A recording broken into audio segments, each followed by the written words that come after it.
no voice. Bubba, it's all gone. Bubba, voice is gone. I've been talking too much. Yeah, I'm done. That's it. Everybody, thanks for being here. Appreciate it. I can't do it. Happy Cube Tuesday. Does that work? I don't know if that works. Yo, what's up, Keymaster, Simpy, Louis P, Feature, McShisman, Balabomb, Deathblade, Wolfwood, what's up, Mama Mentality, Spectre, Maxenheimer, Tim, Voodoo Doctor, Papa Smurf, MDB, Spectre, Benny Hills Ghost, Captain Yam, Maxenheimer, Mikey, Nira. What's up, Sooner Red? How y'all doing? Welcome into the show. Woo! Hi, Tabby Moza.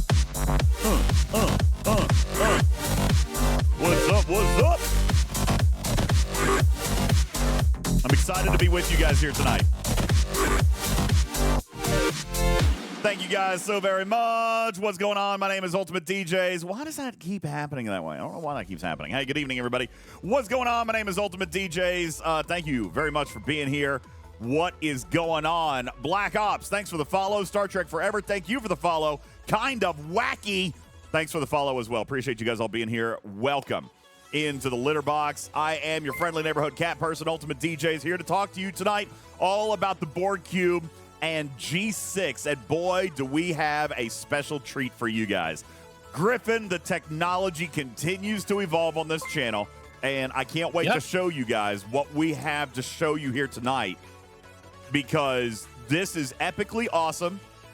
What we're going to show you tonight, it's going to be beautiful, it's going to be amazing, and we're going to do a bunch of nerd math, all right? That's going to happen here tonight as well. Woo! Good evening. I'm very tired. First. I'm very tired. Yo, what's up, Black Ops? Thank you. Hello. Monkey's uncle said, if only I could accept my missions. All right. First of all, there is a silver lining here, Bubba Joe. I do not listen. I repeat, if you are Ops 58, 59, or 60, do not claim your missions from the holodeck if they fix it in the next couple of hours. Okay? Okay. Bubba? Well, you're already 61, aren't you? Yes. So it's okay. It's okay. Here's the thing. If you're 58, 59, 60, and you're planning a push to 61, Bubba Joe, then you need to wait to do your first mission until you're 61. You might be saying, why, DJ, why? Because this event took us all by surprise today. Complete new missions. All right, complete new missions, which is awarding just a whopping boatload of speed-ups, Bubba Joe. Tons and tons and tons of speed-ups, right? Super exciting amounts of speed-ups. Except Bubba Joe, at Ops 61, all of these speed-ups will turn into Sigma for those of you who are entering the G6 space. Okay? These speed-ups, if you haven't scored a point, this event will not lock. You will get the event transition over to another complete new missions SMS that will contain Sigma speed-ups. And from what I understand, Bubba Joe, those are a little bit expensive right now. Yes. Yeah, a little bit expensive right now. So if you want to get speed-ups, Sigma speed-ups, then make sure that you do not claim your holodeck mission until after you go to Ops 61. Okay? Maxenheimer, you don't need to know about Sigma speed-ups if you are not a 58-plus player. Maybe even 59, probably 59, Bubba. I guess it depends on how deep your wallet is this month. Okay? Yeah, probably. Yeah, probably depends on how deep your wallet is, all right? So don't stress about it. K92 said it's been an expensive Latinum day. From what I've heard, yes. Voltron says, has the Twitch event started yet? Yes, it has. Take a look down there. You guys have already gotten a 75% through the way to level 4. Thank you guys very much for that. I do want to thank you guys for your support, all your bits, your resubs, your tier 1s, 2s, 3s, your gifted subs. That is helping us with our goals over here. I'm not sure if Trader's going to be joining us tonight, but we do have some community goals that we're going to share with you guys as well. If you guys can hit some goals, then we're going to do some crazy things here on stream. We'll reveal some of that stuff to you a little bit later on. All right. Thank you guys, though, very much for doing that. Maximum Hunter, you just got here 20 seconds too late. Any word on the missions, DJs? No. And it's a good thing. It's a good thing right now. All right, because there is a silver lining here, Bubba Joe. If you score points in that, you're going to be locked in, and you may not want to be locked in. Okay? You may not want to be locked in if you are going to push into Op 61 early this month. Let me say a couple of thank yous very quickly before we get into the remainder of our content. Waffly, Voltron, Destroyer, Annie, McAnnie Face, Omicron, Micah, Crush 'em. Thank you guys for your Tier 1 resubs. Classy Pete, thanks for the 100 kitty bitties. Appreciate that very much. Ava, B-Core, Black Ops, Star Trek, thanks for the follows. Appreciate that. Black Wolf, Captain Yam with the resubs. Wacky, what's up? Thanks for the follow. Soonergred, thank you for the Tier 1 resub. Papa Smurf for the 200 kitty bitties. Thank you so very, very much. Slim Pickin' and Mr. Claus, thank you guys for the follows as well. You guys are awesome, and it makes me very excited. Tiberius with the big raid!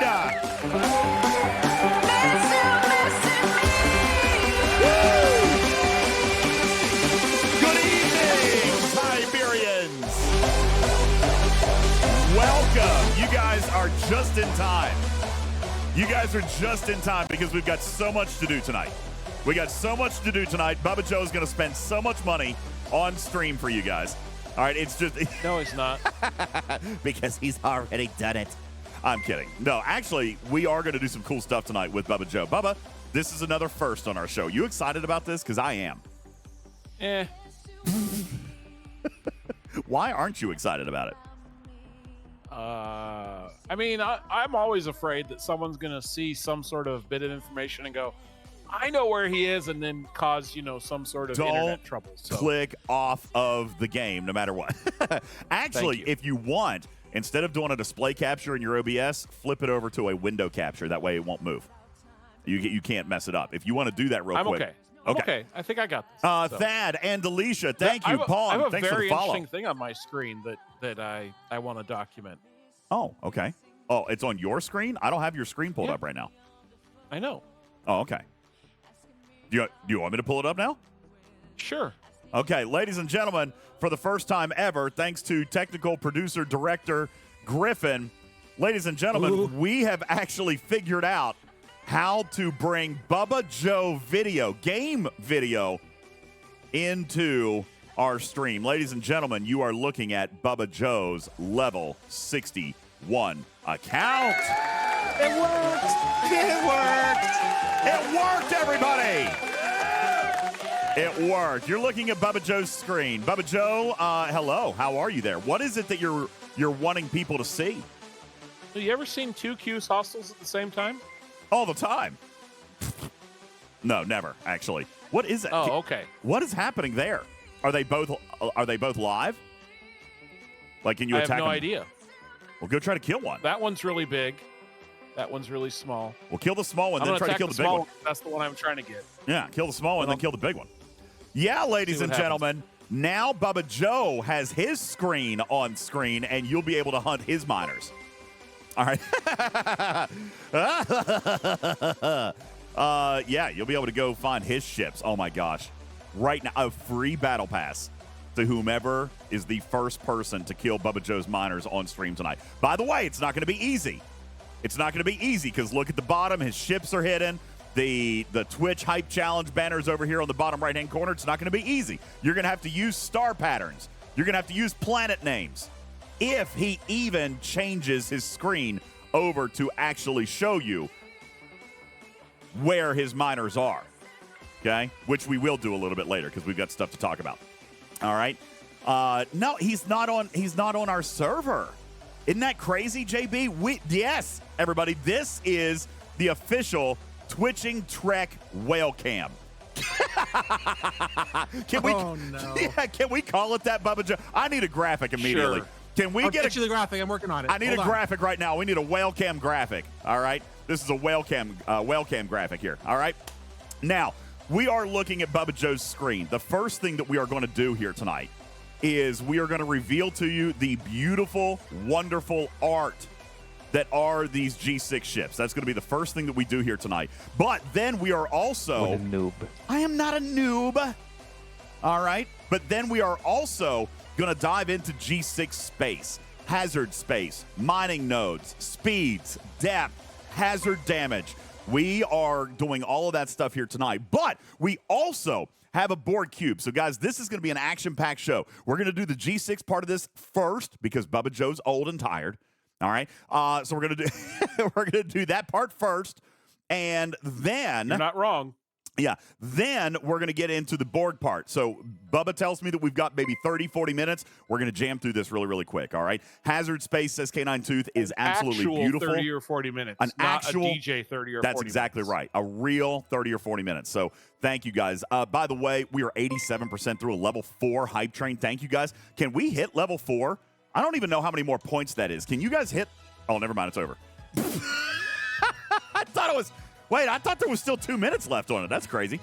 I tell you what, guys, I really do appreciate it. I want to draw your attention to a couple of things. We are, I can't even do that math. What is that? 91 subs away. If we hit 91 more subs tonight, guys, I will give away not 1, but 2 Borg Cubes right here, right now. Big tonight. right there. That's impressively large. Not 1, but 2 Borg Cubes. Further, if we get to 8,600 more kitty bitties, we will give away 2 more $20 battle passes.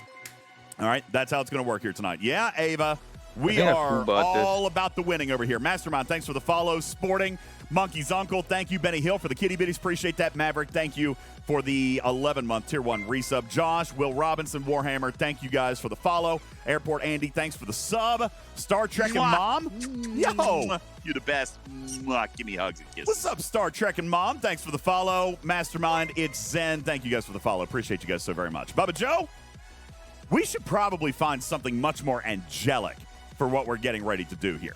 All right? I kind of feel like we want to do something very, very angelic because what is getting ready to happen here, folks, is that Bubba Joe is going to give all of you your first look. Your first... Banish, I can't do FaceTime right now. We're getting ready to go into theater mode. Okay? We're getting ready to go into theater mode. As a matter of fact, here's what's going to happen. All right? I'm gonna turn this down here because Griffin's going to want me to turn it down. Let me find something orchestral and magical. Here we go. This is good. Intense cinematic orchestral shanties. That's a big one right there. That's impressively large. I don't even know. What's a shanty? Like I did not expect the shanty part. It's like a pirate tune, like a sea shanty. Ooh. That sounds very majestic. Ladies and gentlemen, welcome in to Twitching Trek's first ever live glimpse inside the whale cam. I'm going to hide a couple of things on your screen here very quickly, Bubba Joe.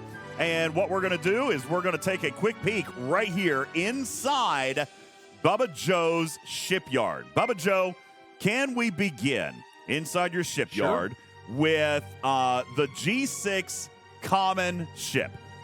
The G6 common miner, most equivalent. It's technically an uncommon. It's an uncommon. It's very much like the Nova. It requires no faction, but it does require reputation. Bubba Joe, that number ended up being 2 billion extra reputation. 15 billion was the old lock. You guys had to grind out 2 billion reputation today to get to 17 billion. Ladies and gentlemen, the new G6 Nova is the Selkie. I'm probably not saying that right, but we're going to go with it. No, I think that's correct. You think it's right? Did you grind or did you buy the 7.9 No, I bet billion? you he ground. I bet you he ground. And you want to know why I think he ground? Because shout out to K9 Tooth. He says, Bubba Joe, he says, now you tell me if he's right or wrong. He told me that grinding rep was not wildly difficult. As a matter of fact, ladies and gentlemen, let me flip you back over to my screen where I'm going to show you what K9 Tooth sent me hours ago. He had already ground out 17 billion reputation. 17 billion reputation he did in a matter of 3 or 4 hours earlier today. Shout out K9 Tooth. Bubba, is reputation proving to be quite as challenging as we thought it was going to be? I don't know. I haven't hit a faction hostile yet. Yeah, Rama. Holy crap. That's right. Okay. Yeah, all he needed to do was 2 billion. Nura says 2 billion is pretty easy. Listen, Griffin, I don't know if I'm going to be able to actually put this up right now. What is this going to be easy to plug in right here? Oh, that's amazing. All right, hang on. I gotta put this in here real quick, guys. Just bear with me for a second. Bubba Joe, I have your graphic. All right, let's see. Add image source. We're doing it live. I'm going to call it whale cam.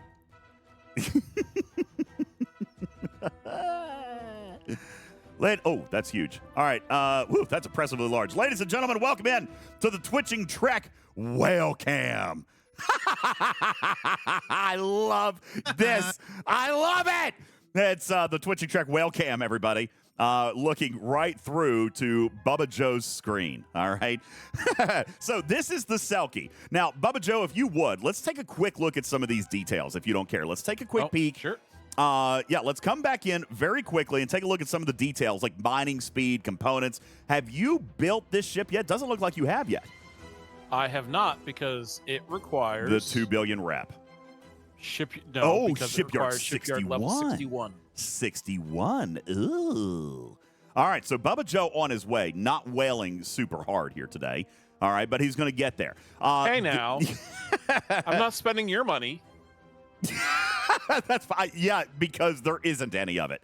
All right. There wouldn't be any. Ladies and gentlemen, this is the first look at the G6 Uncommon Miner, the Selkie. This is much like the Nova, in which it is universal for crystal, ore, and gas. And, Bubba Joe, one thing that I want to point out, if you'll right where you are in the details, go to the Defense tab. We're going to show that this ship does have categories for hazard defense. Hazard defense and hazard mitigation. We're going to talk about this later tonight. All right, I'm going to explain to you what hazards are. I'm going to tell you why I think they're cool, and Bubba's going to tell you why they're poop.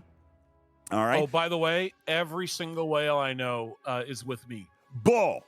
Baloney. I have talked to a couple of whales. Every single one I've talked to is with me. Evo, where you at? Evo, I need you to come and have my back. Evo said it sounded interesting. No, Evo's pissed at you. What? Evo said it sounded interesting and exciting. Okay, Evo, come tell me why you're pissed at me. Why is he pissed at me?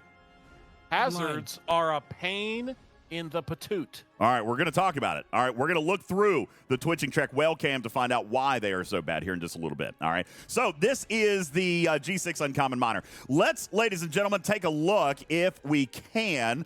Bubba Joe, what faction do you want to start with? You want to go, where are you going? Are you going ROM? You going to Klingon? You going Fed? What do you think you're doing? I'm going to go ROM. Going ROM. Ladies and gentlemen, let's take a look at Romulan faction ships first. Introducing the G6 Uncommon Romulan Explorer. This is called the Minerva. It is a 15-tier Explorer. The art is beautiful. Bubba Joe, click that little expanse button up in the top right-hand corner underneath your park steel. Let's get, look at that. The music even sounds all dramatic and Romulan-like.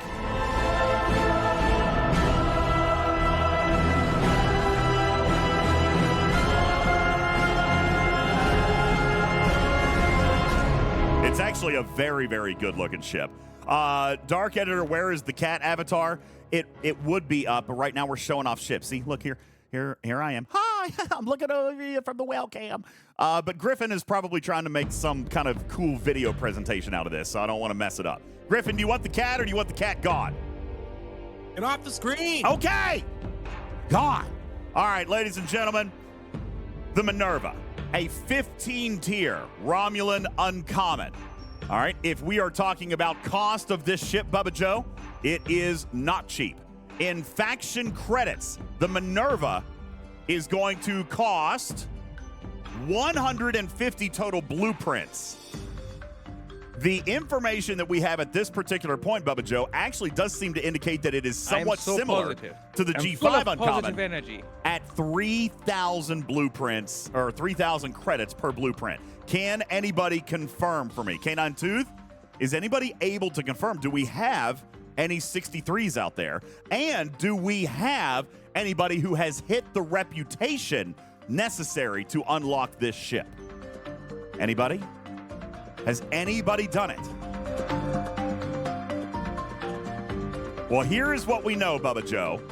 The 17 billion rep is called Dignitary. All right, that is the name of it, 17 billion. My understanding is that at reputation rank number 41, Renowned, which is 43 billion, 43 billion reputation. Your G6 uncommons will actually unlock to allow you to purchase these blueprints. Again, I can tell you we do not. Berlin says 63. What are you saying? It is 63. It's Ops 63. Shipyard 63. But that's not what we're talking about. We're talking about reputation, Berlin. 43. He's saying there's no Ops 63 in the game yet. Correct. There are no Ops 63s in the game. I'm sorry. Okay, I misunderstood what he was saying. Nobody's reached there yet. Well, nobody that I know of has reached reputation level 43 billion either. So we're giving you your first look. And that therefore means that we are unconfirmed on the credit cost per blueprint. Ripper, is there any way that you would be able to get us that information, or are we speculating at this point in time? Do the bundles show up in the faction store though, and are just logged? Bubba, why don't you hop into your Romulan faction store very quickly, if you don't care?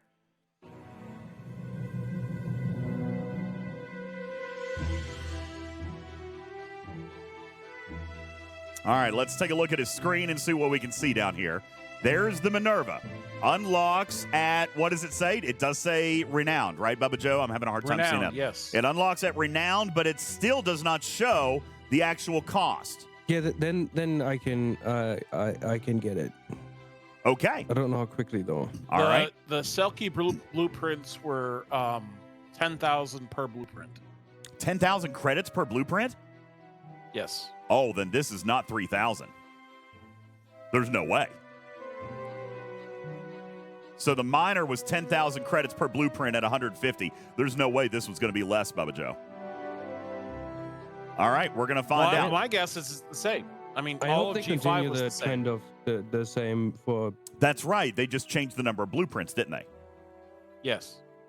Okay, so if we said 10,000 at 150 credits, that would be 150. No, 1, 2, 3, 4. 1.5 million credits.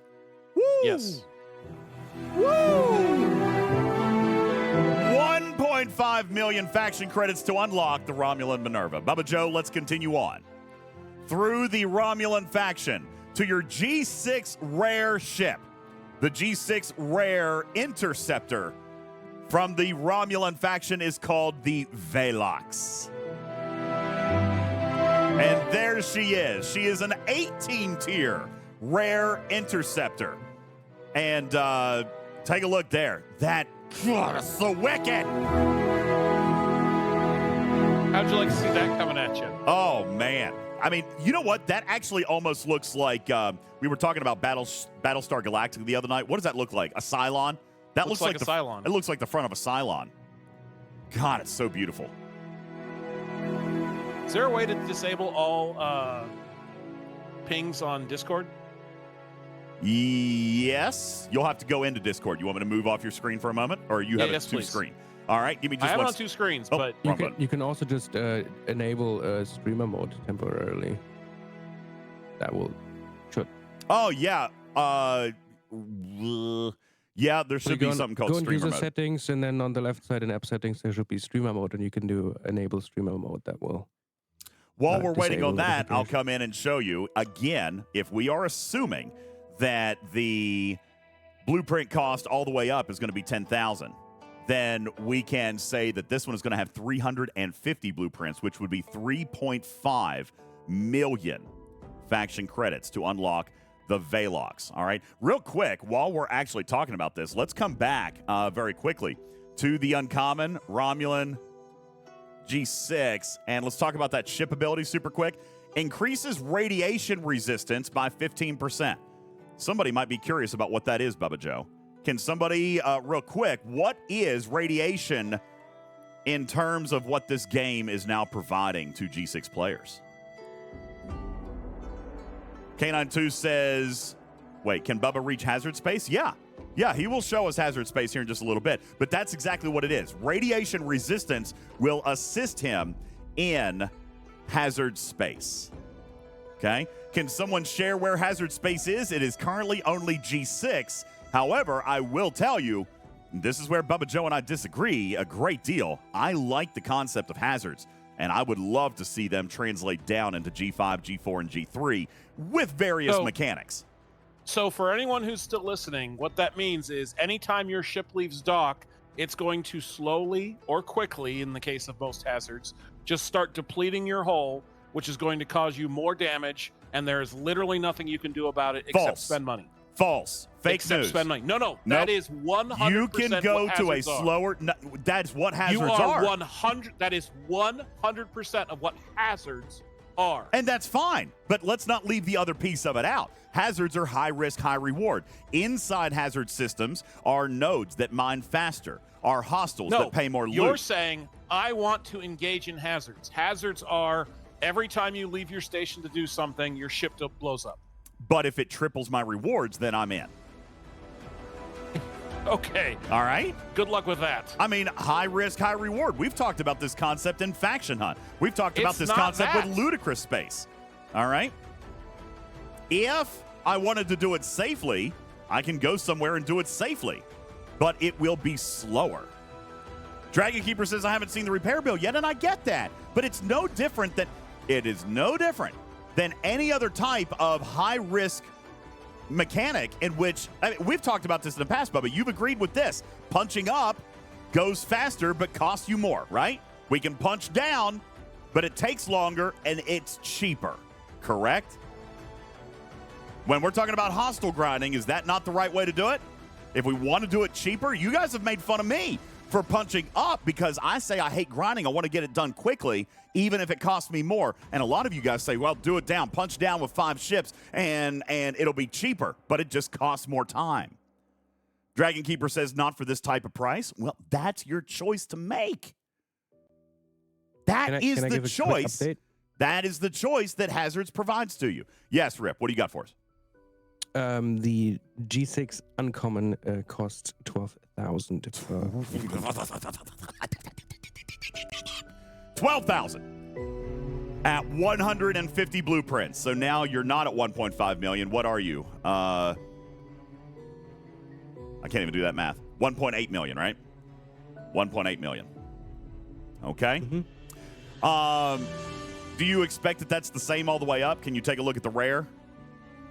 I do not have information on the rare this time. All right, fair enough. So that is, Bubba, are you ready for me to come back to your screen? DJs, before sure. we do, would it make sense to just really quickly show the shipability and the firing pattern of each of these ships on FCFC so we can make little ship videos? Sure. All right, so Let's pick it up from there. Shipability is increasing radiation resistance, which is defense for your hazards, starting at 15%, tiering all the way up, of course, to tier 18. Tier 15 at 150%, which is probably going to be very unrealistic for a lot of people. Taking a look at the range of cost, Bubba Joe, it is absolutely massive. Absolutely massive in terms of material needs. Absolutely massive in terms of Sigma resource needs. However, Bubba Joe, the good news is, as we have discovered and confirmed today, Bubba Joe, what has happened to all of your G3, 4, and 5 research efficiencies? Or research ship. What's going on with your efficiencies right now? I don't think anything. You told... Man, you got to update me if something changes. You told me earlier today they were working. You told me earlier today your research is your efficiencies carried over. Is that not the case? Yes, as in nothing happened to them. Oh. Well, don't sound so upset about it. Ladies and gentlemen, we actually expected with a currency reset, Bubba, you were worried about this. You said that you feared that all of your research that reduced tritanium cost, all of your research that would reduce material cost, all of your research that would reduce whatever other cost. We thought it was going to reset. We thought it was going to go away. They have been maintained. You have not lost the research that you've invested into. It is a new currency, but those currencies have been included in the efficiencies of materials and researches for the new G6 ship. In fairness, I have not done the exact math to know that everything is still working, but there is still significant reductions in costs. Not Absolutely. all of them are configured to work on this one. There's the All optimized. right, so that didn't work. What? My notifications are popping up on the screen, So which is can you- obviously not what I would like. Okay, so here, real quick, hang on. Can you go click on your little gear at the very bottom, and then scroll down to notifications under app settings, and uncheck the very top one that says enable desktop notifications. Oh, there we go. Yeah, that Okay. should do it. That should be it. Okay. Okay. Somebody send Bubba Joe a PM. Let's make sure it's working. All right. Firing pattern here, Griff. You've got 3 energy weapons. Interesting firing pattern here because, Bubba Joe, you've got 3 weapons that fire in the first round. Round 2 is nothing. Very, very odd. Your first 2 energy weapons are 2 shots per weapon every other round. But you've got 2 shots on the pulsed phaser cannon every 3rd round, which by round 4 will provide you 2 shots.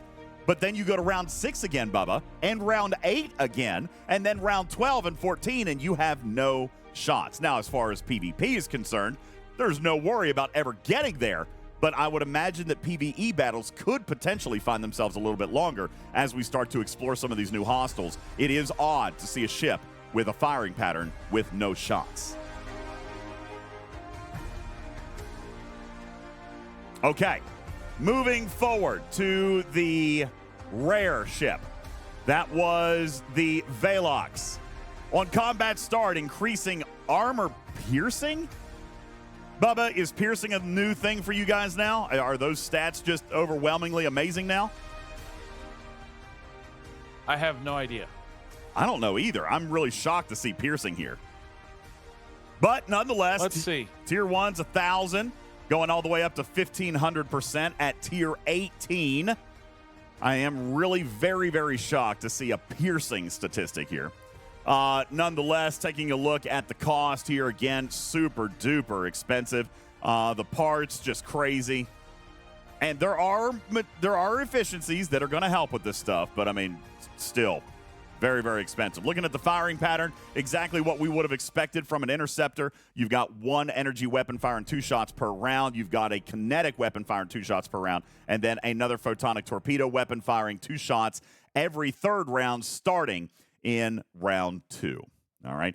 Bubba Joe, let's flip back on over to your screen and take a quick peek at the G6 Romulan Epic. This might be one of the most exciting ships You don't of the want to see entire the other rare?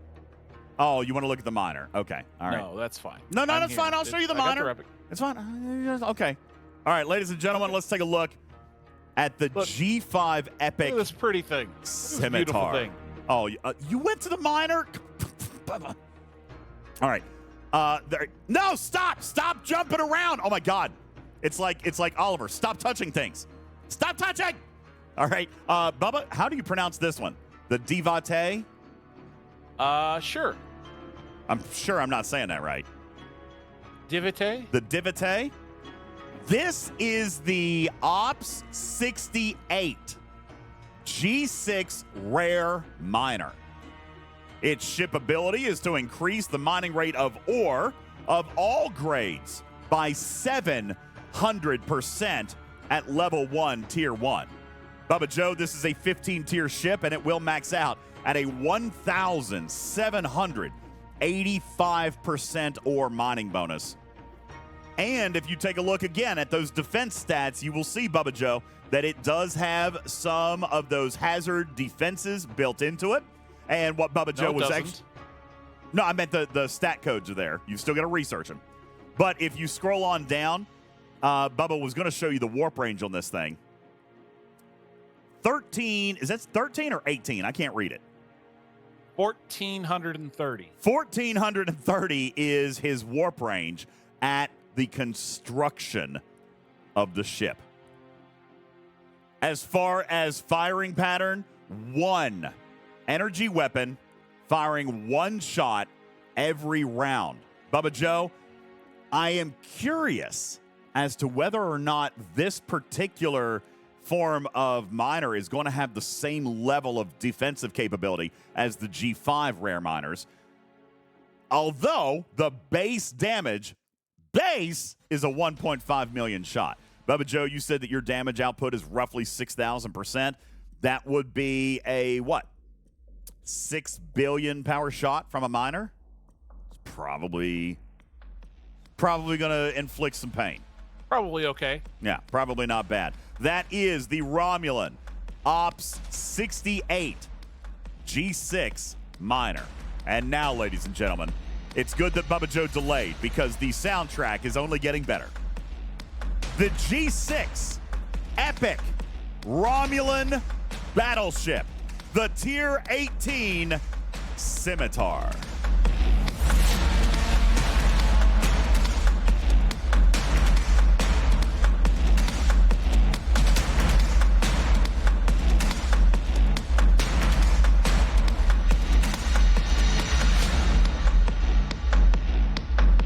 The Scimitar is designed for war, Bubba Joe, and as long as the opponent has burning, the Scimitar increases its weapon damage by 1,820% of base, cumulative, every single time its incinerator hits. Bubba Joe, this sounds eerily like the G3 Epic Auger, except way, way ramped up. That incinerator weapon, by the way, will skip round 1 and then fires every single round thereafter.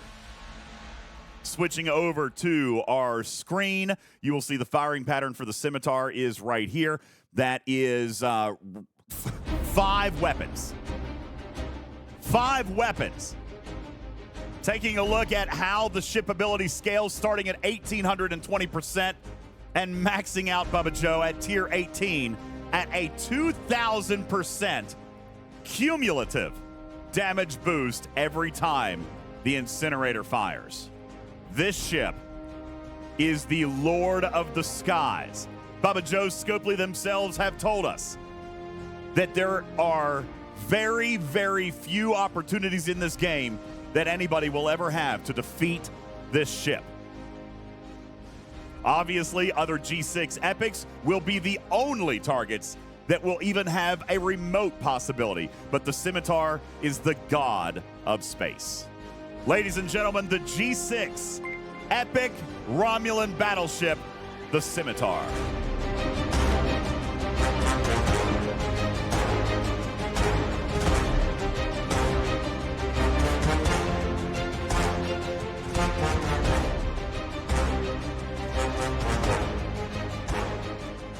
Bubba Joe, that is such a pretty ship. I am with the chat. I'm not seeing a lot of green.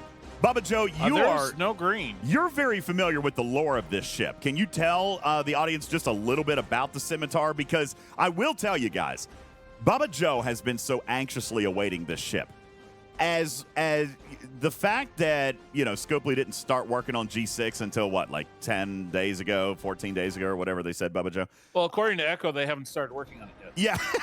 According to Echo, they haven't started working on G6 yet. But, ladies and gentlemen, Bubba Joe knew about this ship last April on our visit to Los Angeles and immediately nerded out. Bubba Joe, tell us a little bit about the Scimitar and why you love it so much. Well, the Scimitar is just this massive warship. It's the most oppressive warship in all of Star Trek, and it's just this superimposing figure in space. When the Enterprise E encounters it, takes on 2 Romulan fighters in addition to the Enterprise E, and all but comes out on top. So it's such a fantastic looking ship.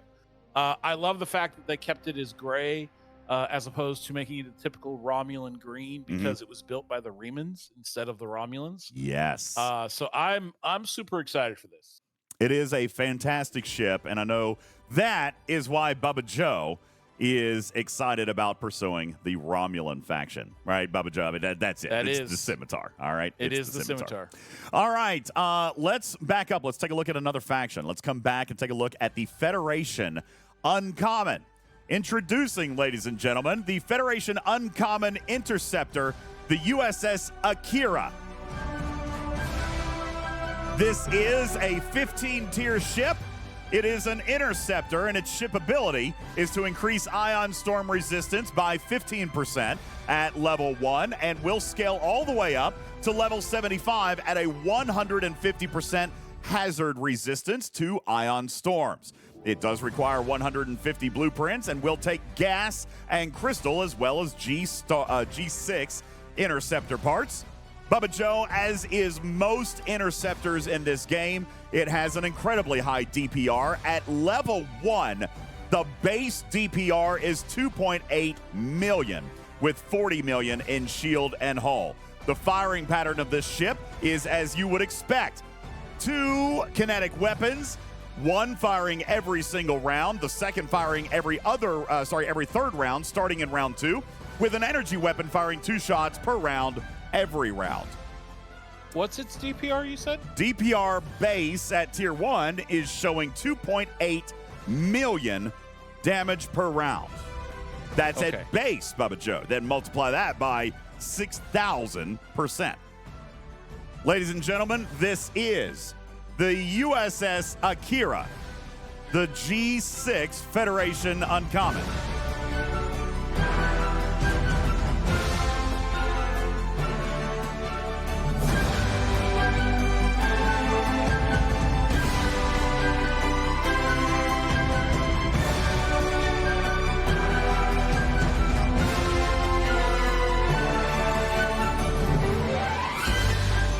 All right, that is the Federation Uncommon. Moving forward, Bubba Joe, to the G6 Federation Rare, we have the USS Titan. Not the Titan A, Bubba Joe, as we have as a support ship in the game. This is the original USS battleship USS Titan.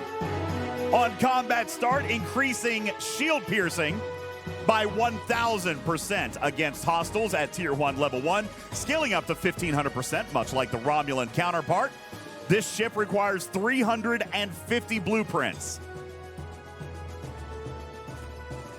It is an 18-tier ship that will use ore and crystal, and of course, battleship parts. Bubba Joe, this ship has a base DPR of 7.8 million at tier 1 level 1, and a monster battleship hull health at 90 million of base. The firing pattern, much like its Romulan counterpart, but a little bit different. An energy weapon that fires 2 shots per round every round, a second energy weapon that fires 1 shot every other round, and then a kinetic weapon, again firing 2 shots every third round starting in round 2. This is the USS Titan.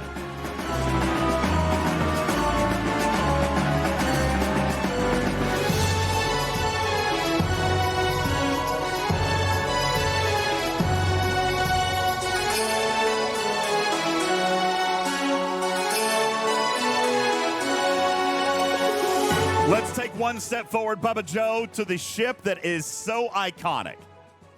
Oh, did you want to look at, okay, hang on. Bubba Joe wants to look at the miner. No, He's an expert I've got my miner. finger over the No, it's fine, Enterprise it's fine. We'll take a look at the miner first. The E should be the finale. Ladies and gentlemen, your Ops 68 rare miner, the USS Newgrange. This one obviously has the increased mining rate towards gas. It is a 15-tier miner and is the exact same as the Romulan miner, 1 energy shot per round, but that energy shot having a base value exactly the same at approximately 1.5 million in base damage per shot. This thing will max out at tier 15 and a 1,785% gas mining bonus that is good not only for G6 gas, but all the way down to G2. This is not a grade specific gas ability, but gas in general.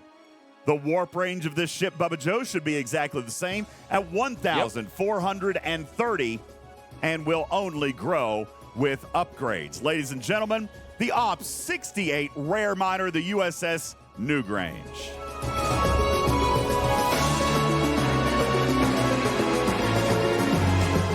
Bubba is very excited. See how quickly he changed off that screen. Ladies and gentlemen, the pride of G6 and the United Federation of Planets, your G6 Federation epic, the Enterprise E.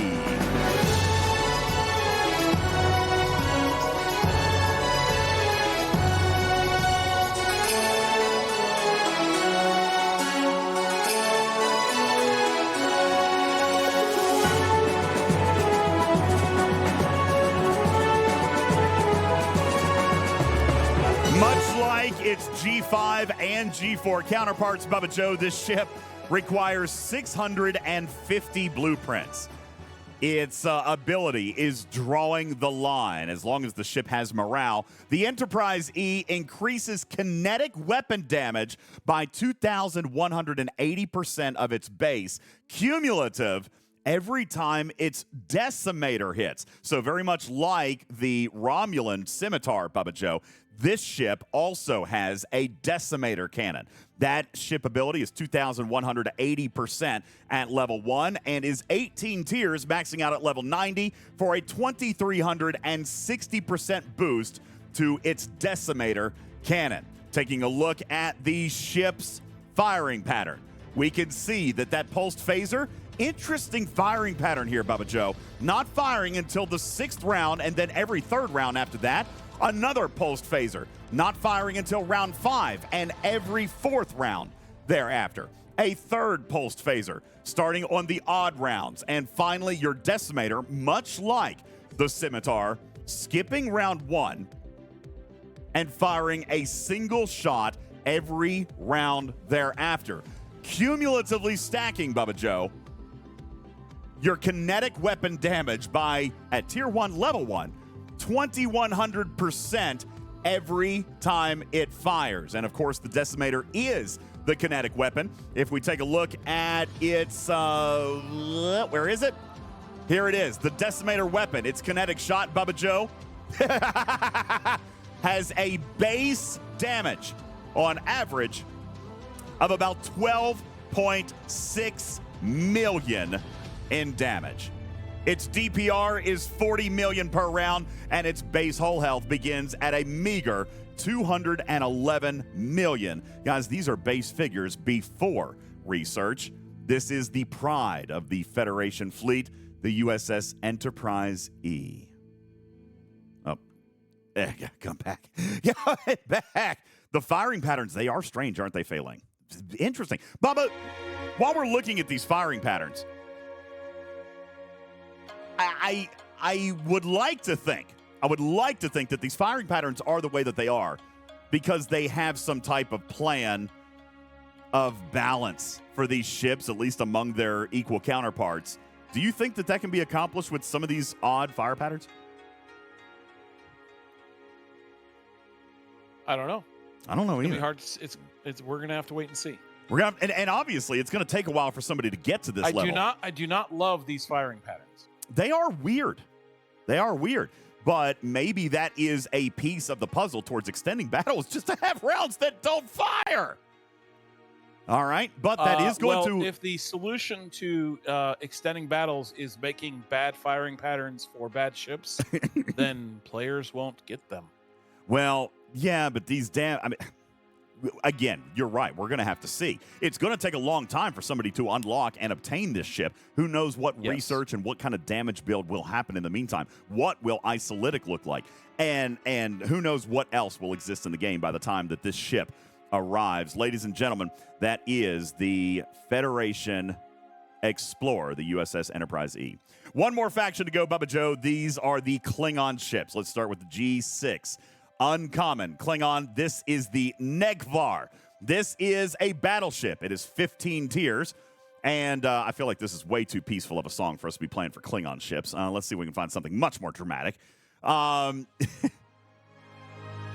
that doesn't work. Oh, yes. Ladies and gentlemen, introducing to you the Klingon battleship, the Negvar. Its ship ability is asteroid field resistance, increasing asteroid field resistance, again, another type of hazard, Same abilities as the other uncommons at 15% at Tier 1. Maxing out at level 75, Tier 15 at 150%. Firing pattern looking exactly the same as what we were looking at earlier, Bubba Joe. And again, looking at 150 total blueprints. This is the Klingon battleship, the Negvar. How many guns does it have? It is the exact same as the other G6 uncommon. 3 weapons. The energy weapon number 1 fires 2 shots per round every round. Here, I'll show you. And then the second energy weapon, 1 shot per round every odd round. And the kinetic weapon, every third round, starting in round 2, it will fire 2 shots. That is the Klingon battleship, the Negvar. Bubba Joe, moving right along to the Klingon rare. The Klingon rare. This is the Koskari. This is a Tier 18 rare explorer. It has the same type ability, increasing accuracy by a percentage against hostiles, maxing out at level 90, Tier 18. It also costs 350 blueprints to construct this ship, and it similarly has a 3-weapon firing pattern. In round 1, just like we saw with the other rare ships, in round 1 firing all 3 weapons, in round 2 firing no weapons, Bubba Joe. In round 3, it will continue with the 2 on, 2 off pattern, in that your energy weapons are going to fire 2 shots on all odd rounds, but your kinetic weapon is going to fire 2 shots every third round, starting in round 1. Ladies and gentlemen, the Klingon Koskari.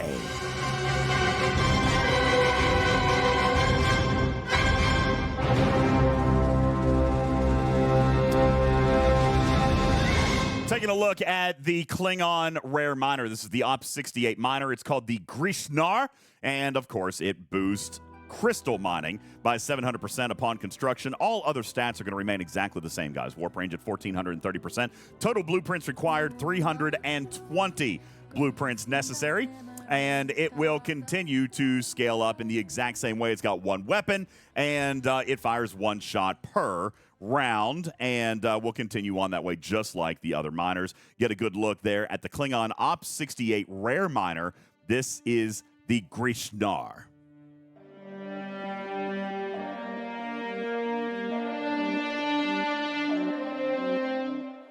All right. Airport Andy says, mouse face? Does it look like a mouse? I don't think so. But maybe. We could go with that. All right, Bubba Joe, you're going to have to give me a second. I got to find a good soundtrack for the epic here, okay? Got to find... Oh, this is it. For glory and honor to your house, this is the Klingon G6 epic, the Crenshaw.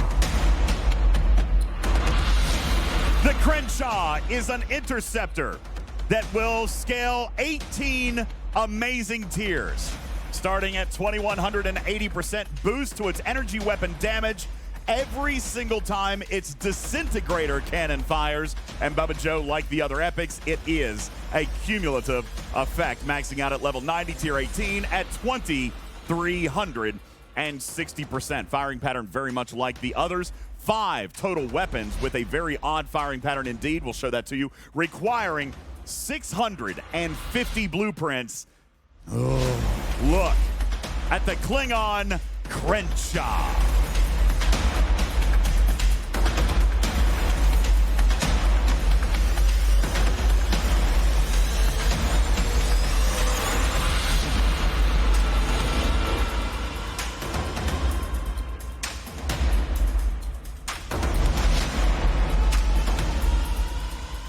Taking a look very quickly at the firing pattern, very much like the other G5 ships, Bubba Joe. Very, very odd firing pattern indeed. And again, we're going to have to wait and see how this plays out. But yeah, those are your G6 ships. Now, Bubba Joe, how are these things going to stack up? That's going to be the next thing we got to do. So if I can I switch back over to your screen, or do you need a moment to gather yourself? I know he's over there. He's over there and he's thinking, man, all these ships that I have to buy. No, what I'm thinking is that your time is up. Oh, no. All right. Well, in fairness, we did say 40 minutes. All right. Well, it was a great presentation nonetheless. I really liked it. Frustrated Borg says, I'm drooling so badly my wallet is screaming at me. Canine Tooth. Bubba, thank you very much for what you did. I'll let you pick one more thing if you want to see G6 flies DJ. Okay, why don't you take us to hazard space? Just fly us into hazard space. And this is what we can do. Now, we're only going to get one run at this, guys. So I'm going to pull Bubba Joe's screen back up. If you take a look, he is going through the map. You can see the super highways. We're going way. Wait a second. Is that Federation G6 space to the east of Klingon space? Yep. That's interesting. And that's Klingon. So this is G5. All right. This is G6 for Klingon. Wow. This is G5 for Romulan. G6 for Klingon or for Romulan. And then the Federation is doing something stupid over here. That's odd. But okay. Fair enough. We do see the glow red haze of the superhighways in there, so that is probably a good thing, Bubba Joe, seeing as how we saw a screenshot earlier today with a 2-hour and 16-minute warp time. So warp speed going to be pretty important over here besides getting those superhighways, all right, or therefore doing a bunch of research and cleaning that up. So what do you see here, DJ? What I see here, Bubba Joe, is the name of a system. It looks like it's an independent system. I see in the upper left-hand corner that it is an independent faction system, Omega Rura, level 60. In the bottom right-hand corner, guys, this is your indication that there is indeed a hazard in this system. Bubba Joe, if you would put your mouse over that green toxic symbol in the bottom right-hand corner and click that, and it will tell us that this is a level 1 radiation hazard zone. All right. Level 1 hazards deal 100% of base hazard damage. Ship hazard defenses include base hazard resistance of 0%, meaning that the ship that Bubba Joe has right here has 0 hazard resistance to radiation, plus any additional resistance from research abilities, consumables, or refits, meaning that Bubba Joe is going to fly into this hazard system completely naked. No defense against the hazard system. Now, Bubba Joe, before we fly a ship up here, let's take a good close look at your hull health. All right? A very good close look at your hull health of your ship, because what we're going to do, and I'm going to pull up, this is part of our testing. I don't know if Jules is here. I have no idea if he's not going to say it. All right, so here's what we're going to do, guys. We are going to set a timer. Okay? Let's take a look at exactly how much hull health Bubba Joe has on this ship. Wait, is it going to take 6 minutes, or did you do the disco thing? 951 point. If you would rather, I can send one of my miners. It doesn't matter. Closer. Yeah. Yes. Can you send miner? Can you send a miner? That way we can take a look at the mining speed, too. Do you want me to go to the 200? Oh, no, well, hang on. There's no mines in these systems. That's the problem. So these are just hostile systems, right? Yes, they're just hostile systems. All right, well, before you leave that system, let's take a look at your miner and take a look at the mining speed. What are you mining with? Let's take a quick peek at that. We're going to take a look, and this is a non-hazard system. This is a standard G6 system. He's mining with his level 58 rare faction miners, the Vrax and the Miauga. All right, and he's over here mining. Let's take a look at the mining Vrax speed. And the BD. And the BD. All right. Go ahead and pop out and pop up your screen taking a look at this node. Now, it's interesting to see that Bubba Joe is mining. Wait, that's green. Wait, what? I thought you were mining trite. Are you saying that gas is not green? Obviously not. It's in the game, and it's green. Don't worry about it. I mean, clearly it's supposed to be green. Obviously. Okay. So anyway, yeah, there's purple gas that actually looks green. You can see that Bubba Joe is mining with his G5 miners at a rate of 10,800 per hour. Now, this is a slow rate. It's a very slow rate, and I get that. What I have been told, now, Bubba, I am happy to sit down and be wrong on this, but you haven't found yet a hazard space with a mining node. Is that what you're saying? You haven't found one yet? I have not. Certainly not one I can reach. Okay. If someone has a system, I'll be happy to go there. We'll have to maybe check in with Canine Tooth. I've got a little over 900 warp. We'll have to check in with Canine Tooth here momentarily. There's 900 warp range systems with... Give me a system, Ripper. Well, though, I don't know if wait. Red Reef. might have to use the search in the independent system somewhere. Search isn't working. Oh, it's not? It's not working.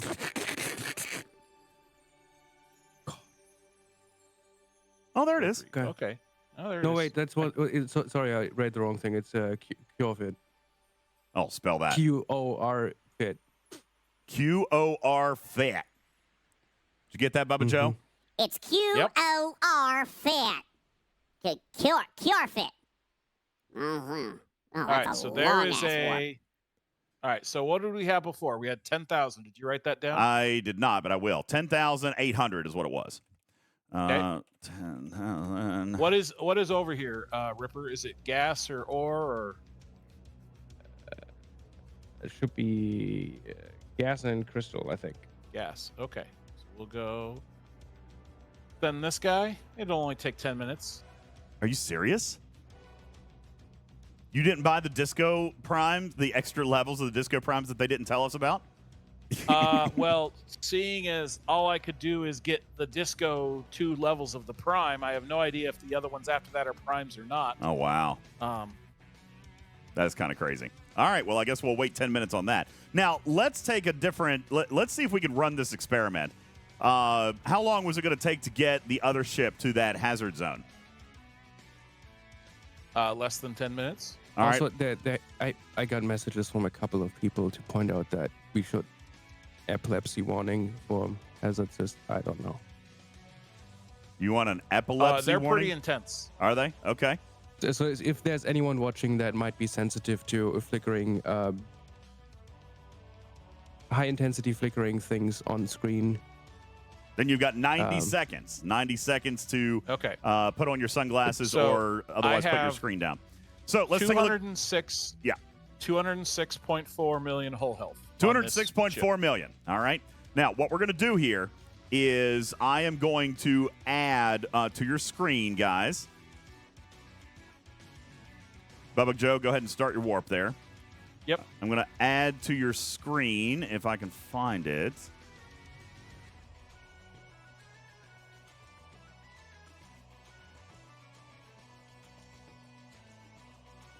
Hey, what? Why is the discard? Oh my gosh, I better get this figured out real quick, huh? Since we're just waiting. Why can't I find the clock app in a window capture? Crap. Okay, let me just cancel this and I'll just do let me remove that. I'm hurrying.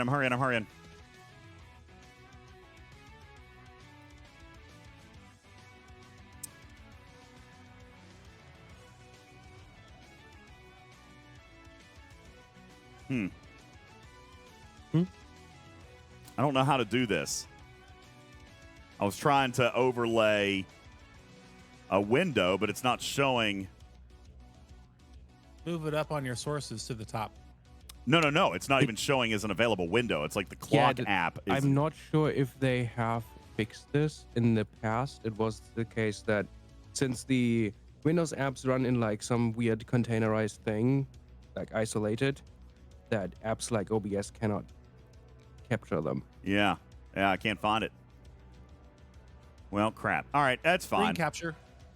It's fine. Well, no, I was going to put up a running stopwatch, but it's fine. Whatever. Doesn't matter. All right, I'll just run it on my screen. You guys won't be able to see it, okay? That's fine. All right, Bubba Joe, are you in that system yet? I think I got another minute. Give me a second. I thought it was only a minute warp. No, because that was to a 200% hazard system, and I just decided to go to the 100% hazard system. Okay, we'll go to the 100% hazard system. How do I get a freaking stop clock on this thing? Well, if you set it up for a screen capture and just use the Alt key to select only that little part of the screen, you could do it that way. A screen capture? What do you mean a screen? What do I use for a screen capture? It's an OBS. You have window capture and you have screen capture. I don't have screen 30 capture. seconds. I have display capture. Is that what you're talking about? No, that's a whole That's the monitor. one. Yep, display Oh. capture. Display capture. But then you use the Alt key and you just narrow it down to that little box that the clock lives in. Okay, unbelievable. You're showing your Discord, yeah, no, DJ. my entire. Gosh bless it. Not a good plan. Not a good plan. All right, if you go to Crap, I'm mine, doing you'll it see again. the hazard. All right. Anyway, here's the hazard. All right, I'm just going to start the clock, okay? I was trying to do something cool, but it's not going to work. Piss on it.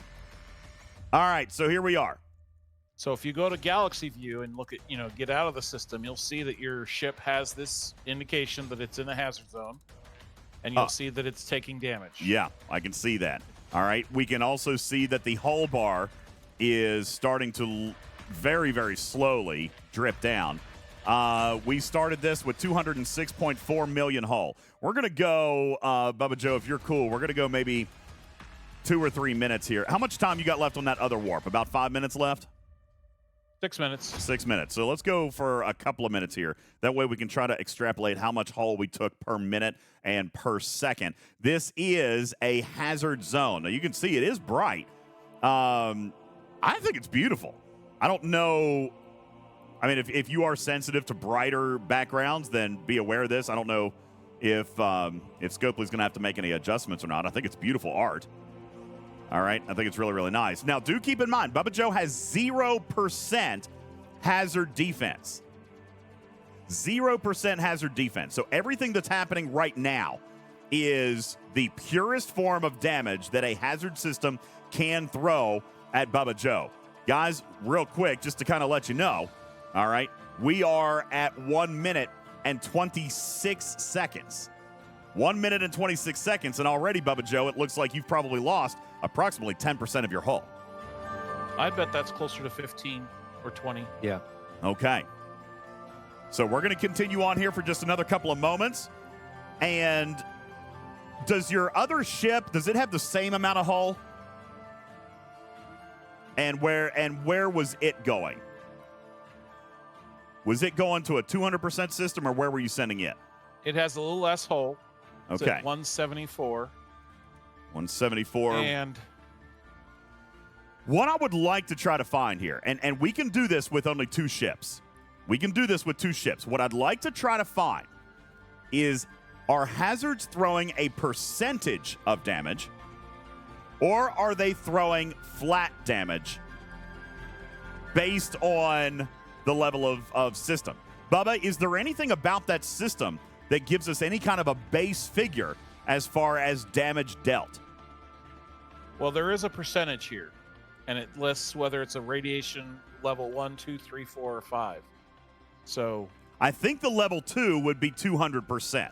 So I don't think that that's the what it base indicates value on the screen. Yeah, I don't think the base value would be different. If we found a level 3 system, it would be 300%. 300%, correct. I wonder, though, if that base rate, and that's what I think we should be able to determine from running 2 of these tests, is it a flat amount of hull damage that it's taking, or is it a percentage of Bubba's hull that it's taking? And we're going to see if there's any kind of correlation there.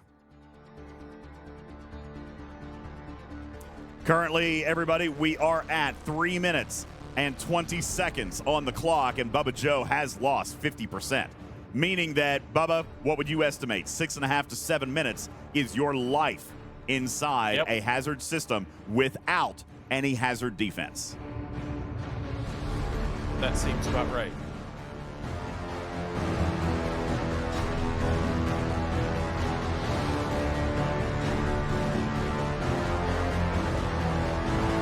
Bubba Joe, prepare to warp your ship out in 10 seconds. 7. Where would you like me to 6. send it? I don't care. 5, 4, 3, 2, 1, go. All right, now what this is going to do, everybody, that was 4 minutes on the nose. We're going to take those 240 seconds, and Bubba Joe, when you have an opportunity, tell me how much hull you have remaining. How would I do that? I can tell you how much damage it is. That's what we were It is 1%. 1% per minute?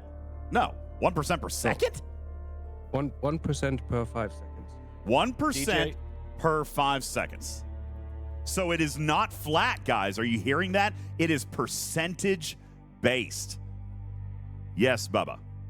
Is your other ship getting ready to show up? Okay, so I appreciate that Ripper has this. How would you have wanted me to figure out how much hull I have left? Attacking hostile. Can you not go to ship management and see it? No. No, you'd have to hit, Exact yeah, number. no, that's right. You'd have to hit a hostile. You'd have to hit a hostile and see what your starting hull health was. But that's okay. We don't have to. So, Wonder Yam says, let's talk about this mechanic. Is it 1% of base or 1% of the remaining? I guarantee it's 1% of starting. It's 1% of starting because it will kill you. This does not depreciate over time. It will kill you in 7 minutes. Bubba Joe, is your other ship there? 1 minute left on that clock. Ripper, can you go ahead and tell us then? A level 2 hazard. Is it just doubled? Is it 2% per 5 seconds? Yes. And that's going to scale all the way up to level 5 hazards at 5%. Technically, they have already set up level 10 hazards. Okay, what's in the game? With What's here now? I don't know if they have anything higher than 5. Okay. I've not. I believe 5 is the highest that I've seen so far, and Ripper's telling us that they have already prepared G7, Bubba Joe. All right. Might have G7. Andy says, what can you do in the system for 7 minutes? And that's the point. That's what Bubba is upset about. That's what a lot of the VIPs are kind of fussing about, is that there's not a lot of time to get things done. However, Scopely has indicated that there will be refits. There will be projectiles. There will be exocomps. There will be forbidden technologies. There will be other researches, officers, and boosts in the game. We're here. That will increase. Oh, starting the timer right now. Although this should correlate the math. Ripper, are you able to tell us by looking at the base code? Hey, is DJ, it look at that mining rate. 18%. 18,131? Well, I can't read it. 18,131?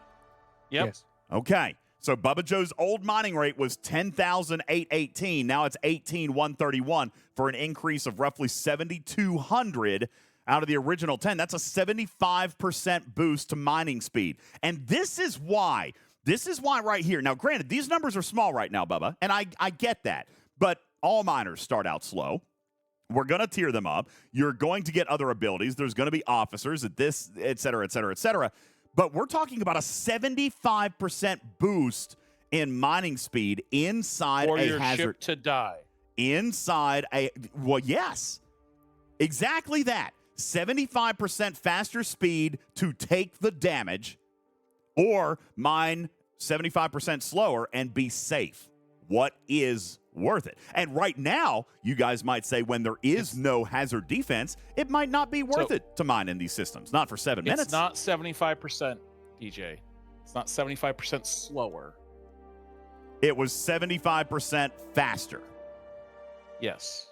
Okay, which there is a difference. So I appreciate that. 75% faster. Here was the original speed. 10,818. Now Bubba Joe is at 18,131 mining inside a hazard system, but he's only going to live for about 7 minutes, and that was a level 1 hazard. Okay? That was a level 1 hazard. If Ripper is telling us that level 2 goes to 2% per 5 seconds, Ripper, is there any way to tell from the code that it is probably of starting health? Right? It can't be scaling. It's not a detrimental, because it will get you to 0, right, Bubba? Have you died yet? Has anybody out there died from a hazard? I'm sure somebody has. Give me another couple of minutes. Or you will most certainly die. I'm not sure it's starting. Might be total, but I'm not certain. 2% of total of what the capacity is of that ship. If it was fully, okay. That makes sense. So if you go in and you're already at 50% hull, it's still going to take the starting hull, so you've got half the amount of time to live, right? Maybe. You would have to test it. I'm not certain. Well, and unfortunately, there's no way that we can run that test right now because there's very, very little hazard defense available in the game. All right. Bubba Joe, wait.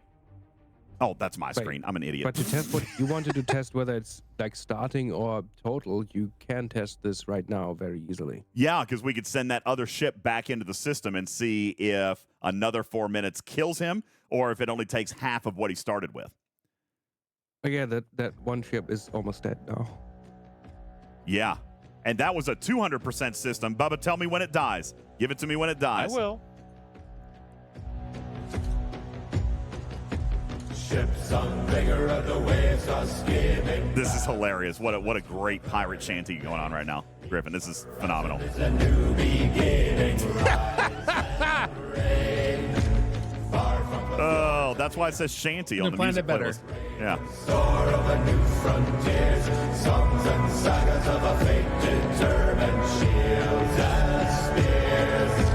Vows of favor of the thrill of plunder, pulled together for the clan and kin, like of hammers and the crash of thunder. Out with it.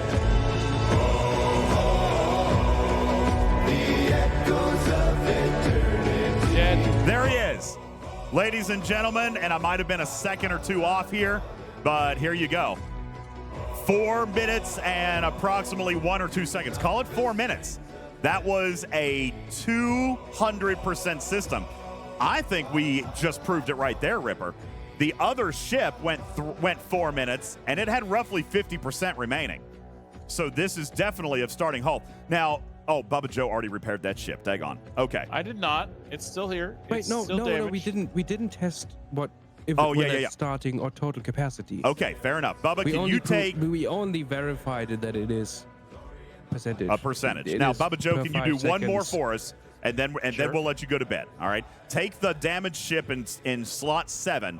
Take it back to a 100% system. Take it to a 100% hazard.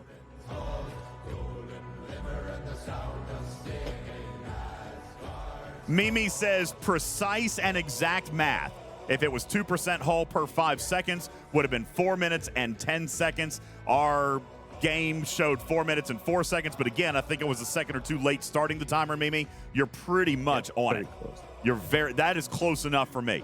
That is exactly what it is. 2% hull per 5 seconds. Now what we're going to do, the last test that we're going to run here, folks, is we're going to confirm whether or not it is a total hull or starting hull. And I would be willing to bet, Bubba Joe, listen, you, me, and Ripper, just kind of knowing Scopely, they get right what they want to get right. There's no way this is bugged in the player's favor. It's going to be a total hull, isn't it? I would not Yes. be surprised. Yeah, this is going to be total hull.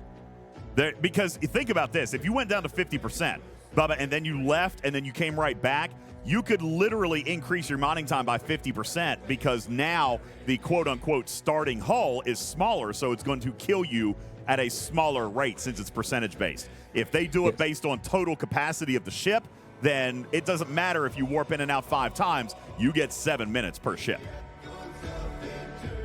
How much how much hull is left on that ship roughly, percentage-wise? Are you able It's to... about 50%. So right at about 50%. And here's the thing. Here's what we're going to know, guys. We sent that in, and it was right at exactly 4 minutes. So, Bubba, we're going to start the timer when you get in there again, and we're going to watch it. If at 4 minutes or slightly less you die, then we definitely know it's total capacity. Flex is asking if you can zoom in a little bit. He is using the shenanigans. Can you let us take a look at some of these hostiles? Anything cool looking up here? No. There is a new tag there. Those hostiles have a different tag. Nope. What happened? What just happened? My ship died. Was that a hazard system? Yes. I didn't even see that. I sent my Daredex up to hit some hostiles. Well, crap. How long was that in there? Oh, it was already damaged. Oh, okay.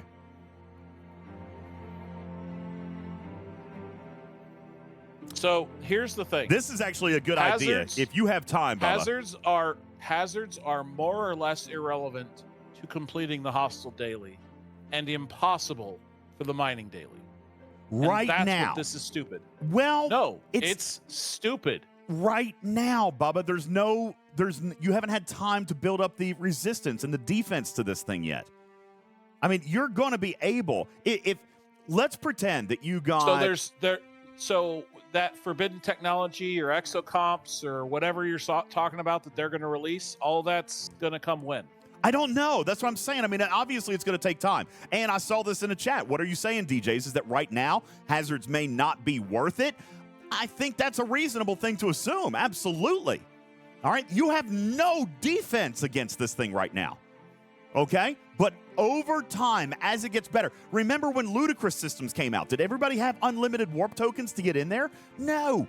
It took you time to get there. It took you time to build up those things. It took you time to earn the credits to be able to get into those lucrative systems. I am looking at hazard space exactly like I look at lucrative. Okay? Higher, faster, better results, but it's going to cost you to get in there. This is not nearly enough of a reward for the penalty of being in a hazard system. It needs to be at least, at a bare minimum, needs to be 5 times the mining speed as a bare minimum. And the rewards of the hostiles needs to be at least 500 net% over what you get from a non-hazard system. I am not going to agree or not disagree that the rewards should be significantly better. That's the point, right? High risk, high reward. 75% boost to mining speed doesn't feel super great. Agreed. What are the hostiles looking like, Bubba? Are the hostiles dropping triple rep? Are they dropping triple loot? What are they dropping? I don't know if let me see if I find a hit from a non. So this is, say, 5,700 total parts. Okay. And that was a hazard hostile? That was a hazard hostile. Let's see if I have a regular hostile. I do not. So let's go find a regular What's your hostile. timer at? About a minute? Okay. A minute on the miner, yes. Okay. So let's see if I can find a... Pixelate says also... That is not a hazard. Pixelate is also pointing out, this is something very, very important to note, that the new G6 miners, Bubba Joe, also have mining laser percentage boost at 31,000% on the boost to the mining speed. Yeah. Of course, that 31,000 would work in a hazard or non-hazard Pixelate. Now, granted, if it's 75% different on base, that's going to be a very wild difference between hazard and non-hazard when you add 31,000% boost. I mean, that's going to be very, very significant in the actual quantity that you're pulling. It's going to be the exact same, DJ. No, it's going to be 75% different. In system. I'm in system. Okay, timer started.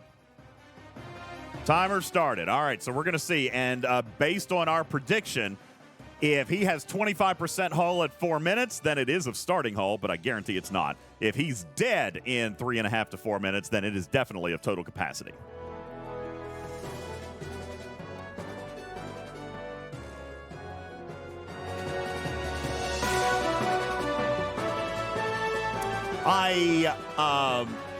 Bubba, let's look at this math real quick. You're at 10,818, 18,131 in lucrative space. Can you tell me what the mining laser bonus is on the ship that you're using right now, or that you were using? Give me that mining laser bonus. 9,408. 9,408? 80. All right. Blue, I see you hanging out in the chat. Help me out real quick. If his rate was 10,818 with a 9,480% boost, ballpark, give me the mining speed that it would be with a 31,000% boost. It'd be 3 times as much, DJ, roughly. Not necessarily, because you've got other mining speed bonuses, right? It wouldn't triple it because you've got other mining speed bonuses. So you'd have to take... If this number goes from 9,400 to 30,000... It's the law of diminishing returns, dude. If you've got 10,000 other, then it's not going to triple it. This is not an efficiency. It's a multiplicative increase. Yes. And so if I go from 10,000 to 30,000, it will go up by a factor of 3. So all right, let's use that math. So that means that you would go up to 33,000 with it. And in the lucrative system, you would be...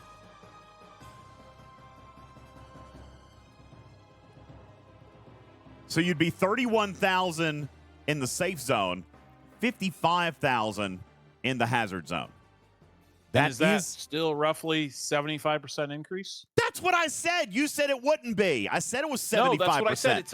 You said it would be different. You said it would go up by a bunch more. No, and I said, I meant the quantity, the number per hour. 75%. I meant the number per hour that you're going to get. It's going to be more. Well, it's going to fuel that refinery faster. Change. Like Shannara says the percentage of increase depends on your time zone. You shut that mouth. Shut it up. All right. How's our time, DJ? You are at 2:47, but I can already tell you this is of total capacity because at 4 minutes, he should have been at 25%, guys. And here we are at 3 minutes on the nose right now, and Bubba Joe's going to die any second. Yep. And 4 minutes should have put him at 25% health if it was starting health. I'm here to tell you, Rip, you were right. This is of total ship capacity. Yikes. Well, that makes sense from lore as well. It's not like it would hit you any less in real life just because you're... That's true. There you go. So he lost 50%. So honestly, quite dead yet, but very close. Oh, you must have lost slightly more than 50% on our last run. But yeah, 3 minutes, 22 seconds. Oh, wait, you're not dead yet? No. Well, it just cost us 12 seconds. Or 13, maybe 14. I don't know. We'll see.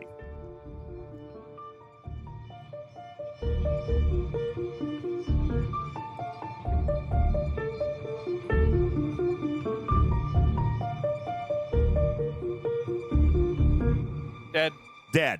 Time. Oh, my gosh. And what did I just say that I feel like I probably cost us 14, 15 seconds, ladies and gentlemen? 3:43. So 4 minutes, it did kill him. And there we go, Bubba Joe. Proof positive. Maybe 7 is a little conservative. 8 minutes. Oh, stop it.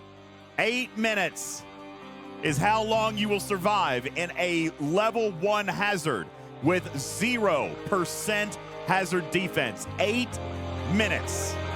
Mark.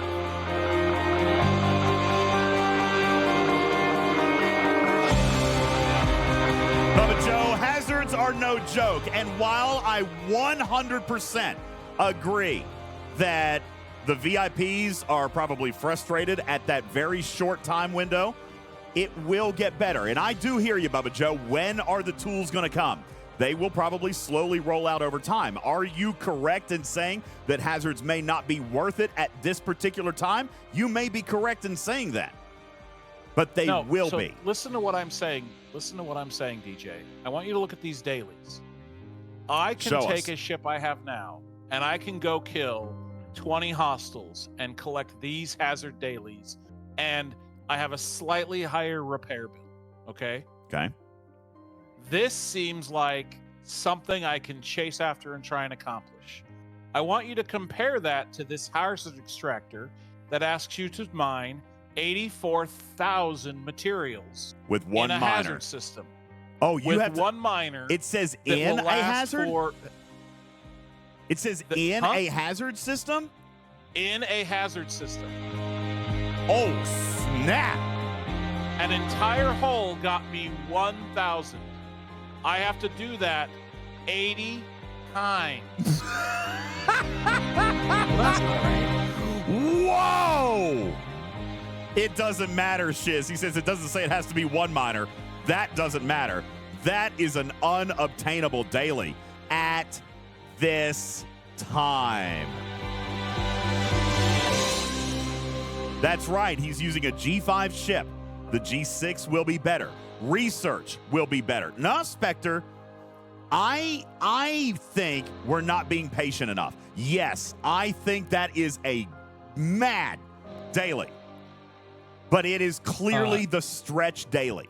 It is the stretch daily. Because Cruzito, it can be done, just not with the tools we have right here, right now, at this moment. But it absolutely will be done. It will be able to be done with the defenses that are going to be introduced. Right now, there are researches in the game to increase hazard defense. Bubba, you probably you don't have much of that anyway. Do you have any of it? No, because in order to do it, hang on. In order to do it, you have to complete the hazard dailies. Not worth it. or have a G6 ship. The G. Yes. It's a prime. Yes, or have the G6 ship. Yes. The G6 ship will Which last is exactly longer. what I said. You're saying this is awesome, and I'm saying this is the same as if they said every time you left your base until you buy a 10-tier prime, you're going to damage your ships every time you fly them. That's why this mechanic is stupid. They had to give you something. They had to give you an exocomp or a forbidden technology. They gave you a standard system. They bonus. gave you standard systems to get the materials and resources needed to progress yourself to the point where you can begin crafting the tools to defend yourself in hazard space. That does not make hazards good. That makes G6 almost tolerable. It does not make hazards good. And the mining one is questionable. I don't know, man. You guys wanted something new, bold, and interesting at G6. I think they And delivered. this isn't either any of those. I think it is. Because you're not dealing with it. I want to deal with it. Bubba, trade me accounts. My God. Trade No, me you accounts. Trade it to me. No, I am not chilling, Cobra. I said that I wanted to play this. I you'd be crying wanted for mercy. to play this content. I am jealous of this content. And for those, by the way, if there are literally people in the chat that are going to actually hate on me right now, find your exit, okay? We are allowed to disagree. I think this is interesting. It is different. It is new. And yes, it could be expensive because we don't have everything that we want and we don't have it now. But we can have it if we work towards it. Okay? I get it, Bubba. Right now, here today, are hazards worth it? Probably not. That doesn't mean that they will never be. It's day one, man. They deployed a system that has no counter. Yes, it does. No, it doesn't. Yes, it does. You just can't get there. Not until you spend a bunch of money. No, not necessarily. You can grind it out. A bunch of money. You can grind it out. You can grind your way to Shipyard 61. You do not have to buy packs. And let's not forget what G5 was at launch either. G5 was the same thing. A lot of people just going out there and burning up the credit cards so that they can progress and have it now. Now, Kinky Boots, I do hate grinding. I may not like it. I might buy a pack. I'm not saying that I would or wouldn't, but I like this challenge.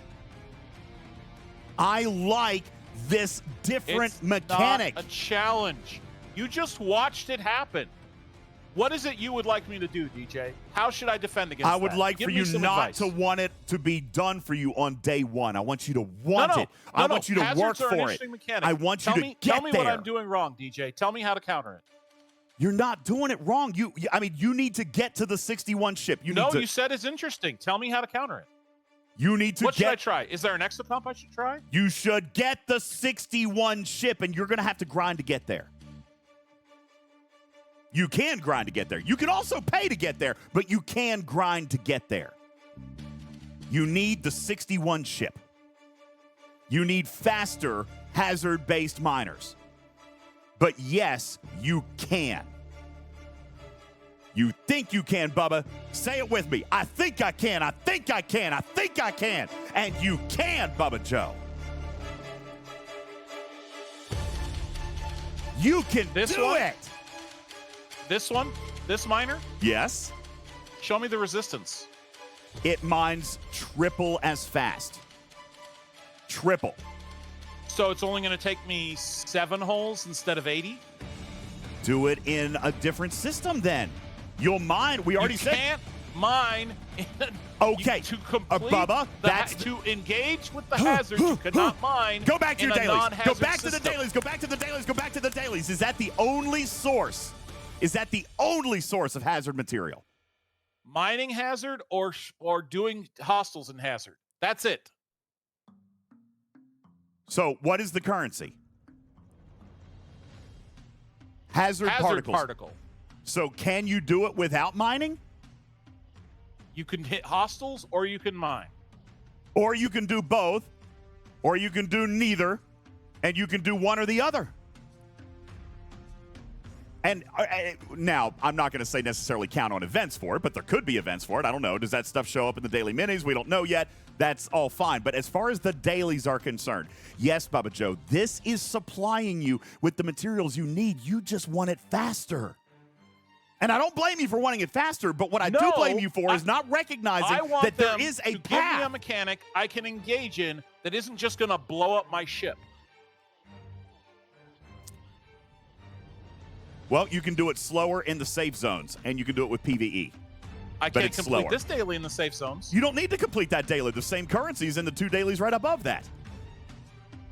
Just, it'll be slower. That's what I said from the very beginning. You can use hazards to go faster, or you can play it safe and go slower. If you're going to introduce... DJ, what if they introduced Borg hostiles and not the Vidar? And every time you sent your ship up against the Borg hostile, it just died. Like it did when the Vidar was tier 1? Like it did when everybody was using... blew up Borg hostiles just fine in tier 1. It No, didn't blow sir. up the 34s, Everybody but flew Sallies. No. Everybody flew Sallies. Oh, yes. Hey, I 5-year didn't. players. 5-year players. I never, ever flew a Sally. Because you took it to tier 5 or 6 or 10 on the first day.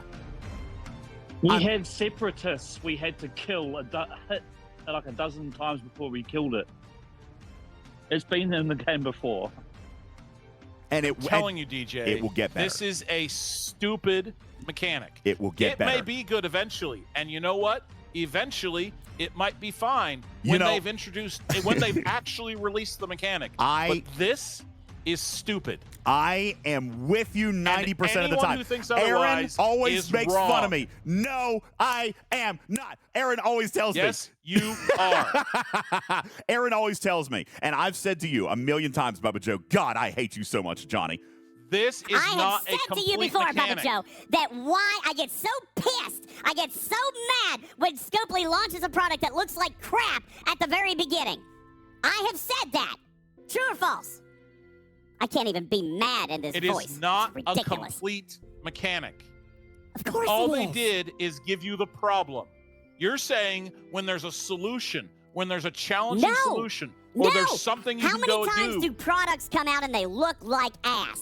Look at Syndicate XP when it came out. Look at Trade XP when it came out. We complained about that stuff. We said it's a terrible looking mechanic. And what does Steven Aaron always say? He always says, guys, give it time. It's going to get better. It's going to improve. It's going to do better. It always does.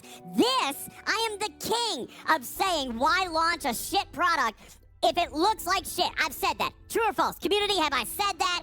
If I've said it once, I've said it 1,000 times. Why launch a product that looks bad? If I sit in that camp 95% of the rest of the time, and this mechanic, I can actually see it.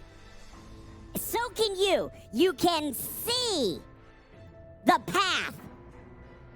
It's right in front of you. All you got to do is travel it. The path is visible and obtainable now. It is not. Yes, it is. No, it's not. Have you earned hazard particles today? Have you earned hazard particles today? Has it been freaking 2 minutes yet? Oh my God.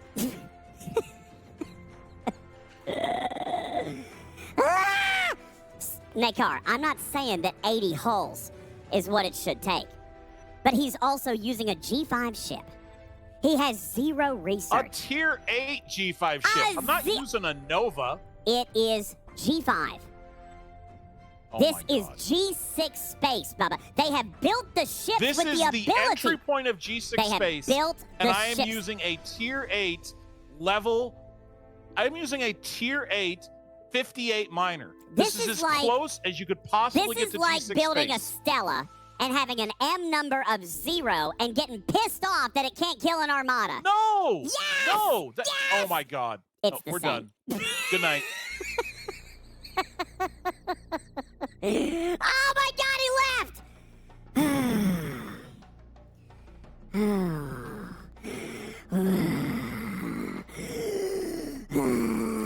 Oh, good. It's been 2 minutes. All right. Oh, man. This is very polarizing. This is so polarizing. No, I'm not acting like a child, Karate Chop, but I understand. I understand why people are polarized on this, all right?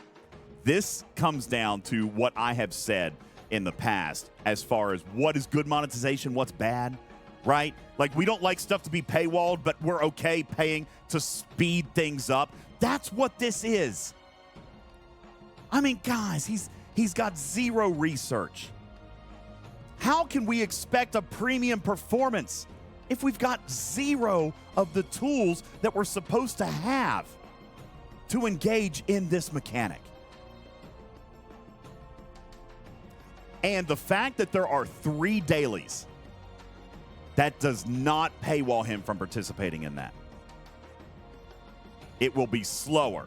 And the stretch goal, sure, maybe 80 holes is a stretch goal. I'm not denying that. I'm not even denying that that's an unrealistic daily. For today, with 0 tools and 0% and 0 everything. But that's just it. How do you get the tools? By doing the dailies that you can. By earning the hazard particles, doing the research, and mining, doing the other events, progressing to Shipyard 61, building that G6 ship, and then it starts to work. It's not going to work today. I know, and this was not disrespectful. I don't think that was hateful. I don't think he's angry. But we do very, very much disagree with that. And I am not going to say why we disagree with that. I'm not going to postulate, but Bubba thinks it's a bad mechanic, and I simply don't. Okay? I simply don't. And you know what, Nakar? The argument is the mining daily is unreasonable. That's fine. You can say that. I can say that. There's 2 other dailies that still allow you to progress in this content. There's 2 other dailies that still allow him, plus events, daily minis, and everything else that's going to allow him to go and progress in this content. I think that when he gets the tools and when he has scaled his account to the point where he can play in this content effectively, it will be better. And Paco says it looks like a fun challenge. I'm kind of with you on that. I told Bubba at the very beginning, he thinks I'm crazy. I am jealous that I can't play in this content. I am jealous that I can't play in this content. And for the record, community, for the record, every single person on the player advisory panel, including Stewie, including Lube, they all know that I have already advocated to Scopely for similar mechanics to exist throughout the game. Ripper, you even said earlier today, I think it would be a phenomenal idea for hazard space to randomly pop up in areas around the galaxy that offer huge and massive rewards, but it's dangerous to fly in there. Go back to the Star Trek Voyager episode when the ship is dead. And Janeway utters her famous quote, "There's coffee in that nebula. Sometimes you got to risk it for the coffee." But you most certainly do. Also, what's against, like, you know, oh, in this area, there's currently an ion storm happening. Yes. Yes, I think that this is a beautiful mechanic, and I wish it existed not just in G6 space. I wish it existed everywhere. We need some spice in this universe. And you're right, Joker. The ship was not dead when Janeway said that. You know what happened? They flew into the nebula, and then the ship almost died. There was risk. They flew into a hazard. I'm just saying. Now, I don't disagree, by the way. The rewards could be better. I'm not going to disagree with that. I was kind of hoping that they'd be 200 or 300% difference, like Ludicrous Space actually is. That's how they actually told us, that it was going to be comparable to Ludicrous. I don't think they got that right. Okay? They did not get that right. Okay? This is not the same benefit as Ludicrous Space. No. But it is a similar concept, and that's what I want. All right. We have spent an hour and 45 minutes on that, and I'm sorry, and I know it's a 1% piece of content. Hang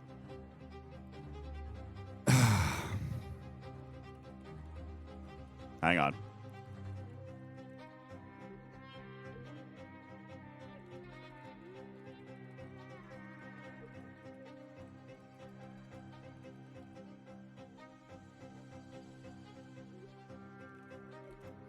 All right. Now, wait, is it ludicrous and lucrative? Is that what it's supposed to be, is lucrative? I don't even remember. Ludicrous speed. All right. Do I sound exhausted? No, I am tired. It's just because it's been a long day. But yeah, no, I did send him a message. He sent me a message. I'm sending him a message. All right. He's very grumpy at me. I did send him a message, and I love him, and I respect his position. I do. I just think he's being impatient. I think we can agree that as it stands right now, it is not a great experience. It's not a great experience because we have none of the tools to deal with it. Here's the thing, though. If you present your customer as the first introduction to something new, and that first introduction is a bad experience, Ripper, that's one really, might argue you did something. Okay, if I download Call of Duty today, does it start me out with the best guns, or do I go in and get my ass kicked by people with awesome experiences and great XP and super big guns? Believe it or not, do I die? The amount of work and engineering time that goes into making the first experience for new players to these types of shooter games good. I start with a freaking hand pistol, okay? And I'm going up against other people with freaking bazookas and sniper rifles. I've got to work for it. I've got to grind it out. No, you're not fighting with a handgun in Call of Duty against people with way overpowered weapons. That's not how Call of Duty works. Are you freaking kidding me? Are you serious right now? Really? Because I will load Call of Duty right now, and I will be happy to show you how badly I get my ass kicked. Just saying. All right, now, listen. We can continue this conversation. I think it's a great topic to pick up tomorrow on the podcast when Bubba and I have had a chance to take deep breaths and actually can formalize our points in a professional and debative manner. Okay? And that's what I want to do because I think this is a great conversation. Look at the chat. I am not alone. And neither is Bubba. He is not alone either. This is an extremely interesting topic for a brand new day one mechanic. And like we have said so many times in the past, I think we need to give it time. This is not even one that I look at and I say there's no counter and there's no way to play it, and it's zero progression based and it's completely paywall. That's not what this is. That's not what this is. The daily is possible. Sure, it's extreme and it's hard to start off with. It totally is.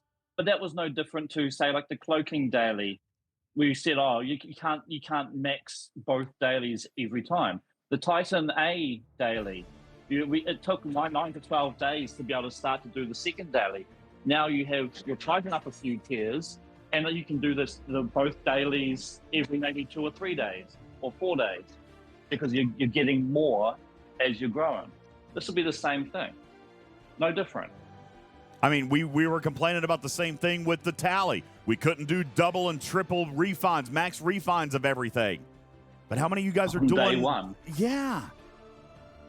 Guys, and this mechanic right here. And by the way, I agree. Cruzito says, aren't you the guy that always says that don't release stuff that looks like garbage on day one? But that's it. This one doesn't. I can see the tools in the game right here and now to beat this thing. I just have to grind for it or buy it. And if I buy it, I'm paying to skip the grind. But it is grindable. It exists. There is a transparent, dare I say, free-to-play path for G6. There is. How crazy is that? That the biggest whales in the game have a grinder's path to something. You realize how weird that sounds? And we're mad about it? DJs? Nah. I need to build a Borg Cube. We need to move into the second piece of this topic, or the second piece of this subject tonight. All right. We're going to transition, and we're going to build a Borg Cube. And then we're going to take this cube, and we're going to run a bunch of tests on it. I know. Vegan, stop it. Okay?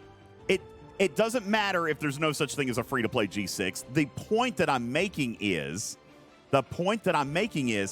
I don't like paywalled content. I like there to be a choice. I've always said that. I like for there to be a choice. Okay? That's what I want. I want there to be a choice. All right. We are back on my screen. Let me turn my cat back on. Where's the cat? Why has the cat disappeared? Did I break my cat? Where the heck is the cat? Oh, my God. I broke it. I must have spilled something in my keyboard. Let me fix it. He's got to be there somewhere. No, it's way off the screen. I have no idea where it is. Can I say one thing while you're finding your cat, please? Yeah. That's near and dear to my heart. A couple weeks ago, Sony released one of its best games ever on its platform, which is Spider-Man 2.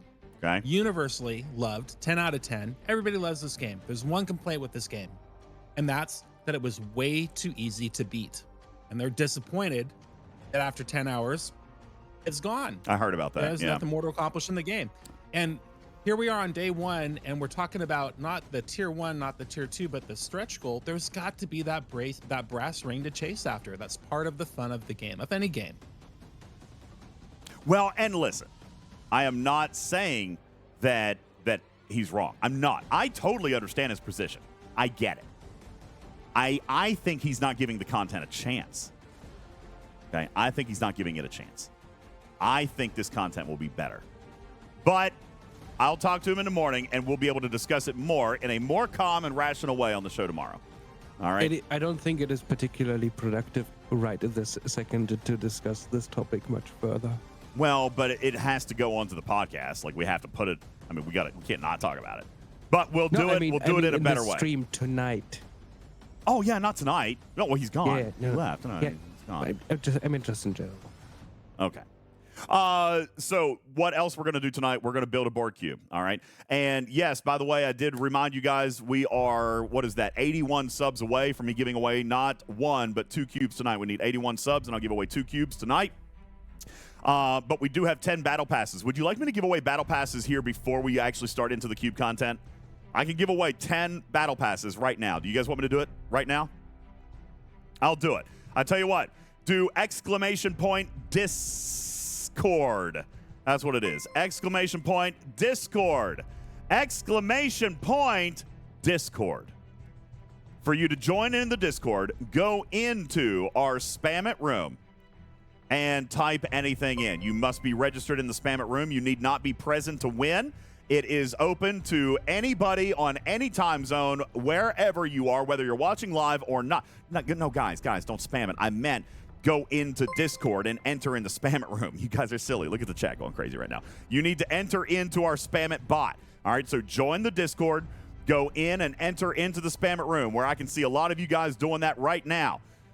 All right. Is the bot jamming up again? Guys, hang on a sec. That bot, dude, this bot is... We're choking the crap out of it. It was working an hour ago, and it looks like it's offline again. Are you serious? Which one? Vita's bot. It's gone offline like 3 times in the last day. I mean, he's not really around much anymore, right? He was around today. He responded to my PM. He said he would fix it. He reset it, and it worked. But status... Yeah, bot's offline again. I mean, it. All right. Well, we're going to have to draw from what we've got in there. But you guys. And it's at the exact same time. It died. All right. I'm just going to have to lock the room. I'm going to have to lock the room again. So if you've already entered, if you're watching this on playback, then great news. You'll still have a chance to enter. And it's not like we're done. We're going to keep giving stuff away throughout the month. But tonight, leading up to this point, if you've already gotten registered, you've got a chance to win. Here we go. I'm bringing it over. And here we go. Spam it. Oh, the spam it pick isn't going to work if the bot's offline. Are you freaking kidding me right now? Oh, God. Vita. I know this probably won't make you feel better, but I just want to say the first account where the entry did not work, the name was Shaka When the Walls Fell. What? The first account that broke the spam it room. It was Shaka when the walls fell. That was the name of the account. Oh, okay. Yeah, right here, 8:55. Last night it died at 8:52. He's got something going on. Vita, fix it! You know, it's actually great. It's been working so wonderfully for all these years. It's just in the last 48 hours that it's dying. Calm down, DJ. That's fine. That's fine. He'll fix it tomorrow. We'll get back to it. But yeah, the bot's offline. Well, that sucks. I guess I'll have to give away the 10 battle passes in the morning. But I will do it. And yeah, the Discord has also had a lot of issues on their side the past couple days. Yeah, absolutely they have. And I have a feeling, because he was talking to me about this earlier today, this is some kind of throughput thing.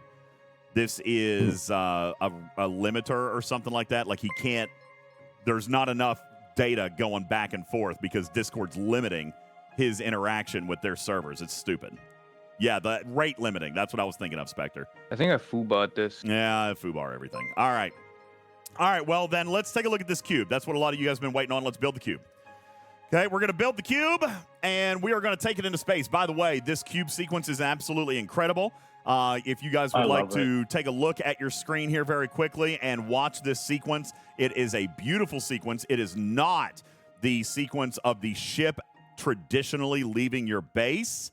All right. This is absolutely phenomenal footage. You guys take a look. I'll hide everything on the screen right now so that you can get a good, solid look at this thing because, Griffin, it is a very, very, very cool hide that. Very, very cool sequence. Ladies and gentlemen, here we go. Wait, where's the... Okay, there we go. All right, here we go. This is the Borg Cube. As we construct it, this is your build sequence right here, and it is probably some of the most visually pleasing video art that I've ever seen inside this game.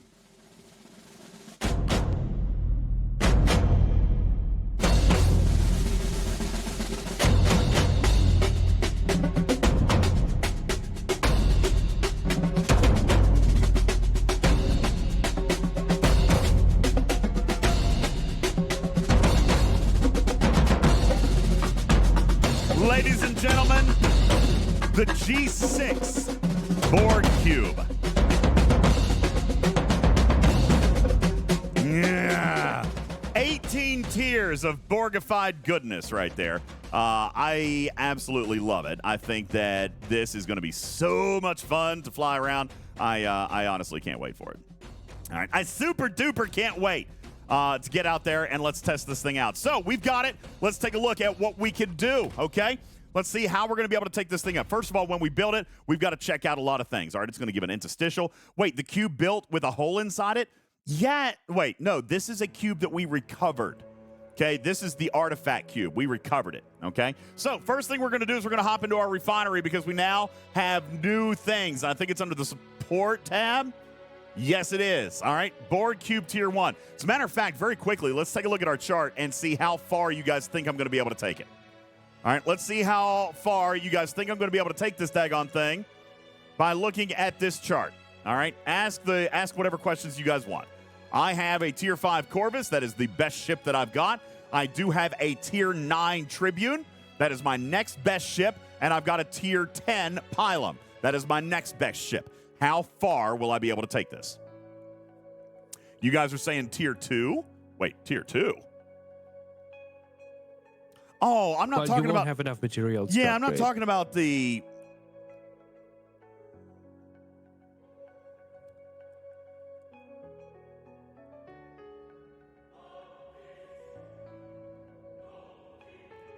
Oh, goodness gracious.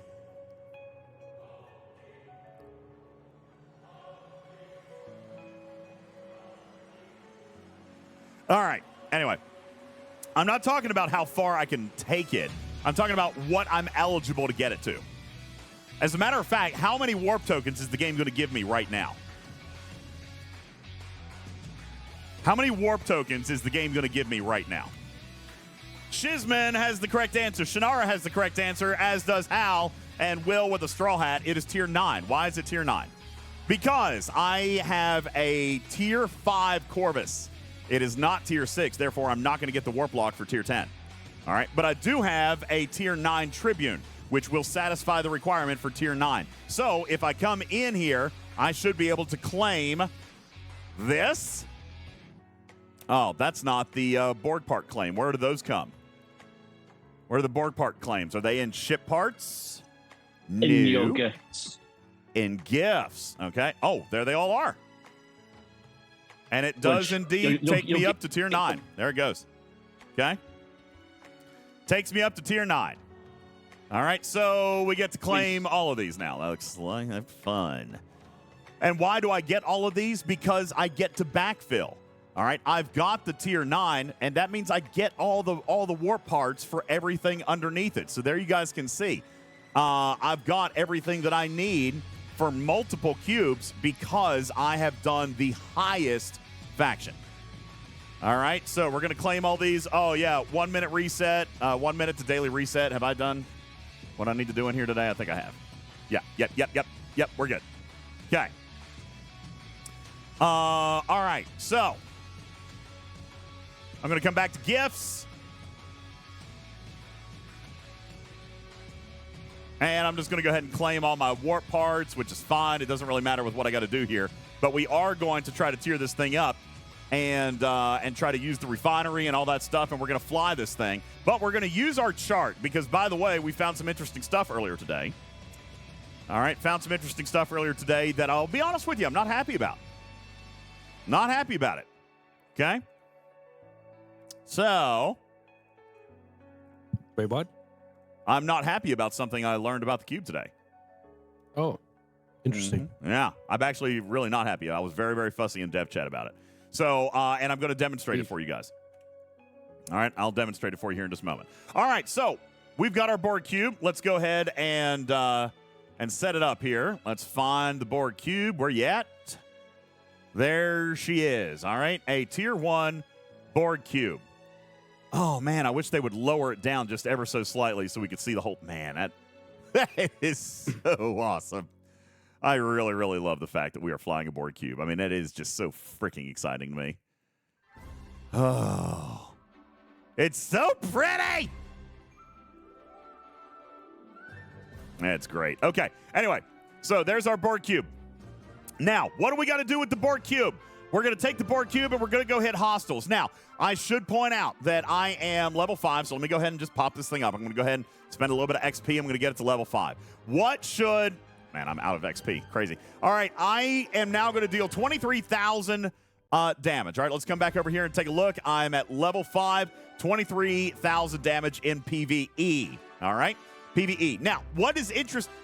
I already have parts? How do I already... Oh, I've been doing events. All right, I don't want to do warp. Man, there's a lot of components here. Okay, so there's the armor, shields, and impulse. You should claim your heroic event rewards, which will give you about 3 million parts. Oh, okay. That's right, because of the because I built it. Yeah. All right. So let's go ahead and claim that. Oh, and cool. It's midnight, or not midnight. It's event reset or daily reset. So.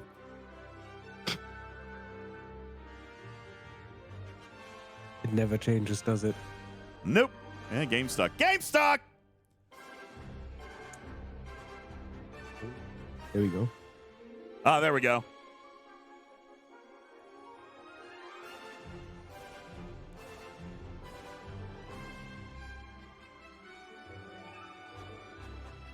I think I full-bought this.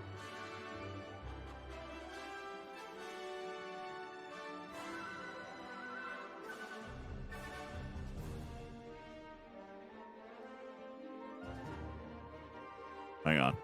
Sending a text message. Sending a text message. Give me a sec. Yeah, Bog. Yeah! Oh, I'm getting... Somebody's attacking my base. Hang on.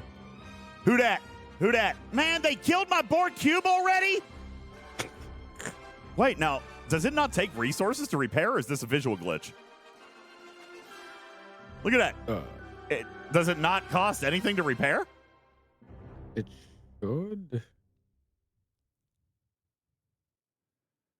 You might not want to check your dailies. What? What? You might not want to check your He might not like what you see. What? What about my dailies? What about my dailies? Oh, so the cube is Reach level 3 to unlock daily goals. I mean, you need to reach level 3. Oh, no. Is the cube doing that? I mean, they're still here, though. Not just you. I said, is the cube doing that? Because my dailies were fine a few minutes ago. I've got this lock on mine. I don't have a cube, and I have it. So what? It just now happened at reset? Now everybody's dailies are boned? I think this is them trying to fix the daily problem. It's succeeding so well. All right, hang on.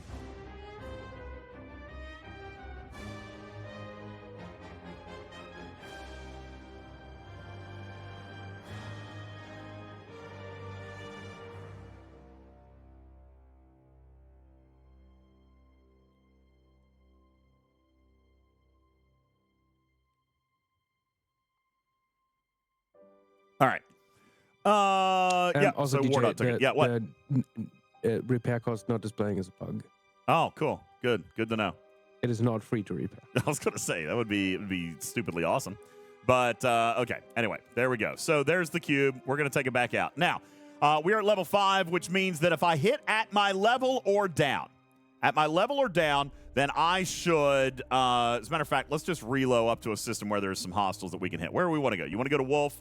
Let's go to Wolf, and we're gonna do some experimentation here because Wolf hostiles. By the way, I'm not going to be able to take. Seriously. There we go. Okay, wrong planet. So let's relocate up here to Wolf, and let's take a look at a 39 level Federation patrol. Okay, we're going to come back over here to my stfc.space, which I thought I had loaded. Oh, yeah, I do, right here. All right, we're going to come up here to the Wolf system.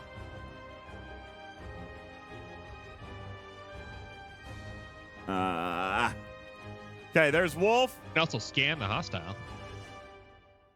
Yeah, I guess I could, but I wanted to look at the exact number. What we're looking at is a level 39.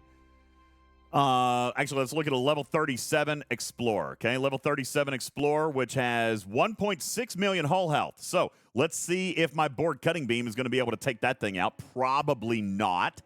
All right, but we're going to give it a shot. And I am going to put on a hostile killing crew here real quick. Let's do a little bit of Pike Moreau Chen, because that's what we would be doing ordinarily at this level. Where are you at, Chen? Channy Bear. There she is. Okay.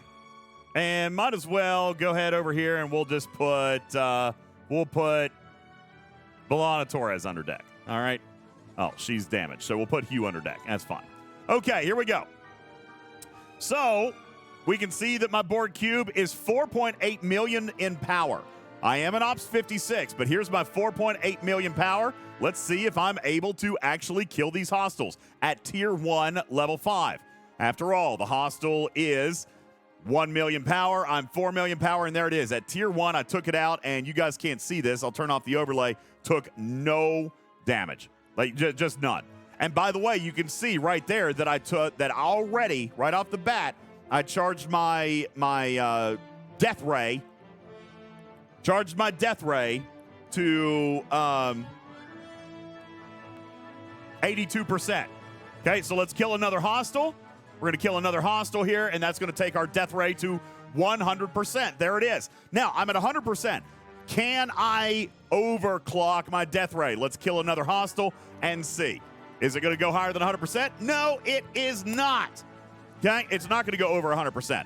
But now that I am all charged up and we can look at the chart, we can see that I should do 23,000 in damage. Well, let's take a look at the hull of this hostile. It's 163,000. So what happens if I actually shoot this hostile with my cutting beam? Well, there we go. I'm going to shoot it, but I don't kill it. It just keeps on flying. But I did do a little bit of damage up there. I did, in fact, do a little bit of damage. Now it has 140 because I took 23,000 away from it. That's what it looks like, okay? So we're going to actually go ahead. And there is a refinery in here, by the way. So let me come up here and show you how you're gonna play this. We are at Borg Cube Tier 1. I am going to try to come in here and get some technological distinctiveness. Now, this is some of the strategy that Jules was helping us with last night. So let me charge up my death ray, and I'm going to come back over. I'm going to come back over to Jules's lab. Jules and Blue, you guys built the, where is it? Where is it? Where is it? Where is it? Here it is. Guys, it's the most recent posts. Take a look at this. Right here. Wait, is that the right? That's updated. That's up. There's an updated version. Oh, okay. Where is it? Is it in the Google sheet? No, it's in the lab, but it's pretty close. Like very recent post. I kind of set this up for you. Oh, right here it is. Okay, I see it. All right, so here's what we're going to do. We're going to take a look here. This is maximizing. This is why Jules and Blue are just absolutely freaking geniuses, okay? Okay, good question. Q says, will the cutting beam shoot all the way across the system? Sure. I'm at 100%, so let's try it. I'm going to take this hostile all the way down here, okay? I'll do that 38. By the way, am I going to kill it? No, I'm not, because it has more than 23,000 hull, but I can still shoot it from all the way across the system, okay? There's my Borg Cube. There's the death ray all the way across the system. However, I didn't kill the hostile because it only does 23,000 in damage. Okay? Now, here's where Jules and Blue are just absolutely freaking brilliant nerd scientists. Okay? Here's what I need to know. The amount of technological distinctiveness that I am going to earn, Jules, depends on the level of hostile that I kill, right? So I can earn 5 technological distinctiveness by killing a level 5 hostile, compared to a level 38 hostile, which I already know I can't kill. But a level 38 hostile would get me 134 technological distinctiveness, but I can't kill it. So what Jules has done is calculated the highest level hostiles in the game that will correspond to the PvE damage that the Borg Cube can dish out. At Tier 1, I'm doing 23,000 in damage. The highest hull health officer or a hostile in the game at the highest level is a Gorn Marauder in the Beruin system. So guess what? We're going to go to the Beruin system because that is where we're going to max out the amount of technological distinctiveness that we're going to be able to earn. So let's fly on over here. It's a 1-minute flight. Okay? Absolutely brilliant, by the way, Jules. This is such a great chart because this is going to maximize the amount of technological distinctiveness. By the way, as you guys can see here, one hostile is going to give me 50. One hostile is going to give me 50. And if I look inside my refinery, there we are. We did talk yesterday, Blue, that it looks like the single chest super easy. The double chest, pretty easy. But that stretch goal, that triple chest, what were we just talking about? Stretch goal on day 1, not likely. Not going to happen. That's 100. Oh, you can't see the chest. I'm sorry. I need to fix this. All right, there you go. Sorry about that, guys. Let me see if I can fix this real quick.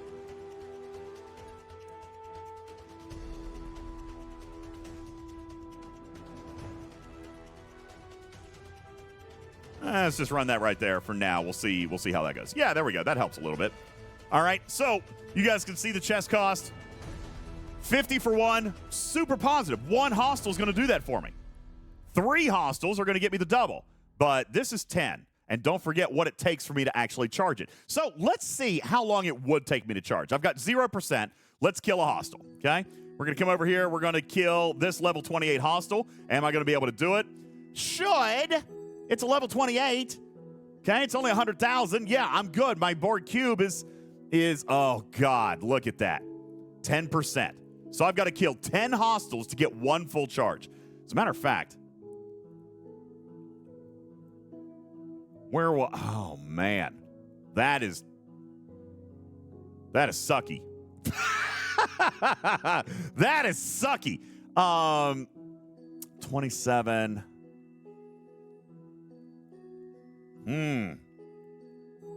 I was wondering if I could charge it if there was a closed system where I could charge it and get back and forth a little faster. It doesn't look like it. Terminus. The separatist systems, you can charge them a little bit faster if you go hit the bosses and then go down to the 26s or 27s. Here's a 38 system that I should be able to charge on 1 or 2 hits. But, I mean, that's a lot of warping back and forth, right? That's a lot of warping back and forth. Because what I'm going to have to do is come over here, hit 2 hostiles, and then go back and hit 1 hostile. Then come back and hit 2 hostiles. So here at the beginning. But again, I remind you, I'm tier 1, level 5. Okay, tier 1, level 5. And as someone told me earlier today, it definitely is a little bit. I don't think it sucks. Again, I don't. Real Party says Cube sucks. You guys are all on me tonight. Why am I really truly that blinded by the fact that it's a Borg Cube? Because I'm super jacked about it. I ain't gonna lie. I think you might be little. Sorry. Yeah, people just don't like the opening, like the slow crawl, the low base value. Yeah, it takes a minute. It takes a minute. So look, one hostile. I do think though there could be a higher base value with like a less steep of a climb. Just slowly scales up. So it's just a more enjoyable ride. It's tier 1, and it's day 1, and it's tier 1. I mean, we've talked about this in the past. When are tier 1 ships usually any good? It's happened more here recently. Agreed. But it used to not exist, guys. Tier 1 ships used to be crap. But the question is there anyone out there who has 2 cubes, and have they tried? Echo confirmed that it follows the ship. So no, you'd have to go back and forth. So owning a second cube has far less utility now. Yeah, because it doesn't go on the account. Yeah. Now we have to hit the level 28. Okay, not the 27, not the 29, or the 26. I got to kill the 28. So let's find a 28 all the way across the system. Okay, the Gorn Marauder. Oh gosh, these are Romulan patrols. It's not the same hostile. I got to find a level 28 Gorn Marauder. There's not one in here, so I'm going to have to kill a couple of Gorn. I'm going to have to kill a couple of Gorn to spawn the 28 that I want. And by the way, this is because I'm nerding out on this, all right? I could be doing this a very different way, just grinding hostiles, and that's all fine and good, but I'm doing it the best way that Jules and Blue have mathed this thing out because I want to do it efficiently. So what I need to do is I need to find a level 28 Gorn Marauder. Well, so here's the thing here. Like, you sitting around in this system just hitting 26s or warping back and forth, that may not be the best case because there you can. Sorry, go continue. I found my 28. Go ahead, please continue. By the way, because you can. Yeah, go for it. I was just going to point out, you take a look here in now, and I got my 50 technological distinctiveness. All right, right there. That was the one I could do. All right, now I'll be quiet. Go ahead and continue there, Jules. Because you were showing that you could take on a little bit of damage of that 38, the Federation patrol up in Wolf. Now, is it easier for you just to continue to hit, and then? See, I don't know, man. Look here. One hostile got me 6%. So that means I'd have to hit 15 hostiles. I can't do that in the 40 seconds it would take me just to warp back and forth. You know what I'm saying? Right, but if you just stayed in the 38 system and just kept hitting it with your cutting beam over and over again. Oh, I see what you're saying. Chip away at it. Well, or it would take. Can you go to even a higher system and chip away at the whole of a larger hostile down to the point where there's only 23,000 left? Let's try multiple strategies there. That works. Okay, so what are the hostiles? Maybe like a dummy ship with burning and vomit or something. So here we're in a system of 37 through 39 Romulan patrols. So, of course, I don't see any 39s in here. But there's this could 39. also be everyone's personal quest to find that little sweet spot of, like, I found out most times if I hit this hostile, it almost dies. Well, and then I can zap it. Yeah, look here. This 39, a 39 is going to give me 150 technological distinctiveness. Right here, level 39, 148. So, but it also would take 8 attempts. That's still probably faster than moving around, isn't it? Because I will fully charge. No, wrong one. I'll fully charge my cube off of one hostile. So 16 hits in the same system. That probably is okay, right? That's probably better. So let's give it a shot. We're going to find the level 39. Oh, he just killed it. Oh, there's a target on that. You know what? I'm probably just going to have to go ahead and send him home.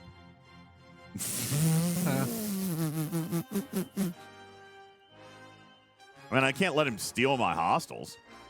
That's what he gets. I can't let him steal my hostiles. Oh, he's trying to evade me. All right, you know, I'm gonna send him. Oh, he's gonna warp out?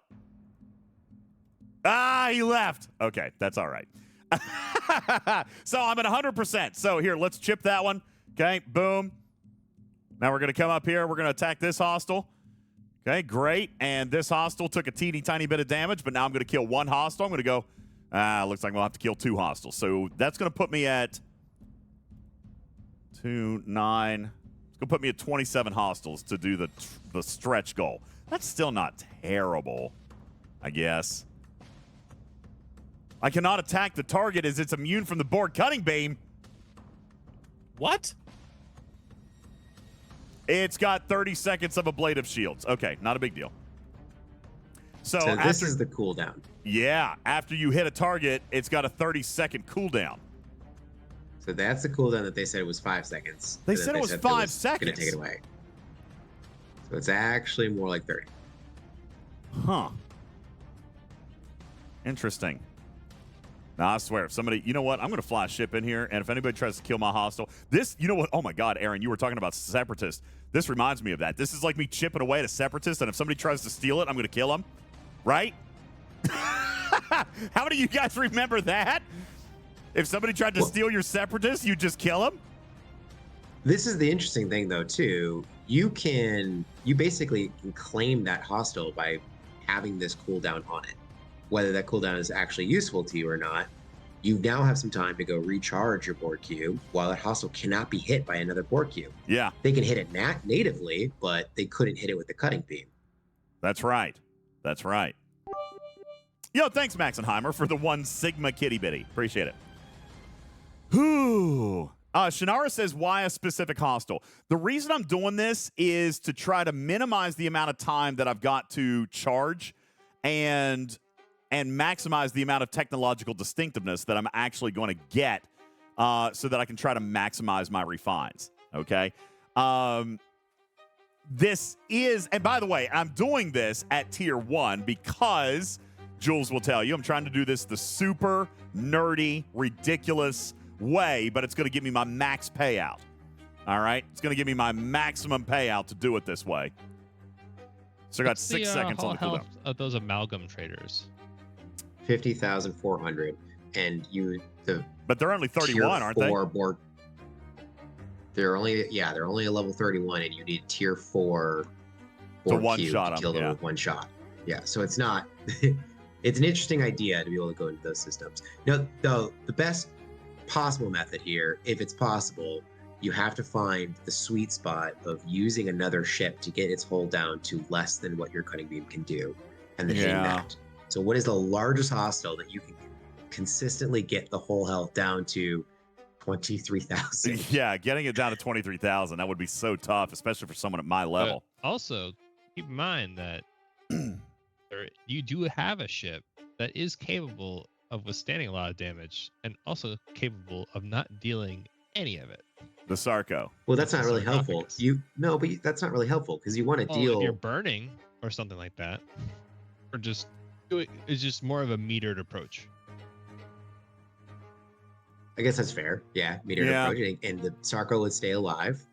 Probably. I'm just trying to. I usually just poke at it, just keep test after. What if I tried this? And usually end up finding that sweet spot, like where like a huge trial event, you find out just that right amount of almost killed it. Shorts, I'm going to show you something in a minute that's going to blow your mind. Hey, Wardod, are you watching? I need a server 15 player at Op 60. I need a server 15 player Op 60, please.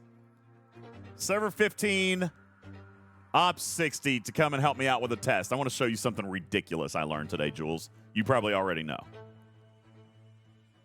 You might already know. It's terrible.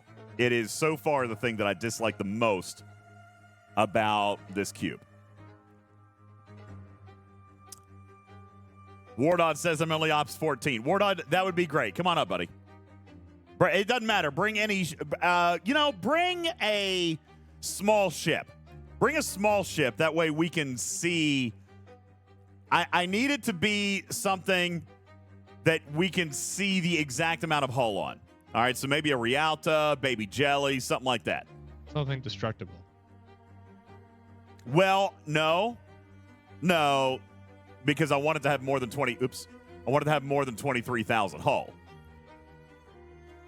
You think he's got anything he's flying with less than 20? No, that's my point. I don't want it to be destructible, but I want to show the exact amount of hull.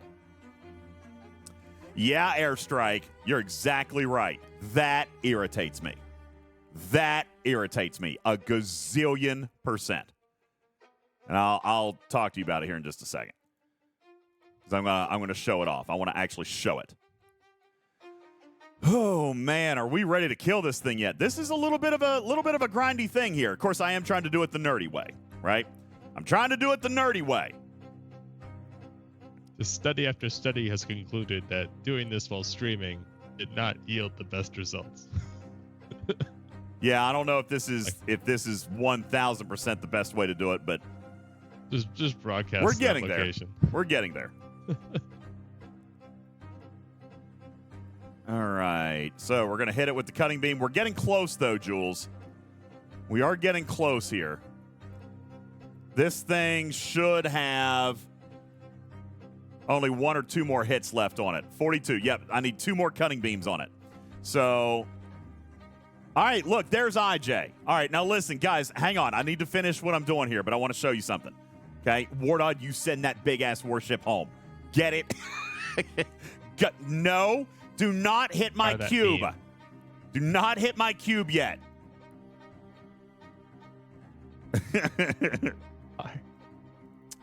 All right, I need to kill this hostile.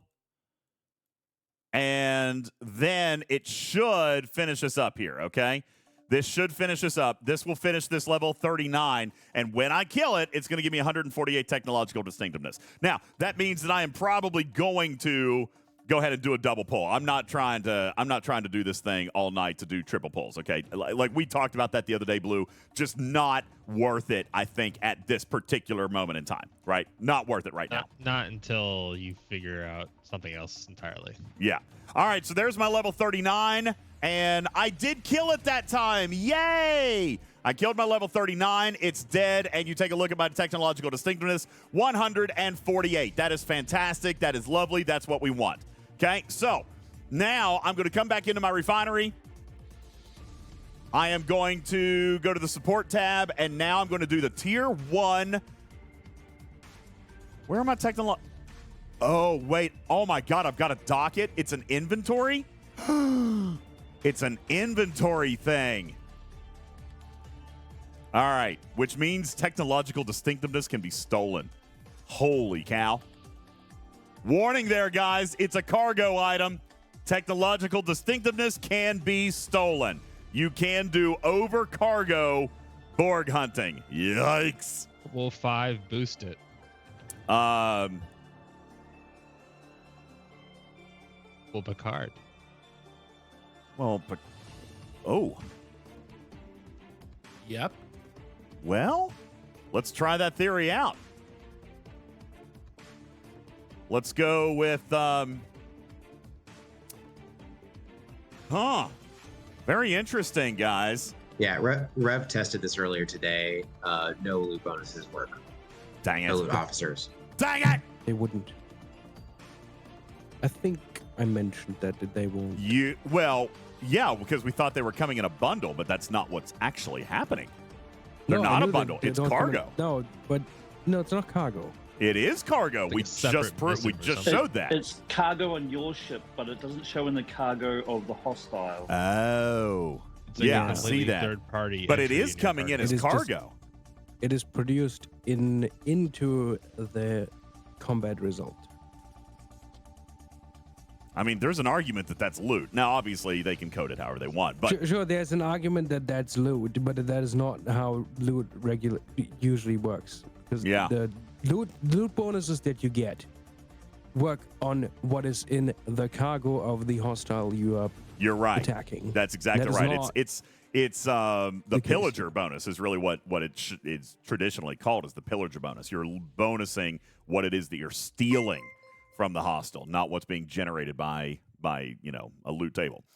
So, all right. So now let's tier this thing up. Wait for that prime technological distinctiveness, and you'll be great. Yeah, it's prime loot gain. Well, I wonder if Picard is going to have some kind of interesting interaction with this cube. Probably not. I'm also just checking.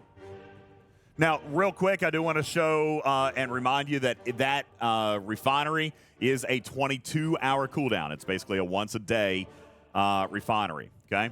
So, now, what we're going to do here, we're going to send 5 back to this system. We're going to try this a different way here, I think.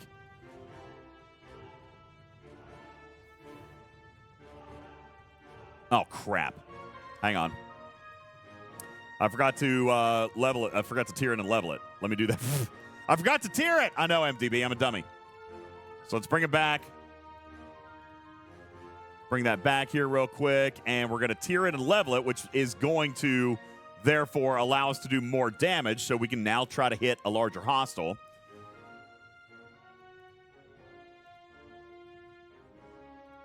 And we're going to level this thing up. Oh, come on. Quit freezing on me. There we go.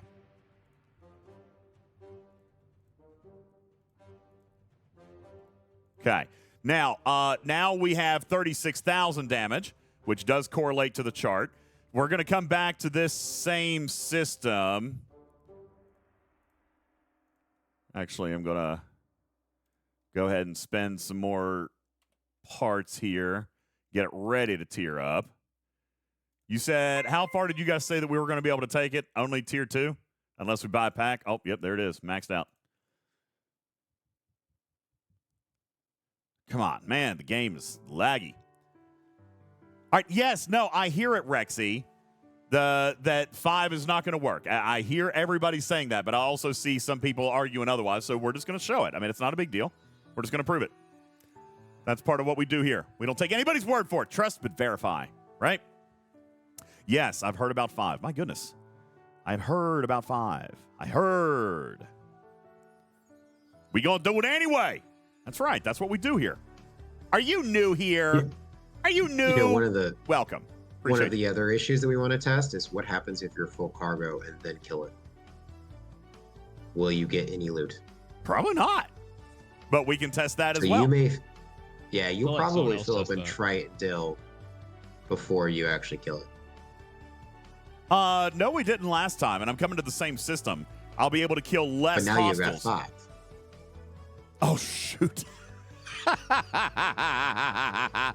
Oh, that Give it a is go, see what brilliant. happens. Yeah, let's see what happens. Let's see exactly what happens here. Yeah, that's actually a brilliant perspective. We got 5, so we're going to fill up with steel and trite. Oh, Wardod, I forgot to do that test. Yeah, thank you for flying in my flight path. All right, so guys, this is what I wanted to show. Wardod is 5 levels above me. He's an Op 61, and I'm a level 56. I'm going to charge up. Let me charge up my cutting beam here real quick, Wardod. Don't go anywhere. I'm going to charge up my cutting beam. This is what we discovered earlier today. This absolutely infuriates me. Absolutely infuriates me, okay? In PvP, level 10, I should be doing 36,000, whether it's PvE or PvP, correct? PvE or PvP. All right, IJ. IJ, 17 million hull. No, dude, I can't do 17 million hull. We need something smaller than that. Wardod, you can't bring a tally. Oh my gosh, nobody's paying. I need something smaller, people. I need something where you're going to see 36,000 damage. I need something where we're going to see 36,000 damage. But and by the way, it's going to be less than that. It's going to be less than that. Okay, so the battle log shows it. All right, well, let's give it a shot. I'll show you what I'm talking about here. So Wardod is 5 levels above me. I should be doing 36,000 damage. So let's Death Ray Wardod. By the way, now we can also see that it will drop our P shield, which we knew that was going to happen. So there's Wardod. He's getting Death Rayed. Boom! All right, there's Wardod Death Raid. Now, let's go in and take a look at the battle log, see what it looks like. What happened?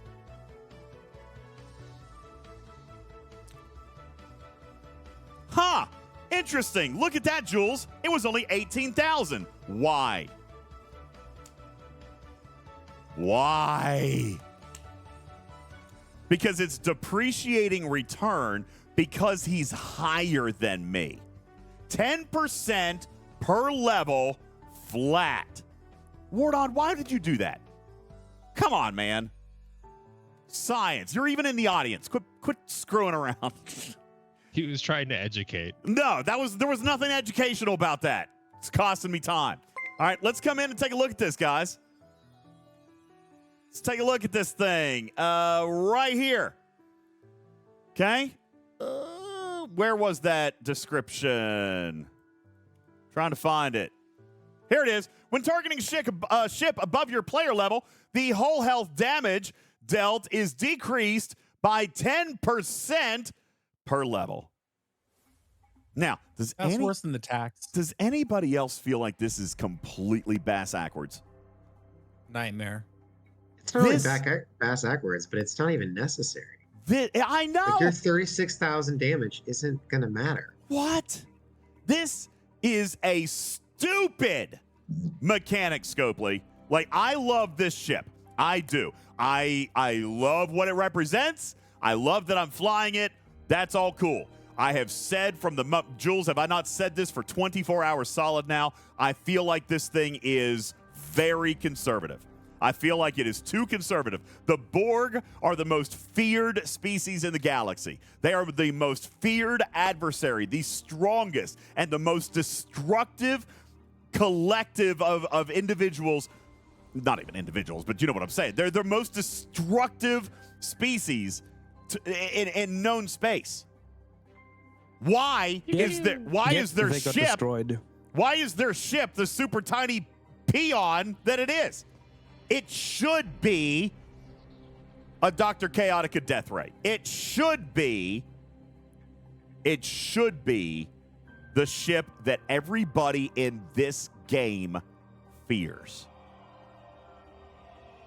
It should be the ship that everybody fears. Whether you're G3, 4, 5, or 6, everybody should fear this ship. But it's not a new, line of thought they have. They wanted to do the same thing with the amalgam back in the day. Well, yeah. They should allow overcharge. I don't think they need to allow overcharge. I think they just need to ramp up the numbers and get rid of this stupid punch-up tax. It's dumb.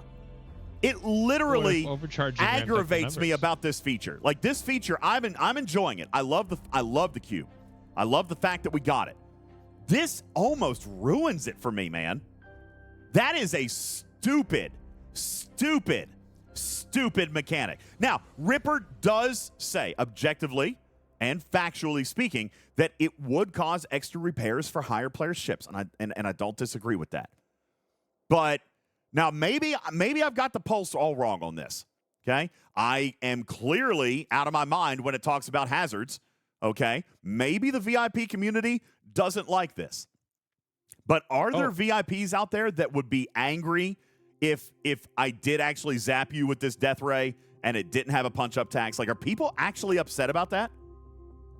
I'm not saying players are, but that is what they claim is the reasoning behind these types of things. I get It that. wouldn't notice. But I need to did it in a hear. hazard I need to hear from VIPs that say yes, we do feel that way. Because I got to be honest with you, I have never found one. Even with the Real to Burn, I didn't find people that were so staunchly against this that they were yelling and screaming at Scopely to fix it.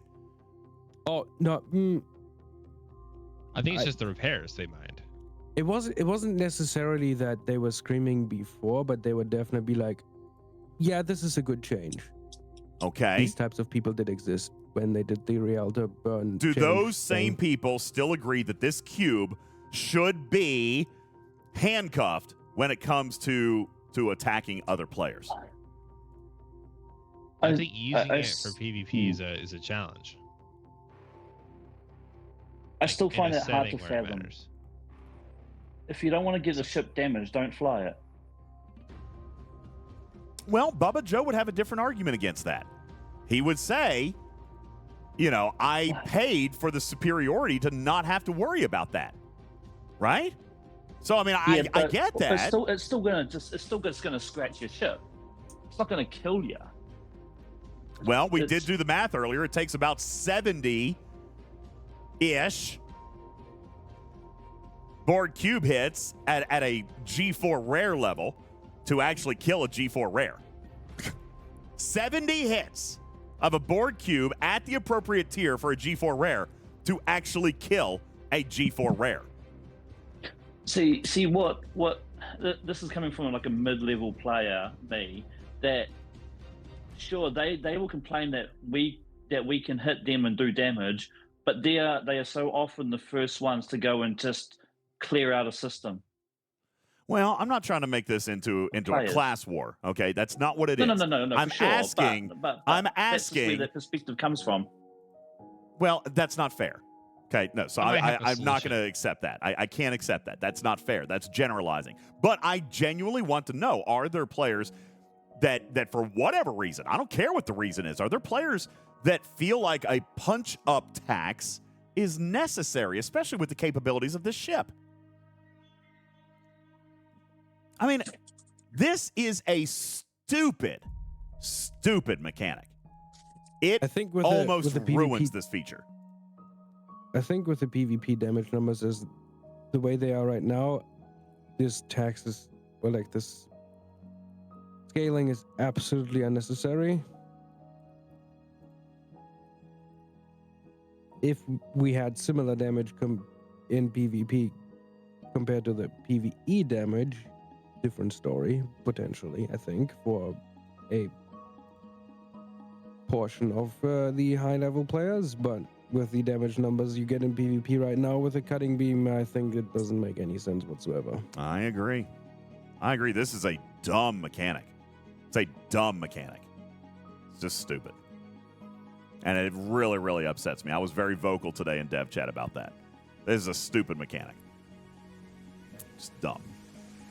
It I'm was not Timmy's convinced idea, yet but that they Timmy's are the son going of a to change it. shareholder. Sorry. I'm sorry, You what, can say Rip? no.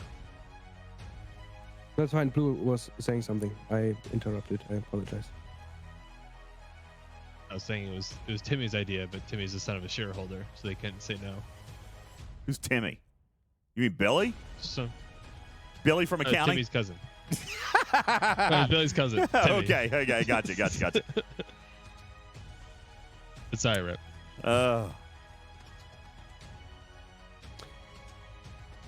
Yeah, I know, Jumbo. You got the tax for punching up, but not a tax for punching down. No. You know what? I Right, would man. think be the perfect solution for the Borg, the grind with the technological distinctiveness would be if firing the cube, if you get a partial, you also got partial loot. So that way you could just grind whatever level you want and just beam. Yeah, at just them keep beating while- it. while Yeah. grinding. Just like That wouldn't necessarily if you're be gonna bad. make a grind, might as well make it convenient. Yeah. That wouldn't be terrible. All right, we're going to be able to kill this hostile on this, and we're going to get 148. God, it's still got the cooldown on it. We're going to get 148 more technological distinctiveness, and we're going to go back to our refinery, and we're going to rinse repeat. Now, by the way, this is a scenario. I'm going to go ahead and recall it back because we're going to need the loot. This is a scenario where we're not going to have to do this much grinding. Again, this is kind of a build-up kind of thing. We're not doing a whole lot here because normally we're not going to go through multiple tiers. Normally we're going to hit this button one time and that's it for the day, okay? Are you flipping kidding me? I am 4 short. I got to kill another one. Oh, man. But this time I'm going to do it in this system. Low level, right? Yeah, I'll get more than... Get like a 30, you get like 60. Yeah. We're gonna fly it out here. Let's go to a 31. Can I one-shot a 31? Might No. be 27. Crap. I should have killed the hostile where I was. All right, let me kill a hostile in Sirius, and then I'll come over here and I'll one-shot that. It is a little bit of difference, you know, in thinking about Unless this. you spawn a low health hostile. It's going to take me 2 or 3 to charge up on those.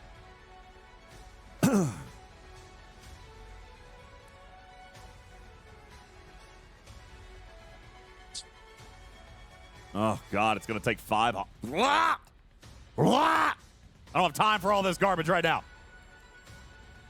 Unfortunately, with Ripper's mod, you can't like check to see if any of them are low health. Yeah, you can. Easily. Yeah, you can. Just click it and hit the V Just button. one more click. Yeah. Extra clicks. Yeah, it's not even a click. Hit the V key. Yeah, just click the hostile and then hit V for Victor, and it'll bring you back to the main screen. It'll let you flip it over. All right, we're at 96.1%. This is going to be good. This will finish us off, and then we're going to fly over here to this system where we will be able to one-shot, I think, right? Will we? Let's go back to that chart, Jules. I think it's a 27. 36. I got to go to Aphroditalis. Aphroditalis. Are you tier 2? Yeah. So I got to go to Sorry. Aphroditalis, which is right over here, I believe. Right there it is. All right, so let's go to Aphroditalis, and that will get me to one-shot my best hostile, which will give me another 62 technological distinctiveness, which, you know, is going to be good. I only needed 4 to finish this out. Okay. So as soon as we hop in there, then we'll do that. We'll pull the chest again, and that should give us enough to go to tier 3. I think. We might be stuck right here. How many beams was it to kill a 39? How many what? How many beams did it take to kill a 39? Like 7 or 8. All right. It's just But still, to be honest with you, I still think it's faster. Doesn't add up. I still think it's faster. I mean, I don't know. It might not have been that many, but it might have been less. But it's still faster. So look for the Interceptor when you're in there. Interceptors for G3 and G4 are the lowest hull. Once you get to G5 and G6, the Explorers have the lowest hull. So I'm looking for a level 30 Arconian military interceptor. There it is. Okay? Here it is. And if we scan that hostile, we can see it's got 27,000, which is exactly what Jules says it has, 27,840. I've got 36,000 going out on the cutting beam. We're going to hit it. And it's going to blow up. And it's dead. We're going to come home. And we're going to have what we need now to run that second refinery pull. And there it is. All right, so now we're going to run it. We're going to get another 440,000 alloys, which I don't know if that's going to be enough to get us to the next tier. Probably not tonight.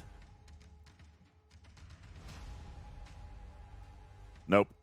Not going to be enough. Daggone it. So tier 2 is where we're stuck for tonight. Okay?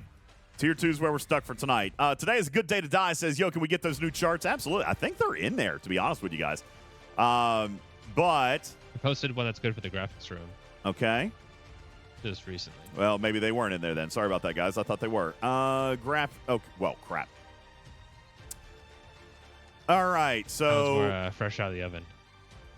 Okay, so copy this one, the maximizing one. There you go. Yeah, cutting beam strategy. Yeah. Okay, there it is, guys. It's in the graphics room right there. And we've got some other stuff. I'm actually going to copy this one. Oh, that's already in the graphics room. Okay. Yeah, hold off on the refinery. I just got more data. Hot off the presses. Hot off the presses in the refinery. Now, I'm assuming you've already got the low stuff. You don't need like the tier 2, all that stuff. Now, what we... I'm up to tier 7, needing tier 7 and above. And when we're talking about tier 7, we're just talking about what's in this Borg Cube refinery, right? Because there's nothing else that's coming from this thing yet. Nothing else that's coming from this thing yet. Now, what we're earning here, technological distinctiveness, we just went into the refinery. We got our ship parts, but we're also earning advanced cybernetics. Okay, advanced cybernetics are going to allow us to come in here to our research, go into the X-Borg research tree, and start completing research. It's going to be all the way down here. Okay, increasing base mitigate. Are you freaking kidding me right now, Blue?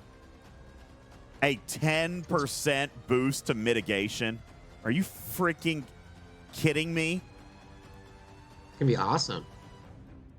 Why even put this garbage It's all in the ships. game? Why even put this garbage in the game? Why? That's garbage. Well, to be clear, that first level, that's for an Ops 28. That really changed my Ops 28 play. It was a whole different day back then. 10% didn't change. 10% Ops didn't level change 20. your Ops level 28 play. It didn't change anything anywhere. No. I forgot a 0. Goodness gracious. Eugene says, yo, DJs, can you fix the dailies? Wait, what? Fix dailies? I can't fix anything. What's wrong with the dailies? I thought the dailies were fixed. Oh, you're talking about... You know what? Here's the thing. Just reach level 3. No. No, there's a new problem, DJs at 9 o'clock. The level 3 unlock is the graphical overlay. You are still able to finish your dailies and collect your dailies. Yeah, you can still do them. It's just it's a display thing.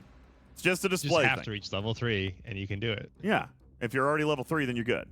Have I given away the battle passes yet, guys? I totally would. Here's the problem. We ran into a technical problem. Everything is scopelified today. Our bot... Actually, DJ, there is a bit of an issue.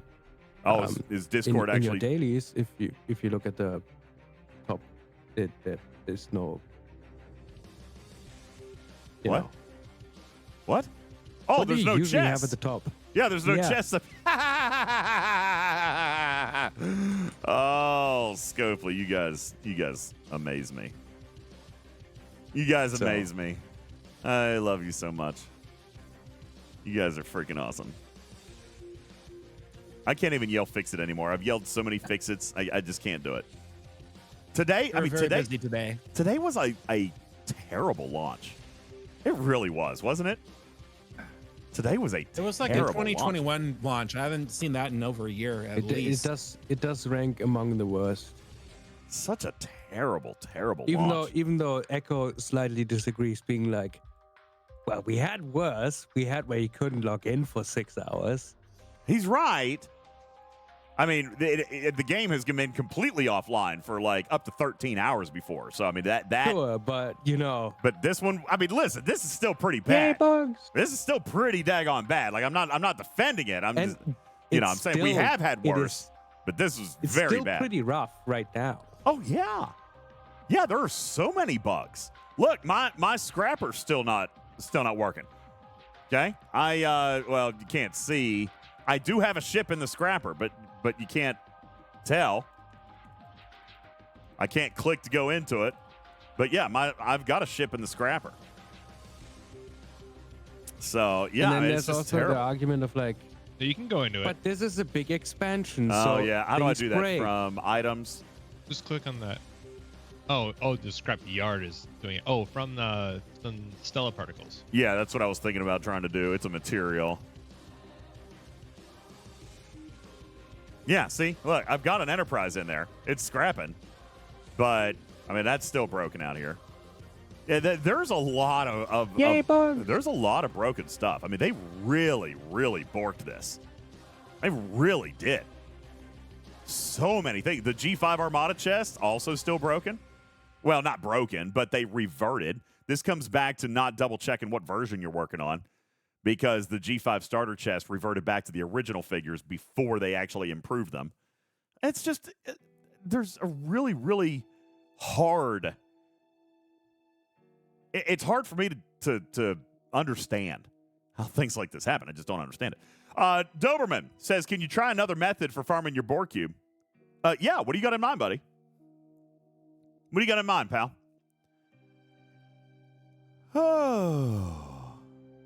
As depressing as all the bugs are, DJs, maybe we could cheer everybody up, the 500 people who are watching, and talk a little bit about the Christmas Angel Fund and the first-time promo we're doing with the subs. Okay. All right. Let me do one thing here real quick, and then we'll do a little bit of promotion stuff, and then I feel like I should give at least a battle pass or two away here tonight, guys. I know I said what I said, but Discord is dying. Discord is fighting with our bot, and our bot is offline, so I can't draw any winners. So I could give away one or two, but that would just be extra, kind of out of my pocket, because I promised that all of the winners from the hype challenge would. Where did that go? There it is. I promised that all the winners from the hype challenge would be drawn out of the spam it room, so I can't break my word on that. Arian, for that reason, yeah, I can pull from Twitch. I can do a Moobot, but those can't be part of these right here because I promised that all those would come out of spam it. Shut up, Wardod. Yeah, the Discord bot was stabbed. Stabbity stab. All right, let's try this. TJ, give me that system again real quick. TJ says hit one swarm level 35 Dalagon system. Okay. That should be right over here. Level 35 Dalagon. All right, let's head on over there. Now, what are we doing in here? Zap it in Opium Pulvis. Right here. Okay, so what, a 25, 30-second warp back and forth? And what we're going to find over here is what? This is so we could find a hostile as high as 30. Here's a 30 Explorer with 31,000. And what was my... But that's a 30. Huh, that's a 30. And what did we get here a minute ago? Oh, it was a 30 over in Aphroditalis. So this is another one that can work here. For tier 2. Yeah, this is another one that can work. It's a level 30 hostile. So that one can work, Jules. You got 36,000. Yeah, that's my point. So, yeah, here's another one, but it's also a level 30, so it's equally as efficient. So I can to kill... be clear, there's like 10 different options for every single hostile level. There's lots of options that exist out there, and Gotcha. even more systems that would work for those hostile groupings. However, this variety also opens up the options to punch up and to tap some hostiles. Well, that optimal system based off of what you're using. Yeah, what would a 35 swarm be in Hull? Just out of curiosity, probably really high. Higher, wouldn't it? Higher than usual. Higher than usual. 4 million. That would take a while. Yeah, so don't do it against Swarm. Don't do it against Swarm. All right, but we can come over here and do it against the level 30 Explorer, and that's going to be a one-shot. Like, it just seems like the best shot is the hostile in this game that has the least amount of research, which is the neutral hostile. Yeah. Yeah, that's good. That's good. TJ, I like that one. That's actually a really good one. Very, very quick, back and forth. I like it. That's good. Very good, TJ. That is faster. That is definitely faster. One shot to fill up the beam, 15, 20 seconds to come over here, and one shot a hostile. As long as you can find a 30. I wonder what the 30 battleship does. Does it have more than 36? It's 34, so you could do any 30 in here then. You could do a 30 battleship. Any ship in there. Yeah. To kill 28s. Well, but I don't want to kill 28s. 28s pay less, right? No, I meant with another ship. Oh, yeah. Yeah, I could do that. Yep, could do that. That's cool. Driver says I'm number 1 in the Cube SLB using that method. Yeah, that's nice. I like that one. Or you could just do a round of hitting 29, hitting the low levels, not with the beam, just to clear them out, and using the beam on the 30. Yeah, I was just looking at Janu too, and you can actually hit up to level 33 when you get to the Cube tier 3. So same right here. Method, okay. Just the next system up. Yeah, so that's a really nice spot. spot. You want to find that nice strategic system. Yeah, that's a really nice spot. So right here, guys, Janu, he says when you get the Cube to tier 3, you can come over here and hit here. And again, you're looking at really quick Really quick warp times. That is fantastic. What a good strategy. Yona, we will publish the results of the giveaway when we're able to do it. I'm going to have to get with the bot writer, get with the bot guy tomorrow morning. But, yeah, we will do the drawing, and we will post them all on Discord. I promise, absolutely. Because we're giving away. By the way, look above me here. Guys, and I haven't even updated it for tonight. Let's just take a look, see what we got in here tonight. E-Rock, what's up, man? Thank you for being a first-time sub. Legolas, thank you for being a first-time sub. That's up to 30 now, Arian. Shindo, Loner Demonic. Now, it looks like that might be it for tonight. Guys, that means we are up to 32 battle passes to be awarded. We've only given away 5. So instead of 10 tomorrow, I might give away 15. Yeah, that is how that's going to happen. For every first-time sub, and this is what Griffin wanted us to tell, while we've got such a great, wonderful audience in here, guys, tonight, thank you guys so very much for subscribing. For every first-time sub, we're adding a battle pass to our giveaway. Every first-time sub, if you are a new sub here on Twitch, whether it be Prime, Tier 1, 2, or 3, or over on our Patreon program, all right, which is the support program for the podcast, if you're a first-time sub on our Patreon, every first-time sub, because the goal that we're trying to do here is growing the channel, reaching more people, saying hello to awesome new people. You guys come in here, sub to our channel for the first time, we add a battle pass, and that is how many Borg Cubes we're going to be giving away this month, all right? So I'm pretty excited about that. Thank you guys so very, very much for continuing to spread the word. Come on in and enjoy our content and enjoy our show. Kinky says, take a look at your dailies. Yes, you're late, Kinky, but yes, they are broken. There's no chest at the top. You can do the dailies. I'm telling you, I'm not going to because I'm afraid that the triggers won't work up here.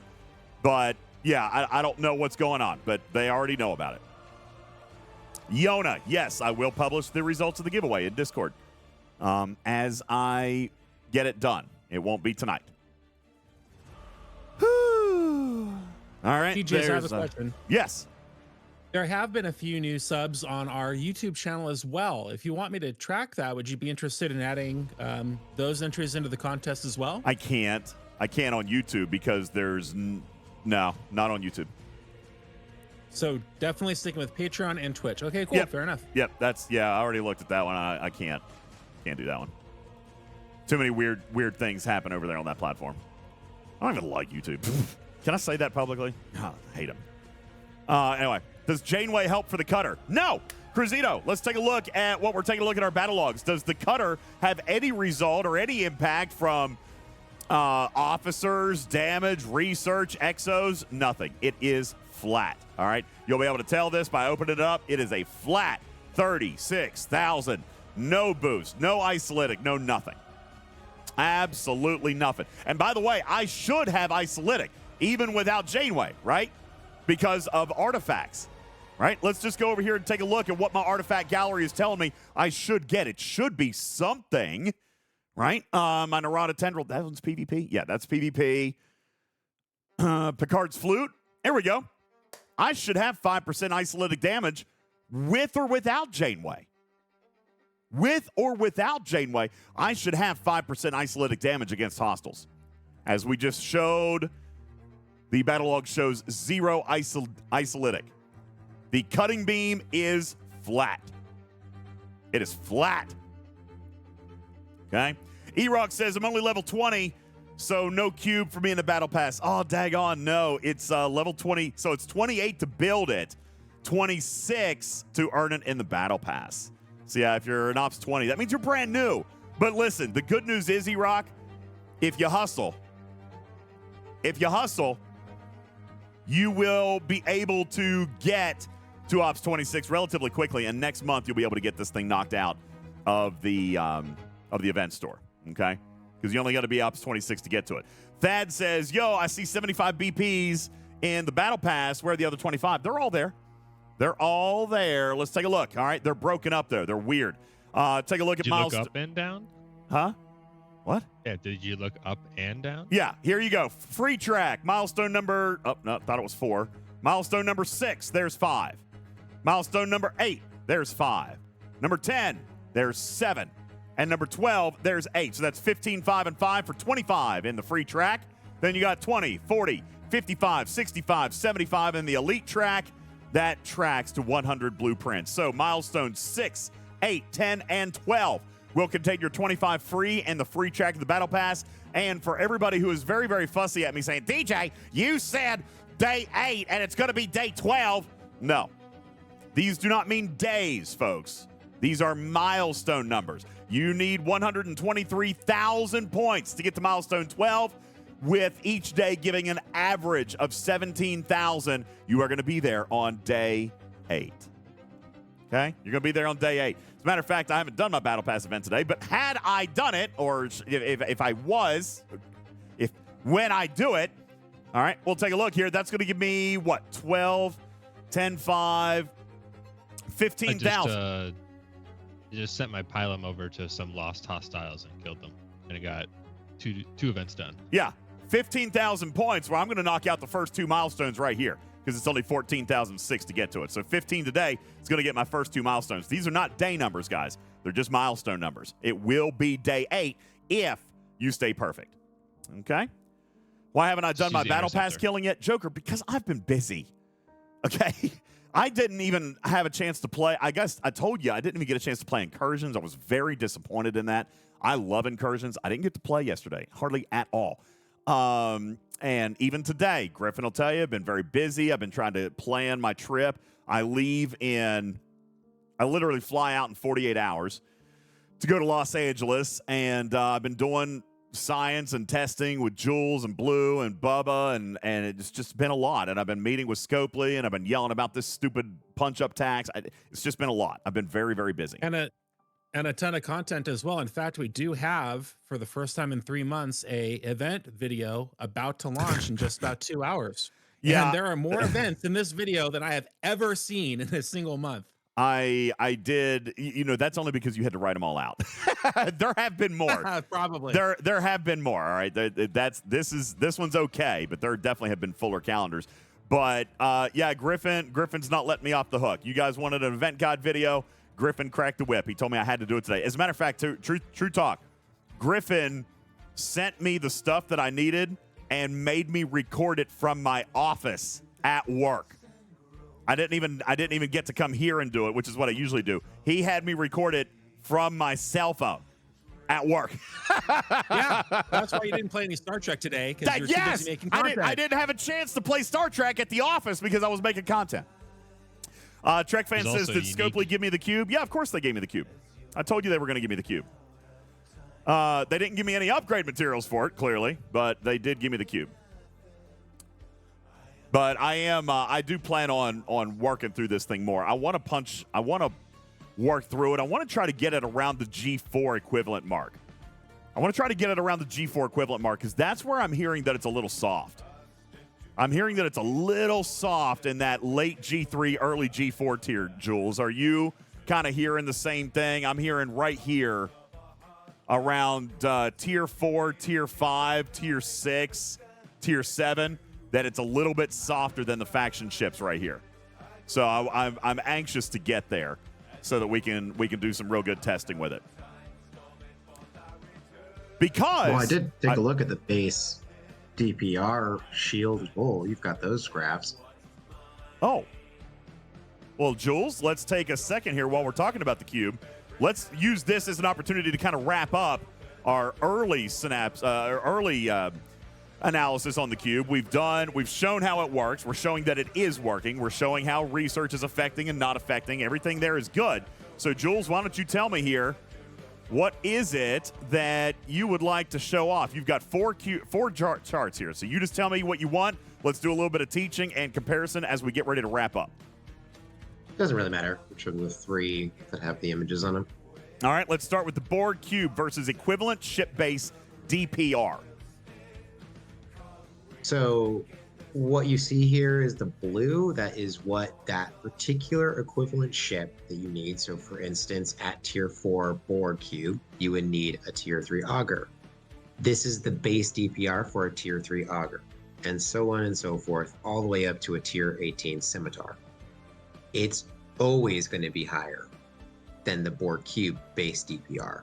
Additionally, you get faction-specific research, and then you'll also get 5-star and 6-star specific research when you get to those levels that the Borg Cube will not be applicable for, since it is a 4-star ship. Okay. So the cube won't feel like a G5 ship until tier 12? I mean, sure, but at the same point, it's not going to feel like the ship that you needed to have in order to get the cube to that tier. So what do we see? What do we see? Synopsis makes sense. It does. It's lagging behind. And yeah, so it's lagging slightly behind. In other words, like if we got it to tier 6, it's not behaving like a Kelvin at tier 6. It's behaving like an Enterprise at tier 6, for example. It's lagging behind by about a tier. Now, the other thing... It's also probably lagging behind by design. I was getting ready to ask that. Now, we might be guilty of doing the same thing that Bubba and I thought about here just a little bit ago, Jules. Are there researches that we can currently see that's going to beef up this cube? I mean, we are looking at it with no specialty officers, no specialty abilities, nothing like that. No research is done? Yeah, no researches. Do we see research that's actually going to solidify this cube? I mean, is there even 10% shield health in there? Yeah, we got 10% mitigation stats. That's got to do something, right? There's Borg Cube weaponry. You can take a look at that one. Okay. And that scales all the way up to 500%, which you need a tier 18 Borg Cube to get. Okay. So these are prerequisites based on the tier of the ship. Yeah. Okay. So each one's tiered, essentially. You know, again, this really...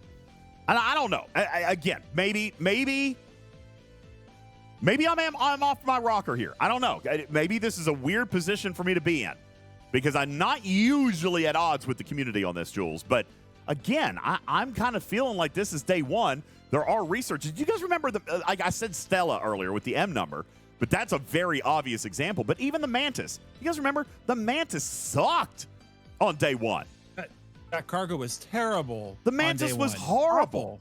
You guys, we had to do the research. Remember, like we even did teaching on that, Jules, that like if you didn't keep up with the research, your Mantis was going to suck. We even did like teaching and charts that showed which of those 3 researches were the most important and which 3 were considered convenience, like which 3 were priority utility as compared to which 3 were just convenience. Right? And to invest your research particles into the priority ones because they actually were going to be required to maintain the performance of the ship. Look at Voyager. Same exact thing. Blue, you came in here and said, these are the researches that you've got to do in order to keep your Voyager up to snuff with what we need to do. And now look at Voyager. People are grinding with it. I mean, the Voyager is an extremely valuable warship in the game right now. So are we being unfair, Jules? Like, do we need to give this time? I'm not gonna be contrary with you. I know that there's things that can happen in the future. Just with what presents in the game, this is similar to Mantis at release, where we needed the Mantis to have a immediate base change from game design for it to be even viable for the research to matter. Now, and they did not release any new research with that. They changed other things about the Mantis grind. Here, there's clearly open node space in that research tree. So yes, they're definitely going to add more. But the only one that affects the Borg Cubes, specifically its capability, is the Borg Cube weaponry. And that's just not near enough to kind of compensate for the, 10% of DPR that it's doing to its comparable ship. Now, are we referring to... let me come back to your chart here. Are we referring to the cutting beam, or are we talking about the Borg ship's actual performance in combat here? The Borg ships. No, I'm not giving you anything about cutting beam anymore. So even this ship, without research, this ship is not graphically looking like it will be the most powerful ship in the game as they claim, right? Actually, technically it will be. When it's tier 18, there is no other ships that can be stronger than it. So yes, it will eventually be the strongest ship once you're level 70 and have max. I was going to say, yeah, that requires op 70. That requires op 70 and for you to have a max op 70 ship. Then you can do that. Well, sure, no problem. Until then, it will lag behind. At every and again, like you're saying that yes, there will be new research that will be specific to the Borg Cube, but there's also a bunch of research that's specific to the faction ships that it's equivalent to. Right. So I don't know. Yeah. The Borg Cube puppy, it just follows behind, you know. Yeah. What I wonder Just excited is, to you know, be there. you know how you guys have one really strong ship, like you've got your Corvus, you got your Tribune. Yeah. Well, what's your strongest interceptor? My pylon, crazy enough. Right. So yeah, I think that this is going to be possibly your number 2 or number 3 ship in your fleet. Yeah. Okay. So, Okay. As designed right now. Well, again, I think it's a little bit early, and I just wonder. Again, this could just be my Prozac, but I feel like we are being impatient. I mean, we want a game to play. We want a The game to, transparency or the lack of it. I think. well, is it a lack of transparency? We've got research. We know it's day 1 of a new ship. We are obviously going to get more research.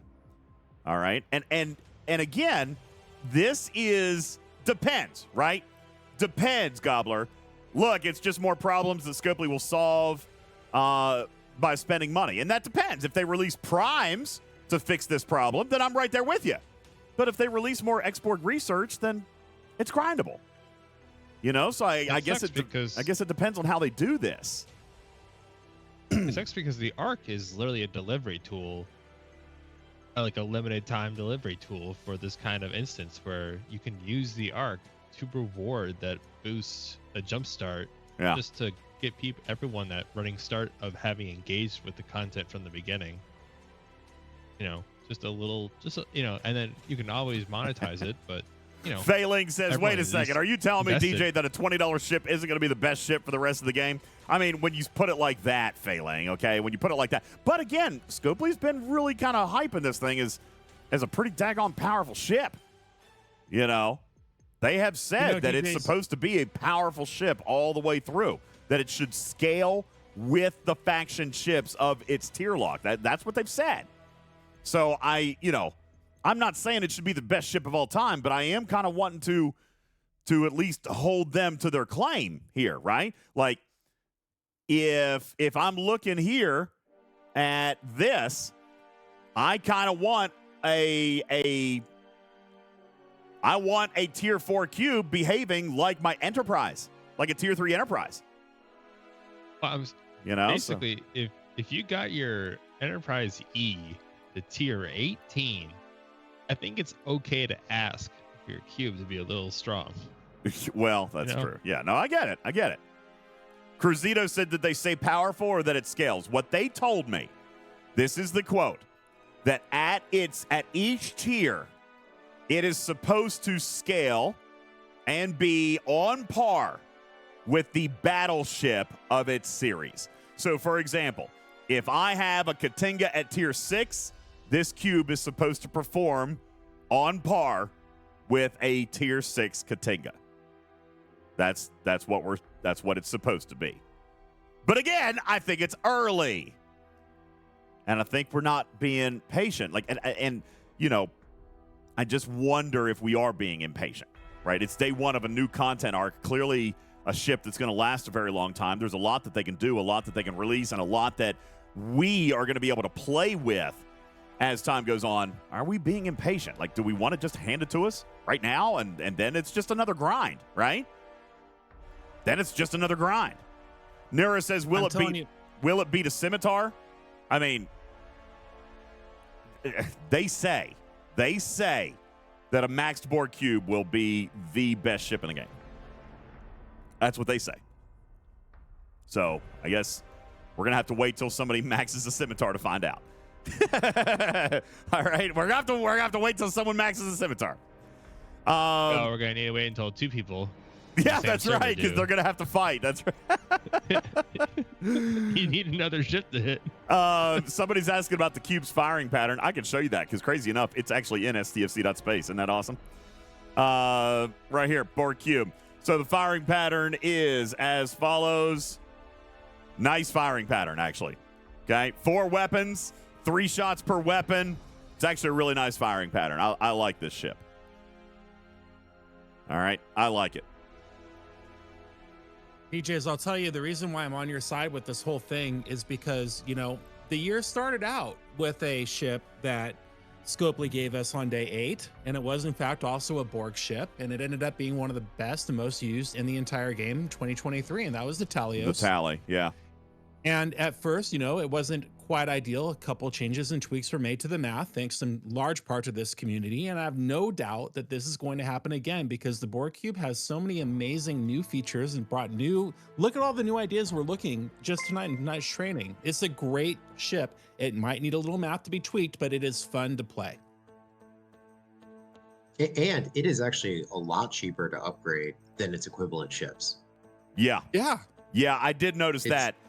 When you look over here at stfc.space, guys, let me show you this because it is actually a lot better. Let's just take a look at what I'm going to spend. What did we say I'm eligible to take mine to? Tier 9, right? Right there, Tier 9. That's what I'm going to spend. Crazy enough, my biggest investment is going to be parts. All right, my biggest investment is going to be parts. Now, of course, there's research, and I've got the primes. That's going to help reduce that number, but I wonder if Spock's Club is updated with this stuff yet. Probably not yet, but I'll check with June tomorrow or the next day. But it's really not that bad. Look here. Parts are expensive, yes. But ore, 1,200. That's G3. G4, oh, shit. 500. Wrong line.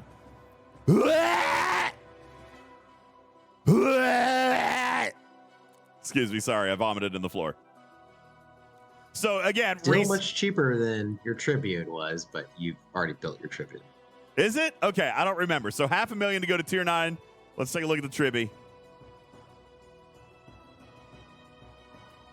Tier. Oh yeah, it is half the price. God, I spent $1 million. Gee, many Christmas. And 2.4 million battleship parts? Oh, well then, yeah, it is a heck of a lot cheaper, isn't it? Heck of a lot cheaper. Just looks like big numbers. But yeah, holy cow, it is a lot cheaper. So it's about like 20% at worst of the cost of the equivalent ship. So it's much, much cheaper to upgrade, which is great for players who want to jump ahead early or who are going to skip other ships and save up so they can upgrade this Borg Cube. But it's also, like, to me, means that we shouldn't expect it to be as strong as a ship that you have to invest into. Right. Yeah, that's true. Gray Gandalf says, how far do I need to upgrade my faction ship in order to tier my cube? So that depends. That depends on what tier. I would say that if you're a G4 player and beyond, you're going to be looking at least tier 6, maybe tier 8 on your epic, just kind of depending, unless you skip and go to a tier 6 of the next generation. Annie says Spock's Club is updated. Oh, that is great. So we'll do that. Medic, results of the Battle Pass giveaway. We actually are having technical difficulties, so I'm going to have to probably draw in the morning. Our Spam It bot is offline. Where is it? Right here. Spam It bot's offline. Let me try and ping it again just to see if it's online. No, the Spam It bot's offline. So I'm going to have to do it in the morning, but I'll post them all in Discord in the morning, and I'll do an announcement. As a matter of fact, what I'll do, just to be fair to everybody, I will make an @everyone announcement so that they can come in and register, and then I'll do a 60-minute time countdown. So I'll make an announcement and @everybody. That way, anybody who's watching tonight who hasn't gotten registered, you'll have 60 minutes to come in and get registered, and then I'll do the drawing. And just as a show of good faith, community, instead of drawing 10, I will draw 15. Is that fair? Is that fair? And instead of 10, I'll do 15. Generous. Since I got to wait till tomorrow morning, I know you guys were hyped up about that, but I'll draw 15. Is that cool? All right, cool. 15 Borg Cubes we'll give away, okay? Cookie Monster says, whose morning? It's already morning. My morning. Okay? My morning. And it'll be late morning because I'm going to sleep in. Tomorrow's my day off. Oh. All right. Yeah, it is very, very cheap on parts. That's true. That is true. Greg Gandalf says, what about G3? I'm still Ops 35. Okay. So with your faction ships, you are not capped, Gandalf. because up until Ops 36, it is Ops lock. So at Ops 35, you can only go to Tier 2. Okay? Look here. At Ops 35, you can only go to Tier 2. When you go to Ops 36, you'll be able to get Tier 3. And then when you get your G3 Epic to Tier 3, that's when you can take it to Tier 4. Okay? So, yeah, Gandalf, at Ops 35, you're stuck at Tier 2, but you're very, very close to Tier 4 or Tier 5, depending on how quickly you move through that area right there. Tier 6 of a G3 Epic is a little bit of a challenge, but from where you're at Ops 35 to Tier 3 of a G3 Epic, you're very, very close. So you're looking at a 2-tier jump probably within the next, I mean, depending on how far along you are and how you like to play, but I say you could do it within 30 days. Murphy says, who do I contact if you want a battle pass? Me. Send me a message on Discord. Don't send it on Twitch. I won't see it. Make sure it's on Discord. Good night, Wolfwood. Here's hoping that the game is better tomorrow. Yeah, I know. It's been a rough day. Has been a very, very rough day. Anybody have questions on the Borg Cube and all? Oh, Jules, I promised them reputation, so why don't we just leave them with that real quick? Do you have the reputation chart ready? Give me 10 minutes, 5 minutes. Oh, okay. Well, I could just show them the ugly one. You want to make it pretty? I started putting it in something. Oh, okay. Let me go see if I've got it ready. Okay. All right. No problem. I didn't know you could do that today. That's exciting. Yeah, I'm pushing the limit a little bit. It's fine. Everybody else did. They originally told me to hold G6 till tomorrow, but I mean, literally everybody. It's in the game. Now, granted, they're the worst at their own leaks. I know. Now, I will say, granted, reputation barriers aren't in the game. But, I mean, whatever. The first 30, 40 minutes of the show, we did super huge theatrical reveals on all 12 faction ships. It was actually very emotionally stirring. Divine those are really nice design on those ships. They're very pretty. They really are. Benny Hill says, is the cube able to do a 49 sol? Oh, to be a 49 sol hostile grinder. Well, let's take it down there and find out. Heck. Wait, did somebody just hit me? Somebody just beamed me. Somebody just beamed. Wardod just beamed me. Wardod just beamed me. But you didn't do. So now he didn't do any damage here, but why do I not? Oh, because then he attacked me. Then he hit me with his cube. Looky there. Look, I toweled you. I toweled your cube. That's funny. All right, I better send it home. You're free to share that image. I don't have anything ready. Okay. All right, no problem. Guys, I'm just going to give this to you real quick.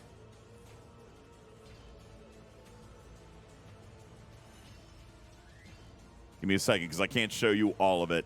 I got to show you a piece of it.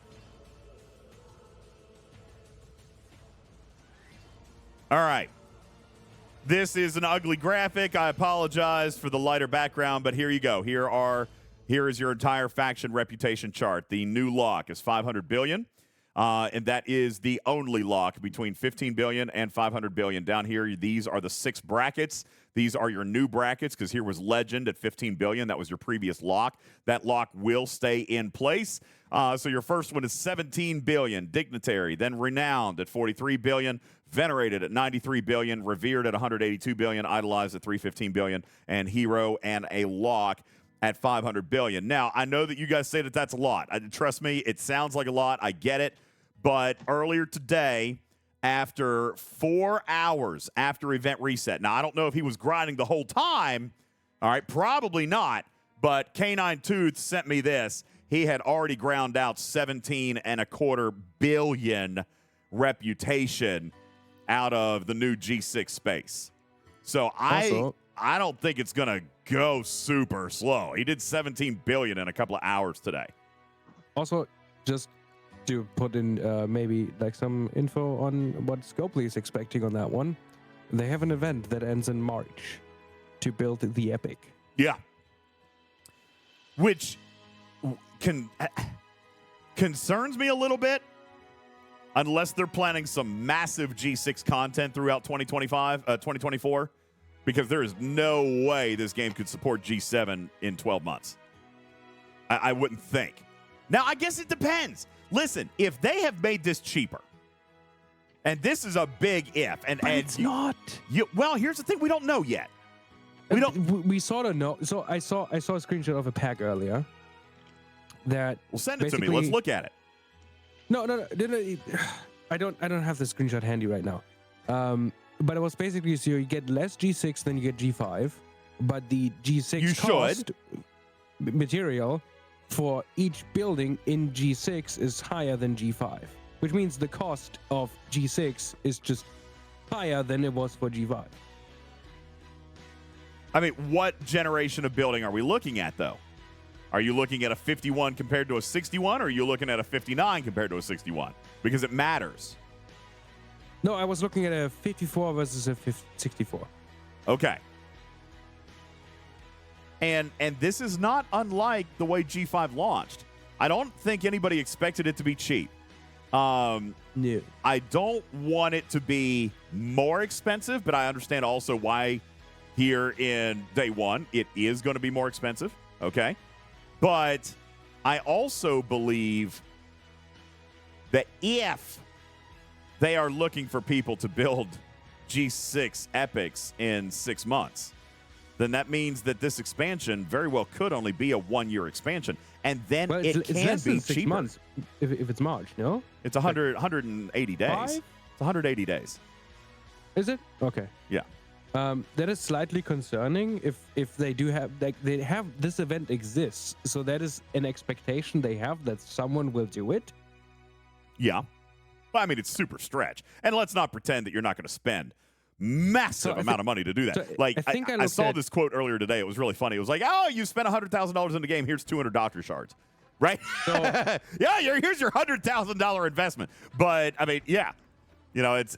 So you have a screenshot now of a pack, right? Yeah, this is right here. Ops 62. This is a station building pack. Okay. Station building. Okay. Yeah.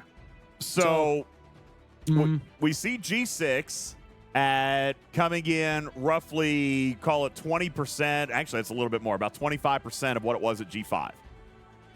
Okay. But if we look at an Ops 51 compared to a 61 building, are you saying that 51 wouldn't need uncommon? I don't think.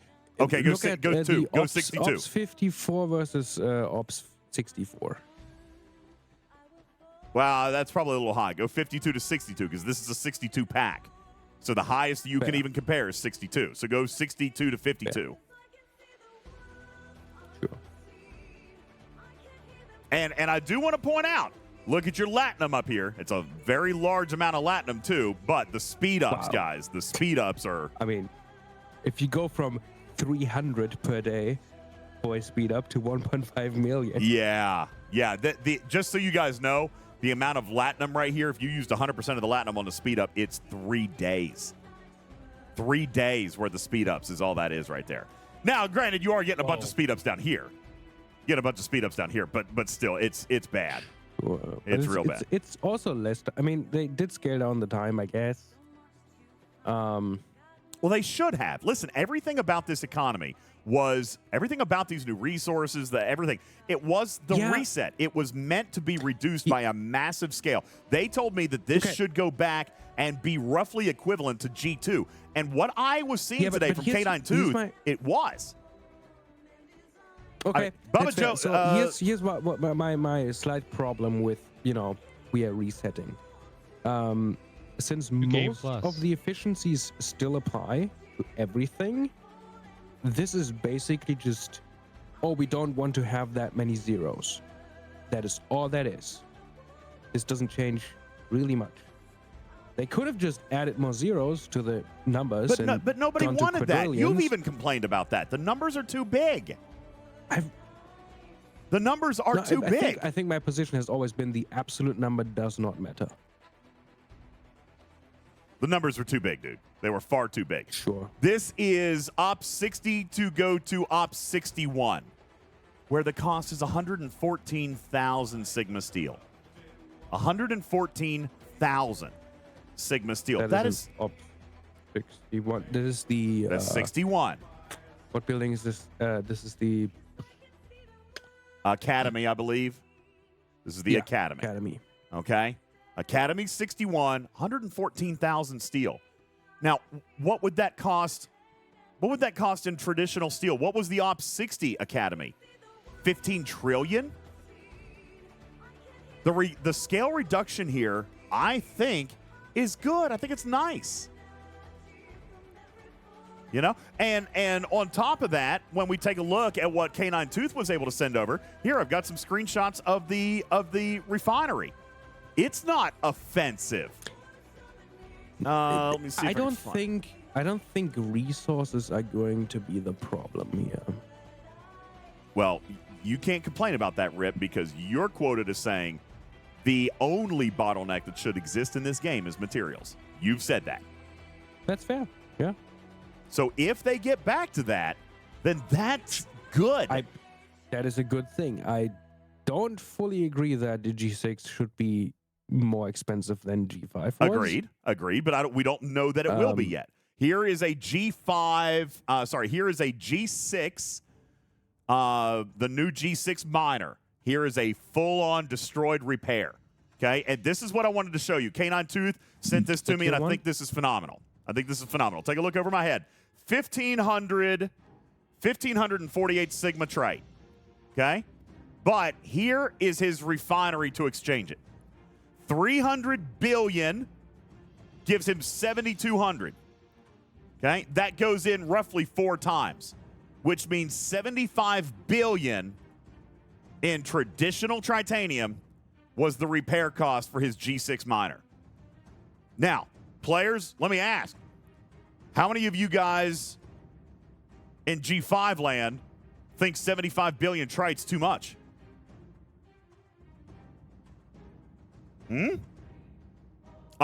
Good. Frail Game says that refinery's temporary. The real one's not nearly as good. I'm glad you said that, because I also have the real one.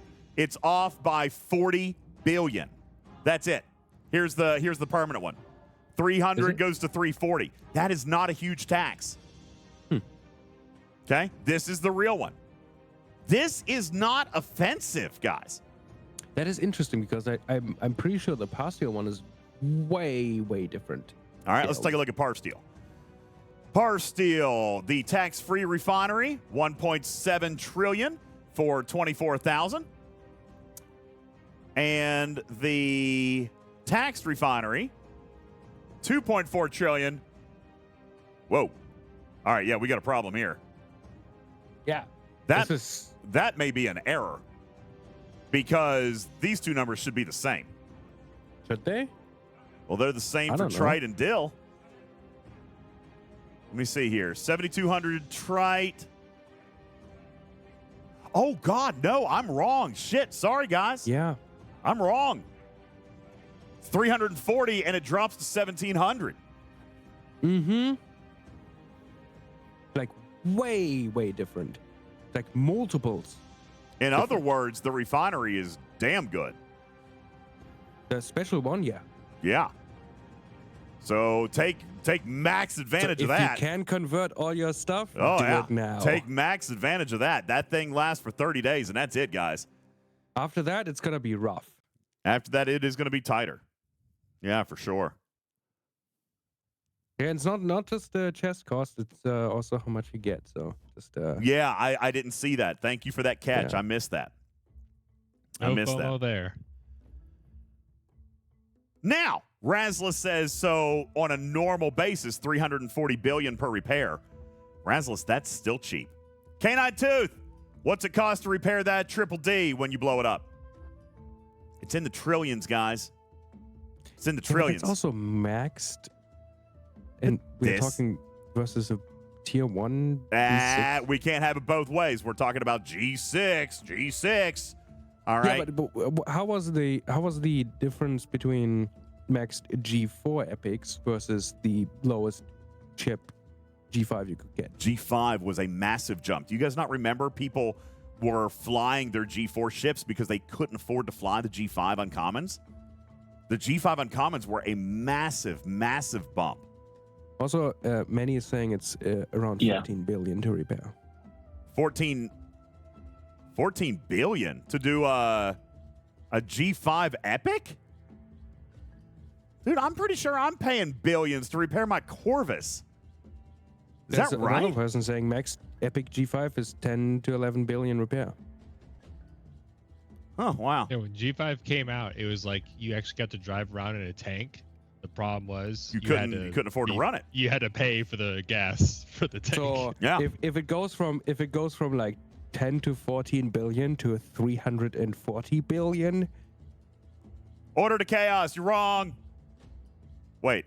IJ says 13 billion. Hold on, wait. What's going on here? You can't. Who's talking about rating?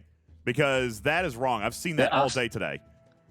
Asking if you can raid the Sigma resources, then people are saying that you can only raid the Sigma with the G6 ship. Incorrect. You can raid Sigma resources with an amalgam. I shouldn't do this, but just because there's so much confusion out there. But no. Sierra said it's only raidable by G6 ships. I apologize that, well, I guess we won't know until we can actually do it. But I have different But you information. get the normal resources first, and then Sigma comes after. In fairness, that's what I told you. So if Sierra's saying you're a fresh Ops 61. Here, I've been 68 for a while. Why don't you just mooch off of some Sigma off of me? Here you go. I'm going to show you something that I'm not allowed to show you, but I'm going to do it anyway.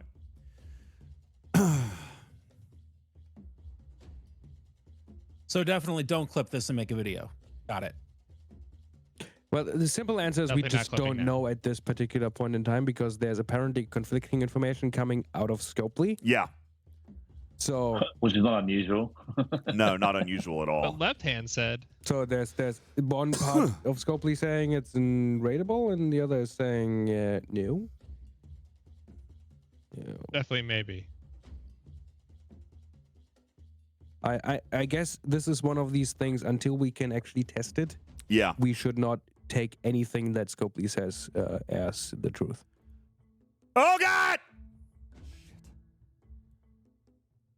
Should hit a button when I do stuff like that. Okay.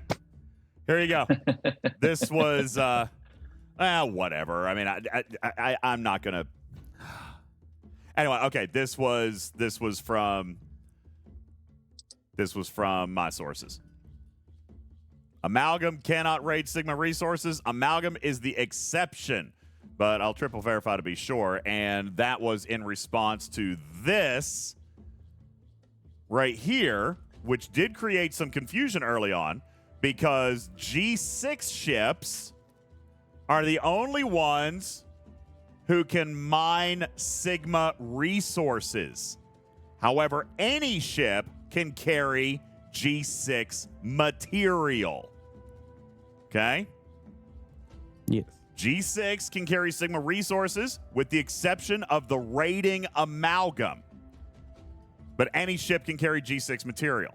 Okay? And we know, listen, the amalgam can. All right? I'm just telling you, the amalgam can because of this. So that says right carry resources. Hang on. Does that mean? Hang on. Here's more. Rating. Purchases in most events will still include non-Sigma resources, so lower players rating G6 players will not have an issue getting these resources.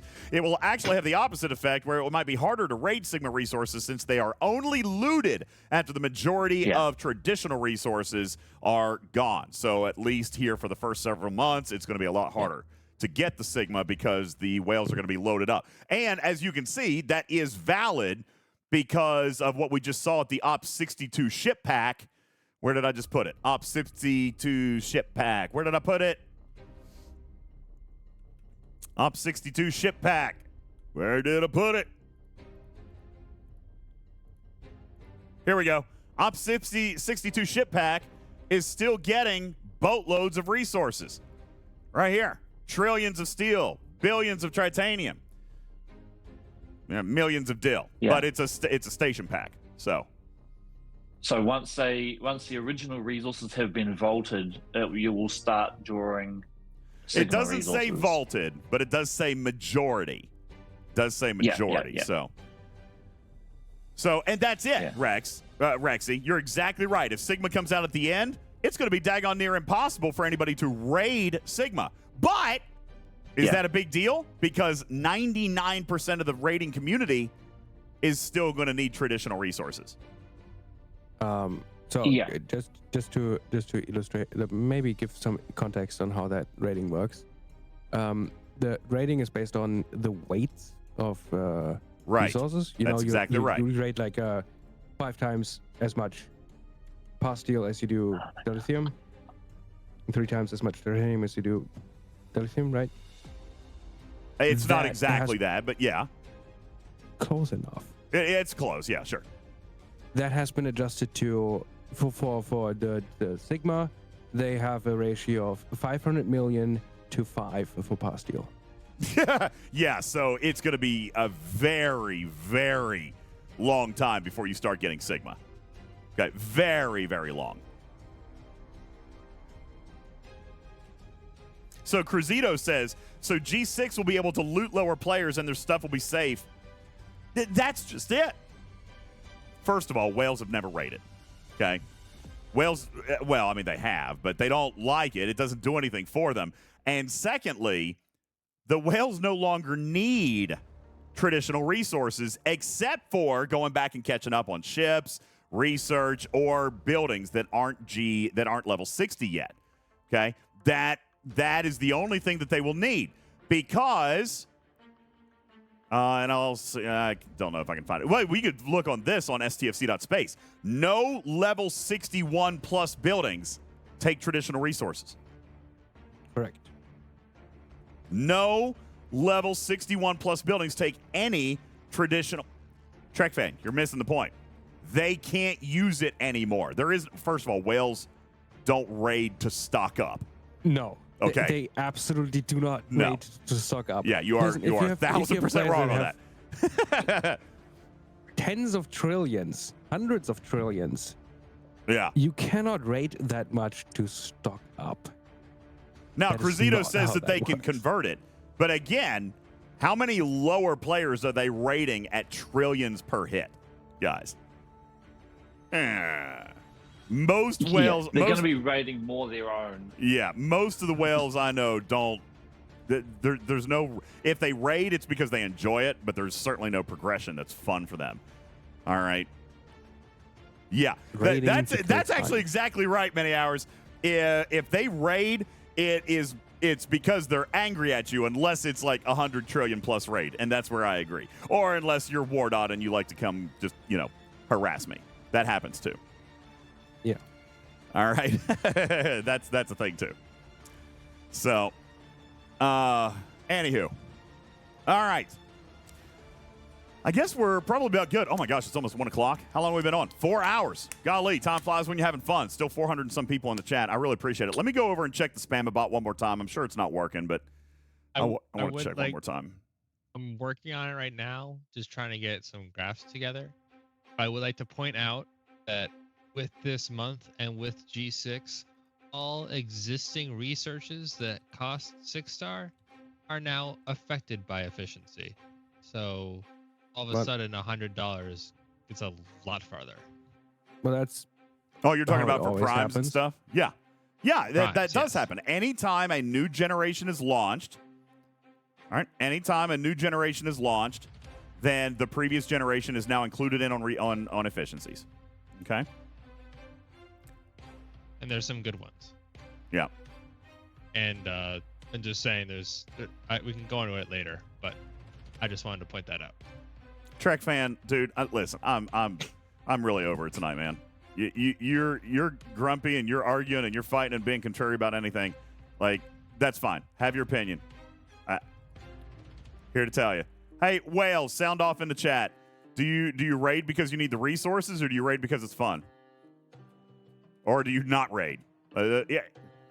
I think they might also raid not because it's fun, but just because to prove a point, something. to be powerful. Yeah, sure. Yeah, Because that's the fine. But they don't. SLB told them to. Yeah, they don't raid because they need your 12 billion parse deal. I can promise. I think both DJ and I talked to enough of the high level players too. I am accused. I'm accused all the do. time of being a whale and catering to the whale community, which is crazy because a lot of the whales are apparently very angry at me about my position on hazards.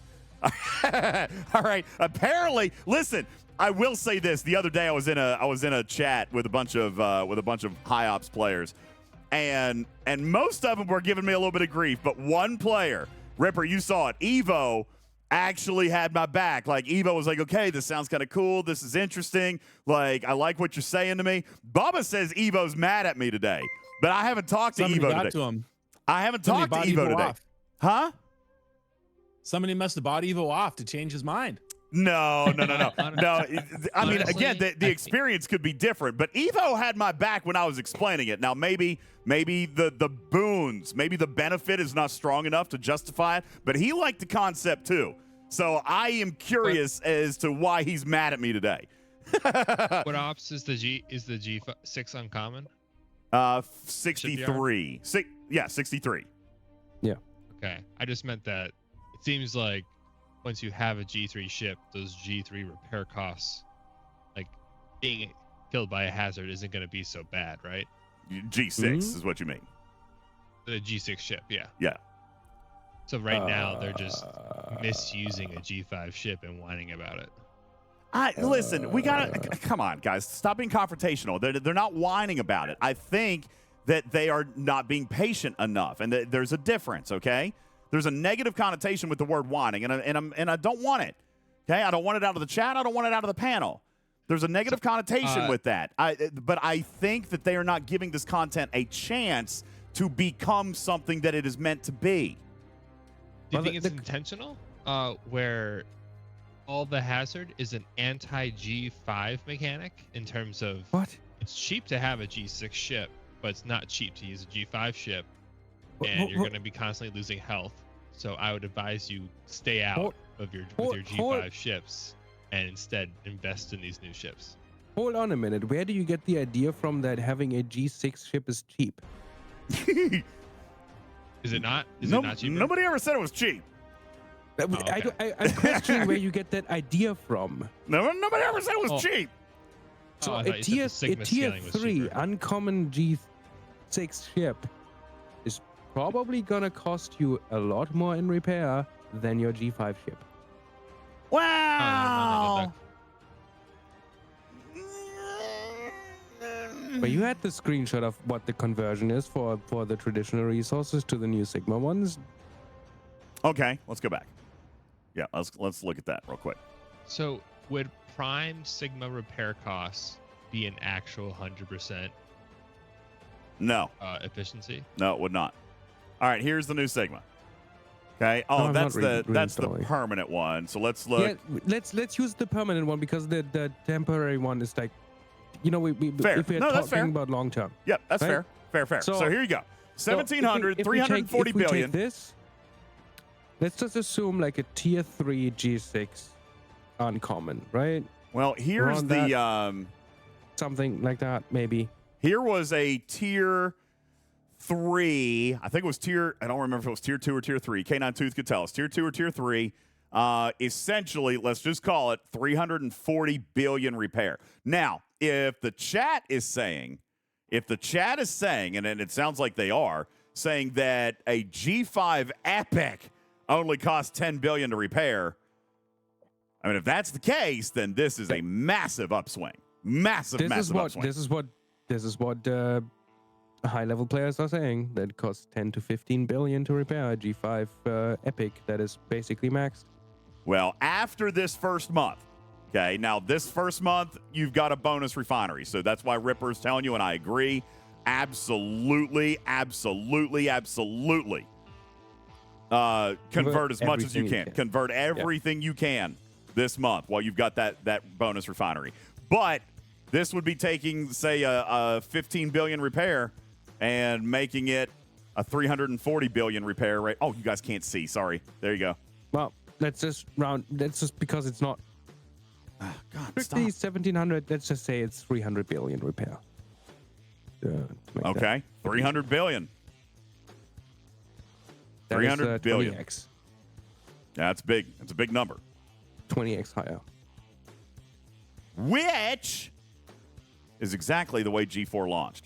But we were fussy about it then too.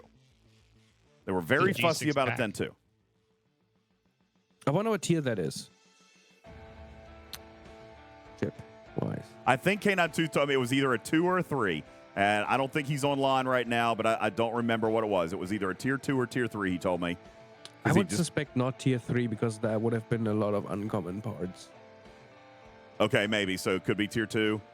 I don't know. Yeah, because tier 2 would be all common that you can just buy with that. I don't think tier 3 looks sort of expensive. That would have been probably a couple packs. Okay, so call it tier 2. Call it tier 2. Oh, no. Okay. No. Here, I've got a screenshot of the ship. Here it is. It is only tier 1. Oh, tier 1. Okay. Tier 1. Yeah, I would have not said it's tier 3 for sure. Short says, can I test something in exchange space? Yeah, sure. What do you want? Real quick, because I probably want to get ready to wrap up. But, yeah, what do you got for me?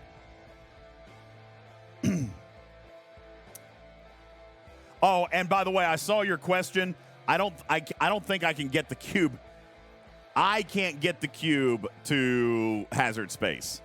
You can right now.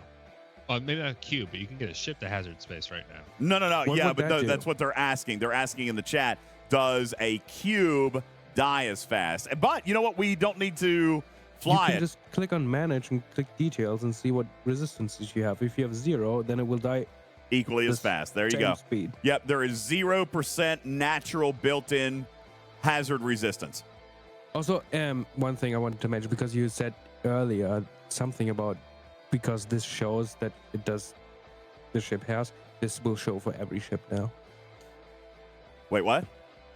The resistances will show in every ship detail screen. Well, yeah, regardless of what because the research will impact all ships. Yeah. Just like isolytic. Yeah. Pokey says, I'm soiling fun and interesting discussions between your husband and you about the Ark. Thank you. Wait, is that serious? Oh, sparking. Okay. You said soiling. I'm like, wait, am I ruining a marriage tonight? I've already made Bubba mad at me. I'm sorry. Oh, you guys are soiling yourselves? You know, hey, you guys pooping your pants over there? What are you doing?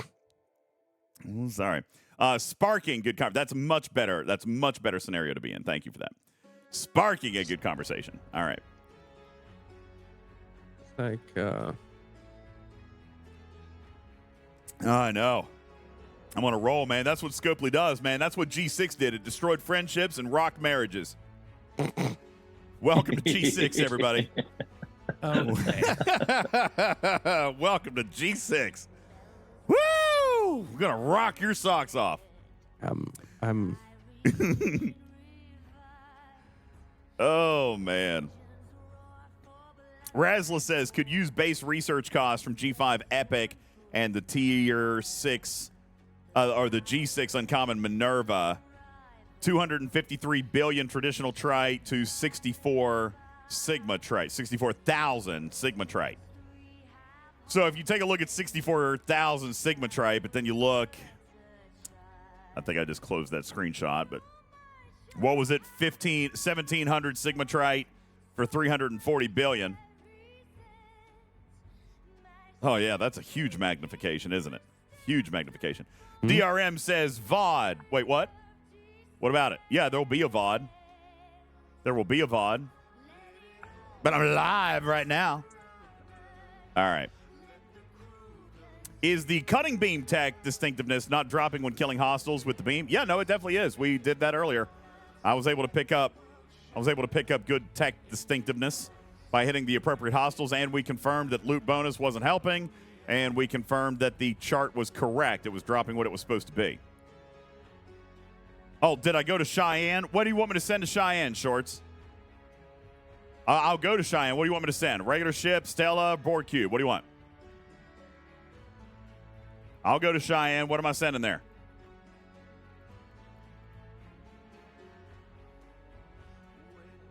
I'm in Cheyenne. What do you want to see? I have so many tabs open. Yeah, I've got so many tabs open right now. It's ridiculous. My desktop is starting to get cluttered. It's actually not tabs. It's windows. I have a lot of windows too. Like, yeah, I've got a lot of things open right now. Can I start an armada? Yeah, sure, if you want me to. Is it uncommon okay? Can I start an uncommon? Yours keep failing? Okay, I'll give it a shot. Ooh. Yep, mine just failed too. Yeah, I think that is currently not working. I saw something it needs about armadas that. anyways. Is it just Cheyenne or is it everywhere? Well, right at event reset, people were able to hit them as if they were regular hostiles and gain all the loot without spending any directives. Where was I for that one? Ripper, does that give you nightmares right there? Totally doesn't. Just that little bit of. I have a funny story to tell you. As we get ready to Hey. wrap up tonight, I've got a funny story to tell you because it's been enough time. I think the Ripper button? this is not a too soon scenario anymore because this is like 2 years ago. When Ripper first developed Shenanigans, like it wasn't even public yet, guys. It wasn't even public yet. He was developing it privately, and there was probably 40 or 50 of us beta testing it.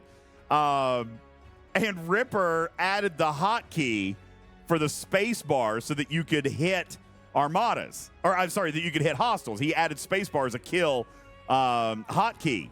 What he didn't realize at the time was that the way that Scopely built armadas was essentially that they were hostiles, but the UI brought up this directive, and the armada button generated a different process than kill. So when he used the space bar and mapped that to the kill hostile button, we were able to use Shenanigans to do exactly that, Aaron. Attack an armada, get the loot, and it didn't take any directives. to be fair, Ripper. To be fair on that one, Ripper. they paid me $1,000 for finding that. Ripper was so freaked out. All right, and don't let him tell you that he wasn't, because he called me on the phone immediately. He called me on the phone. He was like, "Shit, DJ, I just found something stupid." He's like, so apparently I found that, with these hotkeys, I can just farm armadas all day and not cost directives and get all the loot because these guys set up a process in the UI instead of actually coding an armada differently. That's why armadas count as hostiles, guys, because that's what they are. The only thing that makes this different is a UI filter. Well, these days you would get an error if you use the other endpoint. But basically, you have, hostiles, and armada is just a subtype of a hostile. Yes. That's why they count as hostiles in. Oh yeah, so good. He was so freaked out, and don't let him tell you he wasn't. He was like, "Should I tell him that I did this, or should we just let it go?" And I'm like, "No, dude, you got to tell him, because this is when he was working with them to develop the mod, and was trying to get them to be okay with the mod." And he was like, "Oh my God, if I create this hack, like they're gonna think that it was intentional and all this stuff." And it was so funny. Ripper was freaking out. So then we're like, okay, no, we need to call. And no kidding, I think it was around that time that we actually had a pretty high up engineering contact. You and I got on the phone with like the vice president of engineering at the time, and we're like, okay. I remember I was actually traveling at that time. Yeah, you weren't even home. So we call him up on the phone, and we're like, now listen, I know this is going to sound bad, but, obviously we're calling. And by the way, it was a weekend. It was like a Sunday. I think it was a Saturday. Wasn't it a Saturday? Might have been. I'm not entirely It was certain. definitely a weekend. It was absolutely a weekend. Might have been a Sunday, but I think it might have been a Saturday. But we call him up. We're like, okay, we know this is going to look bad. Really, really sorry that this is going to look bad. But we actually just figured out a problem with the hotkeys, and we're just out here farming armadas and not spending directives, and we're getting the loot. And so, of course, they're like, okay, 911. They go try to start fix it. And they did fix it pretty quick. What was it? Probably within 24 hours, Rip? No. That took them actually like a week. Did it? Oh, my God. Did it really? But yeah, but then we were scared to continue doing it because we didn't want to be accused of, exploiting or anything like that. But yeah, that was a huge one. And Ripper did it. But then they were so pleased with him finding it, they did. They turned around and paid him a bounty. They paid him a bounty on it. So bounties are fun. Yeah, they paid him a good bounty on that one. So funny. Listen, Well, I do which not. was the benefit for them. I do not want to open Because- a fluidic space entry point system because those are absolutely borked right now. I know. I don't need to open it. They are ugly. They are headache inducing. Don't open them. Don't open Those them. for sure need a Don't open them. warning right now for photosensitive Don't people. open them. Don't open them. Don't open any fluidic space Voyager system. All right, they don't do it. They are. DJs, I posted the image that was available in the game after it maintenance dropped, where it just shows the Armada as a hostile. Oh, that's great. Look here, Rip. So they did it. They did it again. The Armadas were just targetable hostiles. No. Wait, that's a hostile. That looks like an Armada. What did they do? That's a hostile. It was the Armada, because the person who reported this in the official Discord also included them getting the loot. Oh wow, man! See, this is what I'm talking about, man. They broke. But that went down like within 5 minutes of me seeing that post, because I went in there at the same system to see They if that was broke true. so much stuff, man. Listen, I understand things break. I understand big updates break things sometimes, right? This has been a pretty rough one, man. I love, Echo's. It's a good guy, right? Yeah. But he was very, very aggressive, trying to justify. Oh, this is like a big update. This is a big expansion, so things break. I'm like, but things broke that had nothing to do with the expansion. That's my problem. If Hazard Space broke, or if G6 ships came out and they reversed your hull like they did with the Tribune originally and Scott, the thing is, that would have been fine. The Bog Cube is bugged. What's wrong with the There what? are bugs with the cube. Like what? Nobody's gonna run into it, but basically, so you know how you get additional hull health and shield health when you level up a ship? Yeah. They forgot to add the ones from level 61 to level 90 for the ship on the Bog Cube. So it just stops adding anything past level 60 on the ship, so tier 12. Copy pasta. There you go. Yeah, so someone copied a ship, and that Slow was apparently down. a G5 ship. Slow your roll. Or like a T4 ship. That's a G4 funny. ship. Anyway, so that's the thing that happened. Formation Armadas lost their abilities. I mean, just why? This stuff and then has and then nothing you to have do with each other. It's Then you slow have down the mechanic. You're like, supposed- don't even I- bother keep going. There's nothing there. Is that confirmed that they apparently reverted the change to the starter chest from? They G5 did, Armadas? but they've already acknowledged that was an error as well. But yes, Sure, they went but back. This is stuff that shouldn't happen. It comes down to simple version control. And I Yeah. know you've said before it's not version control, but I can't see that it's anything but version control. Well, this one. So, the way version control works in games, especially, is very different to other types of software engineering. You don't necessarily have the type of branching, and the way you merge things back is super complicated, super annoying, and a super pain. We use perforce in gaming for most of the things. Yeah. If anyone knows what perforce is, it's not fun. Yay, bugs! Well, lots of bugs. It's And then just weird. also a lot of these configuration things in gaming are like binary files, unfortunately, that are very difficult to merge. However, you should have like release engineers, quality verification, and quality engineering departments that should take care of this and should keep track of what needs to go where. Yeah. And this seems to be often slightly falling apart.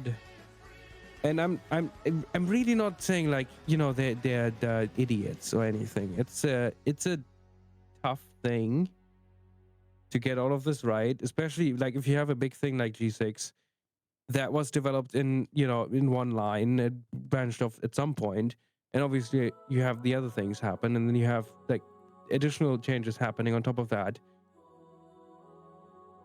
And it's a fast-paced thing. The monthly content release schedule makes this very, very difficult and very, very hard to actually keep track of this and manage this in a way that actually doesn't fall apart. Yeah.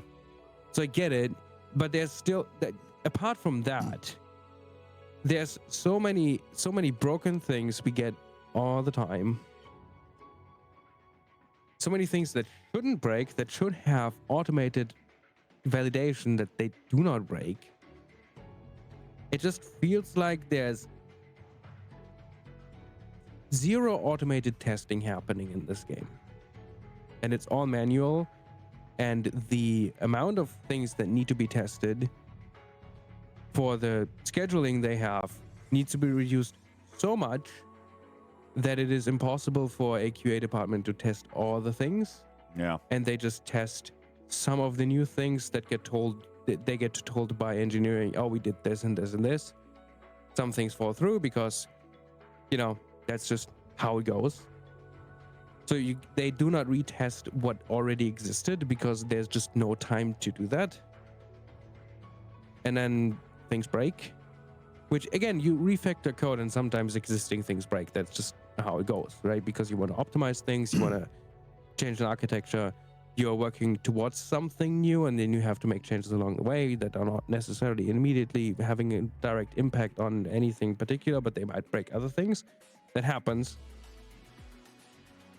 It just feels like there's not much automated testing, and I do know that automated testing in gaming is a big thing, and there's a lot of work happening in that space.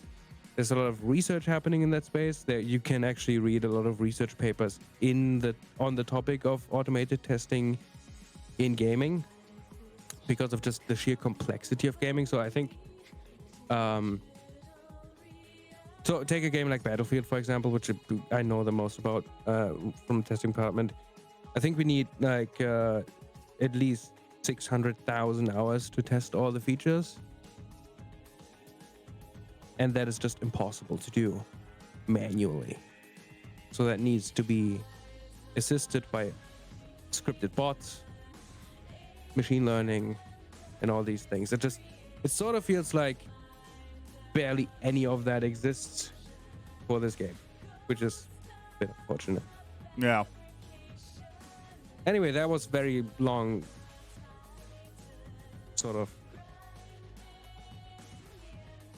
Yes. But very interesting, actually. Yeah. The silence was all the sense you were making. Yeah, AI I know, right? testing being a big part of this, and if it's missing, then of course you're not going to know that the Armada and Cheyenne isn't working right. No. Somebody asked to take a look at the isogen counters in the territory research tree. Yeah, those appear to be relatively borked up as well. 1.350462 million. They might as well just write out the entire number, because 1.350462 is 1,350,462. It's just stupid stuff. This is stupid. It's the little things. This is stupid. Why are we messing with this?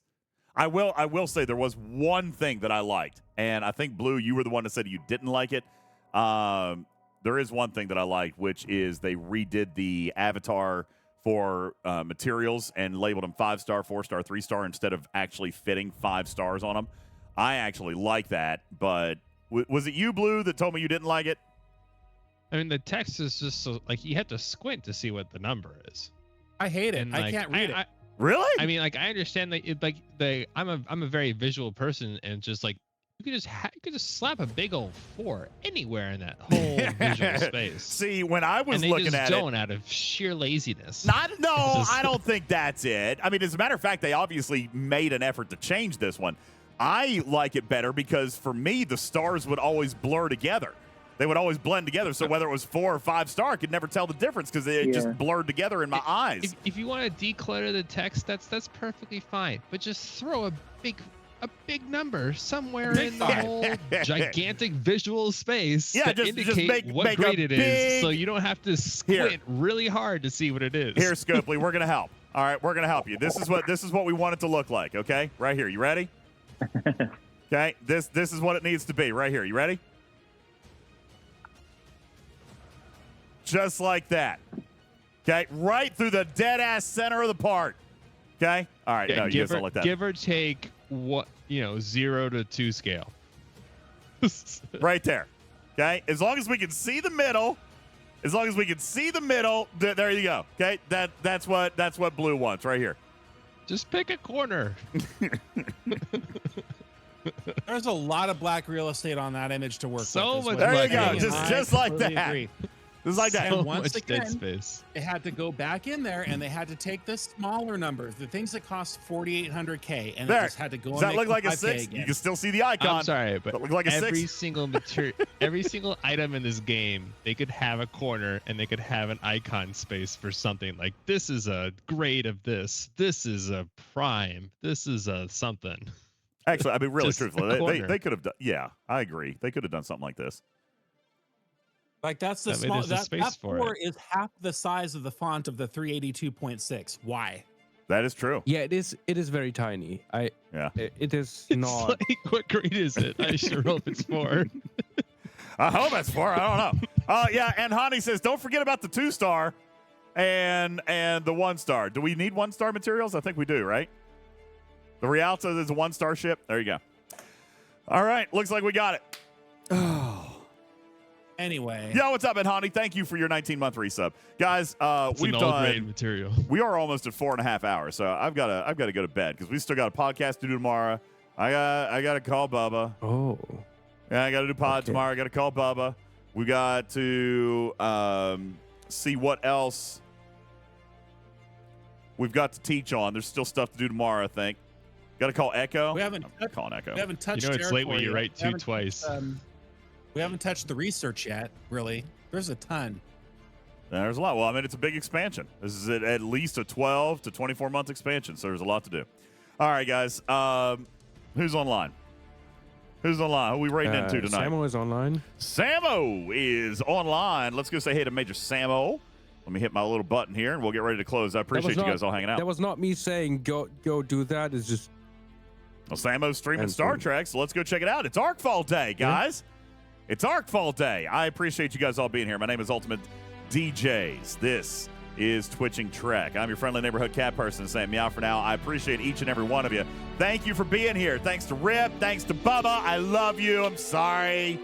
I'm sorry, Bubba. I just feel like, I mean, it's okay for us to disagree. I didn't think that was a bit argumentative, though. Well, he was argumentative too, but I mean, we're allowed to be argumentative.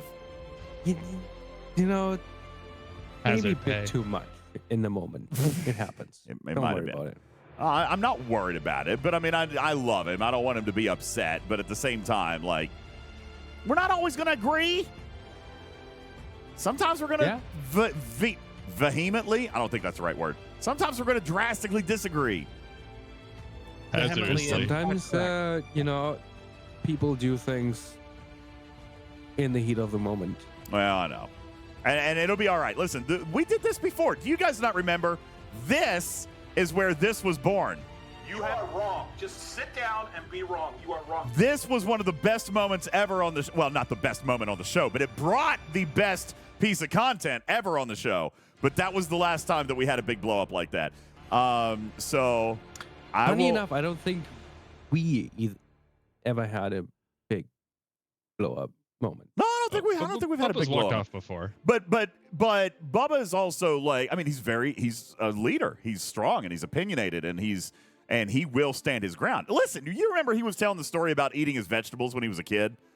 Yeah. All right. He's a stubborn guy. He will hold his ground. Away. And that's fine. Over lima beans. Over lima beans. He ran away from home. Over lima beans. All right. So, I mean, he's stubborn. And Bubba will walk away when, like, regardless of which party, one party needs a Snickers. What? You know, if one of them is hangry. I don't know Oh, which one. Yeah, I would. I guess. Yeah, maybe. Anyway, I'll. Everything will be fine. I obviously I love him to death, and if he is truly angry at me, then we'll hash it out because we are brothers. We love each other. But he was angry, and that's okay. But everything will be all right. And but he is very serious about his opinion, and that's fine. I just it's one of those things where like he's not going to change my mind, and I probably shouldn't have tried to change his. But we're just going to disagree on this. We're going to have to see how it plays out. And I am very, very curious to see how the rest of the community. I'm very curious to see how the rest of the community reacts to this and sees it play out over time. We will have to find out. Let's see what Major Samo I thinks. would want to see. I want to see more Hazard play. I just don't want to see it in my way. Oh, see, I want to play it. I want to play it right now. I want to play it as well. I want to play it right now. I don't want to be like my only means. That's all. But that's not my problem. I just want to play it. Yeah. All right, guys, let's see what Major Samo has to say about it, all right? We're going to go raid her. Thank you guys again so very much for being here for this presentation of Twitching Trek. Thank you for all of you who have stuck it out all throughout the night. Be sure to watch our Discord tomorrow morning for your opportunity to win one of 15 battle passes that we'll give away tomorrow morning. My name is UltimatDJz. Have a great night, everybody. Good night. Oh, okay, that was bad timing with the song there. I was going to go, and then it just ended, and now let's go start another one. Well, that's a very slow start. Let's just go. Bye, guys.